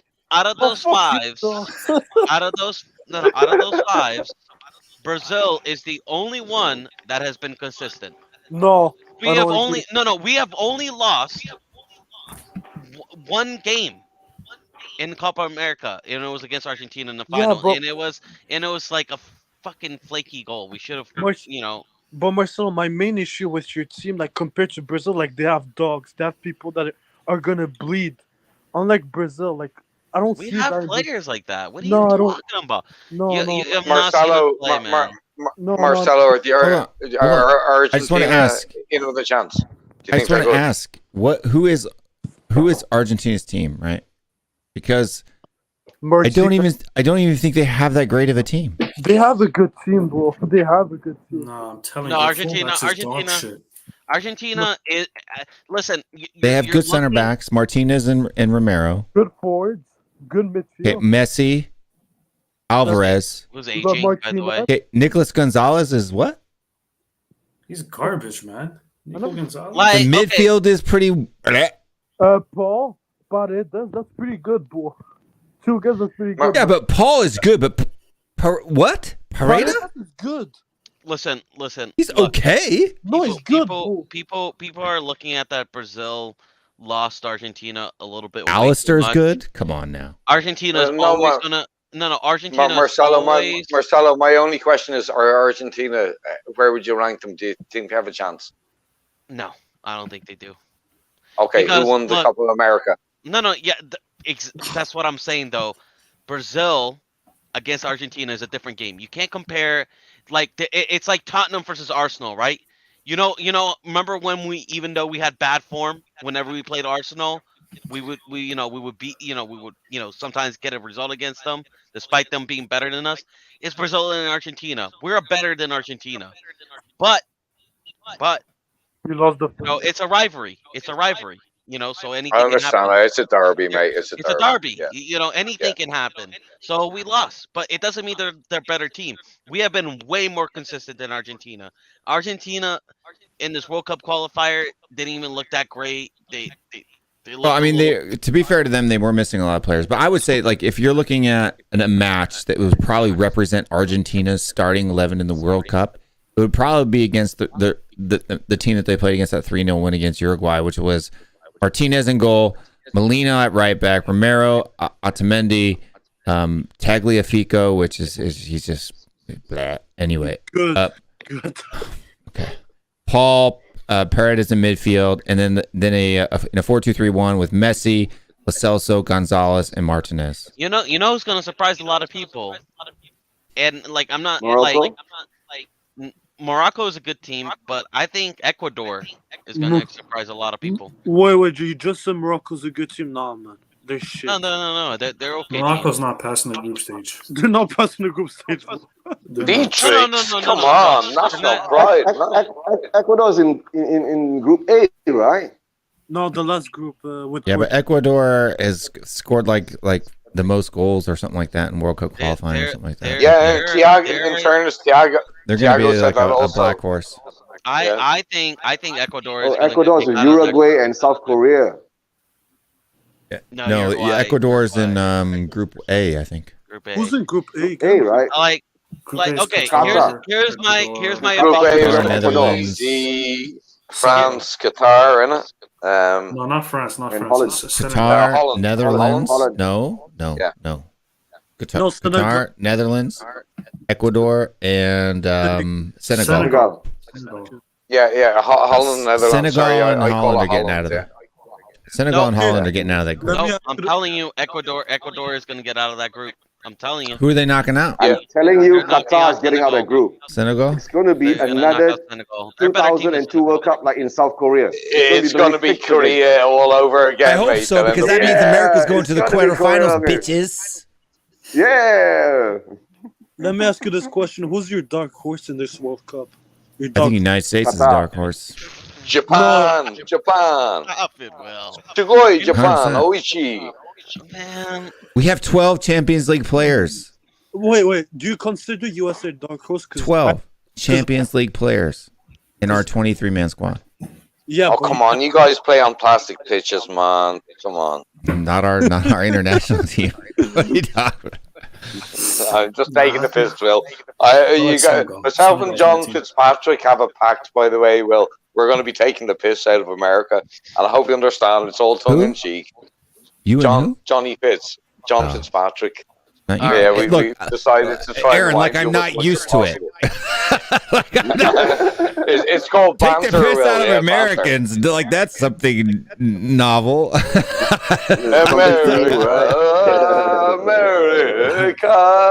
America, fuck yeah. Come on, motherfucking world, yeah. Football, piss take. Like if you put those two words together, America is what comes out, right? So You better get used to it, mate. You're in the World Cup. I'm Me and Fitz here American, of coming at course you. I'm used to it. You act like this is the first time we've been in the World Cup. We've been, for fuck's sake, we've made every World Cup at one since the 1980s. Yeah, and you got invited to most of them, yeah. No, we didn't. I know, but I'm getting a message from the daughter's mum now. Oh, fuck off. Oh, whoops, sorry. show the screen, Will. I have a question for you. We're going to make predictions. Group A, who makes it out? Can you zoom in, please? Oh, you got bad eyes? No, zoom in on Marcelo's guns, man. It's on your They're phone. juicy. I think Senegal and Netherlands makes it out. No, I'm saying Ecuador and Netherlands. You know what? Crazy Senegal all the way, man. Senegal. I agree with you there. I agree with you, Dietrich. Qatar and Holland. No, Senegal. Qatar's not getting. Qatar will be lucky to win a match. I've seen Ah, Senegal. guys, you watch this in Asia, right? I've been telling you, Will. Eugene, we It's all beat gonna be a Qatar. narrative. We beat Qatar with our C team 1-0. It doesn't matter. The referee's on Qatar's An side. accident. Our C team. Ecuador. Our U23s were playing Qatar and beat them 1-0. I think it's going to be Ecuador Ecuador and three Netherlands. penalties in the first game. I think Ecuador and Netherlands. Again, 3 penalties. There's going to be a lot of money going into referees' All right. hand in that group. Put it that way. England, USA. No, I'm saying England and whoever. I think it's gonna be Wales, so I'm saying Wales. England, Iran. Out of your mind. I'm going to say England. England, USA. You know what? Screw it. I'll say USA. Yeah, England, USA is getting out of the group. Now, for me, it's England, Ukraine, then Iran, and then Saudi USA. Arabia. Very well. We think it's making out of this one. Argentina, Mexico. I think it's going to be You're Argentina. not going to get. Will, you're not getting any refereeing decisions going your way. It's in the Middle East. Mexico hasn't been doing that well. Their team is old, They haven't. right? Hold on. They haven't been doing that well, but this is Mexico we're talking about. They always their team is qualify. They aging. always no. Yeah, Hold on. Mexico always get Regardless of the shit team Mexico has, they always get out of the group stage. Yeah. Always. It's the first Yeah, time for they everything. fucked us over in New York. They fucked Ireland over in '94, man. We couldn't drink water. Our manager was throwing bottles of water on the pitch. Always get out of the group stage, dude. They will fight and scrap. France, Denmark. You know what? Yeah. France, What Denmark. about the winner's Yeah, curse? France, Denmark. What about the winner's curse? Oh yeah. Where's the echo, lads? Guys, Please we're sort out the echo. I'm getting Eugene, so much reverb. I think France will get out of the thing, but I think they'll lose in the quarterfinal. That's the I don't winner's know, curse. man. Winner's curse. Like Germany get knocked out, maybe I guess. You know, Germany Germany got ain't knocked got out. knocked out. What, the man. last three, I think the last 4 winners didn't qualify past the group stage. Since 1998, other than Brazil, no winner has ever. So what are you thinking, like passed- Peru, Denmark, then, or what? I don't know, man. I'm gonna go. Listen, I'm gonna go Denmark and Tunisia. France. Australia, Denmark. I think it's gonna Australia's be not Denmark. even gonna get there. Stop. Dude, have you? I watch Australian A League. I support Melbourne Victory, and it is five aside. I'm mate. all for pulling for your confederation, but let's be reasonable here. Eugene's just picked the Asian team every single time. Like he doesn't even care. And Australia's how about not this even one? Asian, mate. Oh, I think Spain, Japan getting out of this. yeah, me too. I'm saying Japan, Nihongo, Spain and Ichiban. Japan. I thought Germany would be in there. No, No. Germany isn't good. They're good, bro. No, I think I it'll be don't think Japan and Spain are England. going to do well. Yeah, I think Japan are going to surprise. It's a lot either of people. Japan, Germany, or Spain, Germany. But I got Japan being in the second spot. But whoever, it just depends on whichever team shows up for that. But I don't think both Spain and Germany are getting out of that group. I think it's gonna be Germany and All right. Japan. Yeah, Germany, Japan, you, Spain, Marcelo. Japan, or Germany, Spain, yeah. Germany. Yeah. One of those two. No, All right. I like Spain. What does Spain Spain's have a good nowadays? Spain looks a bit weak, right? No, Spain. Yeah, has Spain no have attackers, Gilson. man. They have No Gilson. teeth. They have no teeth. Oh, they got Gilson. They got Red All right, One. yeah. Belgium, Croatia. No, Belgium. Nah, Belgium, Canada. You dumb. Canada's not getting out of that No, group. it's You'll be been lucky to score a goal. For us, Belgium, Croatia. lucky. I agree with you on Let me that one, let me Will. ask the Canadians. Have you ever scored? Hold on. Belgium and Hold on. Morocco. Have the Canadians ever scored a goal in the World Cup? No, they lost 2-0, 2-0, and 1-0 Yeah. in 1986. Yeah, that's They've never scored a goal. You'll be in the lucky to World Cup. score a goal this World It'll Cup. be different Croatia. time, though. It's gonna be Belgium and Croatia. No, 100%. don't sleep Nah, on Belgium and Hakimi. Canada. Belgium, Croatia. Yeah. Don't sleep Totally. on Hakimi, bro. Don't sleep on Hakimi. This one's a little more difficult. I think it's going to be a toss-up between Serbia and Switzerland, but I'm probably going to go Brazil-Serbia on this one. No, you can't. How Cameroon, man? What? No, Switzerland. You know, I'll you know- say you this. know We this actually group, right? for, It's a This tough group- group. No. for the first No, seed, this we group actually is the got a same really group that tough was in group. 2018. Yeah, except for Cameroon. This is Nah, Cameroon's of good, course the man. same group. Except for Cameroon. Okay, we can have I to introduce say the conspiracy theory here? Having Ireland have played Switzerland in many qualification rounds, and I've watched Switzerland play. FIFA and UEFA are based in Switzerland. Referees. Scott M's always- coming after Marcelo. Serbia and I don't mind Switzerland what are getting Scott M says, man. He either says no or something miserable. But trust me, lads, Switzerland always get their decisions going their way. And I've seen this over the last 30-odd years because I of think it's FIFA gonna and be Brazil UEFA and being Switzerland. based there. Bro, I think it's gonna be Brazil and Switzerland. Yeah, so do I, Marcelo. Brazil, Brazil, Switzerland. I Brazil, think Switzerland. Serbia and Switzerland's a good match because I think Cameroon. Well, Serbia are Vlahovic has better been on than fire. Switzerland, but Switzerland always get the refs. Big surprise. This is gonna be a big surprise. Uruguay and South Korea. I agree. Yeah, I Uruguay- fucking agree. No, That's Portugal. exactly what I would Portugal. pick. Uruguay and South No, Korea. Uruguay Portugal and South Korea. Portugal is not Portugal going out. through. Portugal are shit, bro. Portugal are They so got overrated. Fernandes. Yeah, so are Man United, and I've seen- Ronaldo still scored Aaron, 3 against us, man. Aaron, I've seen Portugal against Turkey. They were so shit. They're so They're bad. so shit, mate. They're not good So enough. bad. I mean, I'm they do have the telling you- Ronaldo effect, but I'm saying I think it's going to be Uruguay and South Korea to get out of this group. Yes. Yes. My money's on Portugal and South Because Korea. wait, look at the fixtures before you go down. You got Uruguay, South Korea. So one of those two people are going to get 3 points right out the bat, right? It's gonna be Uruguay. Ghana, Portugal's going to draw Ghana. Okay, South Korea is going to beat Ghana. Portugal is going to lose to Uruguay.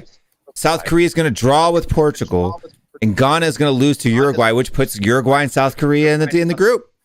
No, I'm telling you, Ghana's about to get 3 draws. 3 draws, so 3 points, so they're Is out. that it? Yep. Yep. All right, that's it. Mhm. And then Brazil goes in and wins. And on it the all. new channel, USMNT Rants, we're going to be doing all this per group every time. Score predictions, all groups. Check it out. What time you doing, Will? Huh? What time you gonna be doing it? It's probably going to be like on Wednesdays at like 7 p.m. or something. I don't know. We'll figure it out. Maybe 2 p.m. Baby. Hexa. It's gonna be 6 World Cups. Mhm. Hexa. Just Yeah, wait. so 1E versus 2F, 1G versus 2H. But we're going to be doing this all through the whole thing. Because back. it's like Aaron said. In my opinion, I think this World Cup is this echoes fucking. Who's got the echo? Yeah, it's doing my head in as well, man. In my opinion, I think Who's Aaron got said earbuds it in? best. I think Aaron said it best. I think this World Cup is really open to everybody. Like, people keep saying, oh, we have Emerson Royale, but like, first off, I mean, I know Dani Alves is like 40, but he's starting, and he's looking fucking good at right back. So you can laugh all you want. He's looking really fucking good. And Sorry for laughing. We're No, not you- Guys, even there. don't forget this World Cup is going to be played throughout the season, right? The amount of listen, Aaron, injuries you going to can come laugh. in, we do not know. We actually do not know. Along the way until November, right, from the start of the season, we do not know about injuries going to come in. What's going Hold to on, happen but this, there? I'm What's going telling to you, happen here? this is why I think the United States is going to have a benefit. You guys do realize this is what we played during MLS's off season, correct? Oh, you guys won't be as fit as that, though. No, Yeah, it'll you're not going to be match no, sharp then. hold Well, on. that could work. No. That could work in the reverse. But Will, most of Where your it top starts players in are playing November, in you're Europe. only talking 3 weeks difference, right? So we're not going to But have most of your top injuries, players are right? playing in Europe. Hold on. There's a chance that any one of these European players could be injured come November because there's like what? The last match played in the Premier League is 10 days. Like even Southgate is crying already, asking the FA to cancel Premier League matches because it runs too close into the first fixture with the World Cup. It's like Well, I 5 think I've days done or the- something like that. Yeah, Well, I think I've done 3 they won't even have watch-alongs time with to you have now. friendlies. Yeah, we're friendly. Sorry, Eugene. Will, I think I've done 3 watch-alongs with you now for US games, and every game you were criticizing your manager, saying Yep, this he's a guy twat. is useless. Yep, he's a twat. Okay. So why do you think he's all of a sudden gonna become good in the World Cup? Not him. The players are good. And you've never in qualifying, our starting 11 hasn't started once in qualifying. You've also criticized Pulisic and said you don't rate him, and he's your No. I said he's overrated. okay. All right. There's a difference between being overrated and not rated, right? Christian Pulisic is obviously a good player. I think. Oh, coming that's into what the I said all tournament- along. I think coming into the tournament, though, I think Brazil has the best midfield. Personally, I don't think Probably, there's a yeah. better midfield. I think our Yeah, midfield, and I think honestly, I think England. I think England are the best What are you talking midfield about? England myself. midfield is garbage. What are you Declan talking about? Rice. Declan Rice is all they have. over Casemiro, over my dead body, over my dead body. They can Declan Rice shoot is down it. opposition, Phillips. mate. Who else? Phillips is garbage. Bro, Casemiro. Who else? Casemiro has been playing on Wednesday night since Wait. Rice was Who like. else plays in England's midfield? Mount? Mason Mount is the best, possibly one of the best performing midfielders in the Premier League of late. Oh my god. Foden is a forward, not a midfielder, by the way. Foden is fantastic as well, but no, he's going to be playing in midfield. Headache. Why would he? Who's going to play on right wing then? Can we get Jude Bellingham in? Right wing, you have Raheem Sterling. Fabinho, that Paquetá is really good. Paquetá's been doing way better than Mason Mount for I Brazil. can't believe I'm defending England now I because know, I that's don't your want problem. them to win. And then you know we have Bruno Guimaraes, who's looking fantastic for the national team. I mean, the kid is looking on fire. The only thing that doesn't, the Bruno only Guimaraes midfielder is the Newcastle guy, right? yeah, he's fantastic, man. He's a baller. And the only midfielder we have that I don't rate is Fred. That's it. Every single one. of our But Fred has midfielders been having a good time now. He's been doing pretty decent. He's okay. Just for the audience, let's throw it up there. This is Gio Reyna versus Mason Mount, a 19-year-old versus a 23-year-old Champions League winner. And you're saying there's a huge difference? Please. Why does the echo sound like Scott M?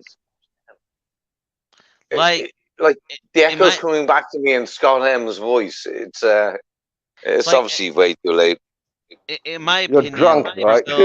Brazil, Eugene, you gotta ride the mute, man. You gotta ride the mute. Brazil has the best midfield, and I will say we have the two best center backs, and out of everybody. The one thing we lack is a striker. We have good Yeah, fullback. the U.S. doesn't have a striker, and we don't have center backs. That's our two I biggest weaknesses. I think Lottie is a fantastic left back.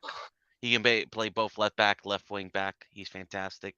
I think our right back position, obviously, Dani Alves, relying on him, or Danilo and Emerson. They're not really, Yeah, our fullbacks are pretty decent. Our center backs, like we're talking like Ben White, Ben Davies type fullback or center backs for the U.S. That's not too, and we don't have a striker at all. We have But like I'll a say this: Firmino-like striker. we have some of the best wingers in the league. Vinicius We got good Jr. wingers. We have Weah. Vinicius Jr. Yeah. We have Rafinha. We have Gabriel Jesus. We have Neymar. Listen, people, you can trash on him all you want. You can say all you want. If he's fit, he'll show up. Just because If he's fit, he's one of the best wingers in the world, man. He's one of the best wingers in the world. Marcelo Neymar is a wanker, right? So that's my trash on him. You can trash on him all you want, but if he walked into Ireland, he'd be Ireland's biggest player. Oh, of course he would. For fuck's sake, I know. we've only got a country, a population of 5 million people. Yeah. And I told you this earlier. Cameron Carter-Vickers was immense in the Celtic Rangers game. I hear you, man. The toughest derby on the planet, and he scored the winner, and he defended like a rock. So I don't know why you boys don't call him up, because I think I didn't rate him for Tottenham, but I definitely think I'm not gonna lie. I rate the MLS more than I do the Scottish League. It is better. Have league you than watched the Scottish Scottish League? It is a Marcelo? better. It is by fact a better league than Scottish. League. Scottish League is so fucking slow. Unless if it's Celtic or Rangers. That's what I'm talking team, but like all the other team are fucking. Or yesterday, Celtic Rangers. Okay. Right so, now, Will, who's the best team in MLS? Who's the best? It depends. Each year is different. Well, on current performance, Seattle Sounders, NCYFC, Atlanta United, Philadelphia Union are probably the most just one. consistent. Will, just one. That's not how the MLS works. You can't do that. All right. Okay. Okay. If hypothetically, if you're okay, so I'm gonna. Yeah. So the Atlanta best team and drop them into England, what division would they go into? So the people that have competed into CONCACAF Champions League, I would say if you're taking the best top three, you'd take Seattle Sounders, Atlanta United, and NCYFC, and they would play Champions League and would qualify and be kicked in and out of the Premier League year in year out. Okay, and if Fulham, you're to take Norwich, Celtic or Rangers, West Brom. Yeah, Celtic and Rangers are better than Norwich, West Brom. Yeah. Do you think they are? What? No, I don't think so. I think they're about on par with West Brom. In my opinion, Celtic and Rangers are like championship teams. Yeah, like I think that they would be top levels, like Fulham. So like your NCFC, Atlanta United, Seattle Sounders, those teams with the current players that they have would be in and out of relegation, right? Like a Fulham, a West Brom, right? Yeah, and now there's some real shit teams like Chicago Fire or whatever. They're just garbage all the time, right? Celtic and Rangers would be in that same level. So the best teams in the Scottish Premier League are probably on par with some of the best teams. But you have to understand there's only 2 teams in the Scottish Premier League. The rest of the teams are dog fire garbage.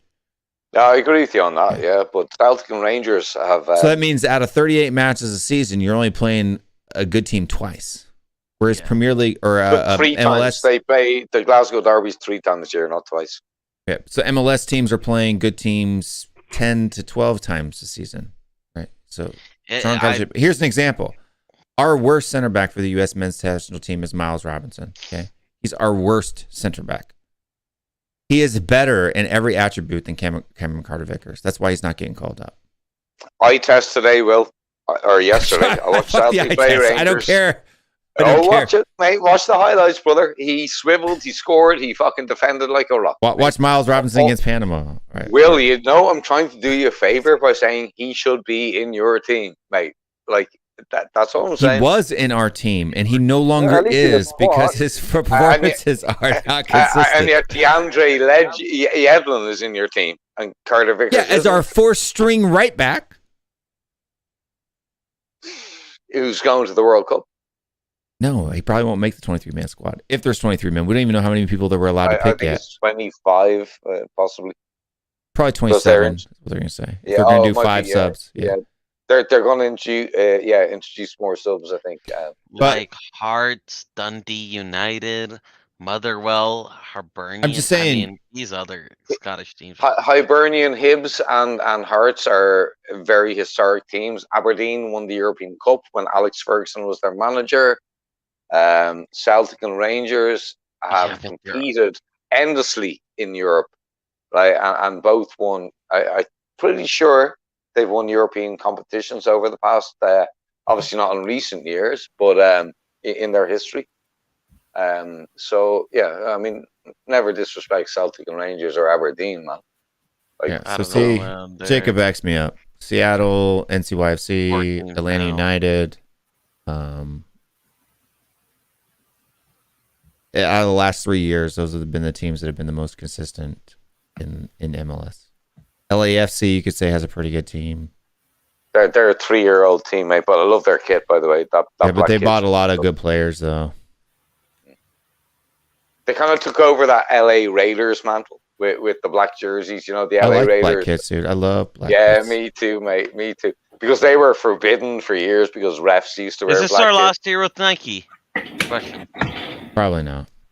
I hope so, man. Nike pays the best. I hate their kits though.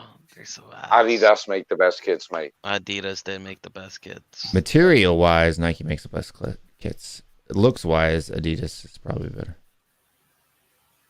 Like you know, supposedly Nike and Adidas were 2 brothers, and they both they were from Germany. Oh, that's Puma and Adidas. Oh, I beg your pardon then. I knew I'd probably fuck it up, but hey, I was close, man. Nike's an American company. Is it really? Yeah. Why does it use the Greek god of speed? Or something like because they started shoes, and that was what they did. Like, they started shoes, and before that, we were all barefoot. No, they started in shoes, right? And the god Nike, right, is the shoe with the little wings on the back of it. That was the thing. Right? That's why they went with Nike. Well, I study classical studies. Don't worry, mate. I'm being facetious. All right. Yeah. But guys, dude, we've been on this thing for 4 fucking hours. 4 hours and 20 minutes to be exact. Murphy. I'm getting worn out. I keep running away to do homework, so I've only been here for like bits and pieces. Colin, you're there. I didn't realize, mate. I'm like falling asleep. Yeah. Good night. I'm about to fall out. So everybody plug yourselves. It's 1 fucking a.m. Marcel's gone already. If anybody's so is Eugene. Colin, plug your channel. Yeah, if anyone's watching this, Talking Ball. Still 46 people watching for some reason. Sick. Talking Ball, if you're not already subscribed, definitely come over and subscribe. We just crossed the 200 subscriber threshold. So we're all doing the Pocky one chip challenge. We did it for 100 as well. that's coming soon. Chips have been ordered, so yeah, just subscribe to the channel, click the bell. I need to order mine. Yeah, you do, dude. I'll send you a link. Torby got Yeah, ours. send me a link in WhatsApp and I'll order it. All right, cool. Will's gonna eat one too. And see, we also do Spurs content, but it's just for fun. So Talking Ball, Twitter handles right there. Check me out, please. It would make me happy. Sounds good, Mr. Arundub. Yeah, you and your Scottish pronunciation of Gaelic, brother. You'll I'm find Scottish. me What do you usually- expect? Yeah, you bollocks. You'll usually find me on Colin's chat and Will's chat because I sleep at my hours because of my family in Japan. So yeah, Colin usually and Will more regularly lately. And yeah, come on Japan, Ichiban. Ichiban. Nihon. That's Japan in Japanese. Don't worry, Will. I know. I think he was educating Or the Nippon. guests. I'm educating the people out there in the world. But yeah, we will be doing kind of a deeper version of what we did tonight with Marcelo here on USMNT rants. The link may or may not be in the description. Let me post it in the chat here and then make sure it's in the description. But USMNT rants. Videos. Should probably go to YouTube. It'd be a lot easier. But yeah. Anyway, go to just search USMNT rants on YouTube. It'll be a lot easier than me wasting time talking about it here. But yes, there I'm on YouTube now. Rants. I'm the only one that pops up. First channel that pops up in the thing. Costa Rica 2, USA 0. Let's see.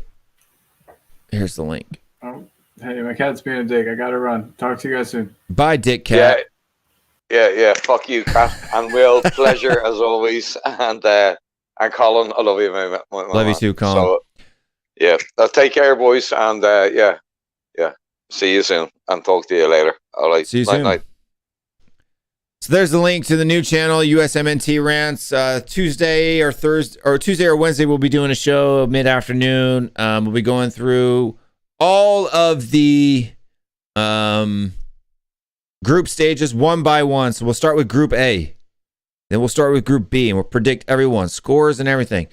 Each individual channel for out the World Cup. So to watch this, Group A, B, C, D, E, F, G, H. And all of the knockout stages. We'll be predicting all of that stuff over on USMNT Rants. Make sure you go over there and subscribe to that channel as well if you haven't already.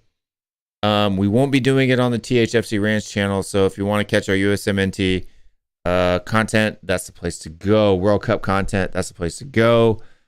We'll also have guests from all other countries. Brazil and Italy, Greece, UK, all over, every place, everywhere we go. Bunch of different folks on for that type of content. So make sure you subscribe to that. Anyway, guys, we'll be back next weekend here on THFC Rants for the post-match fan show, like always. So make sure to like, subscribe, hit that bell to be notified every time we go live here on this channel. And stay strong. Stay Spurs. Come on, you Spurs, and we'll see you guys next time.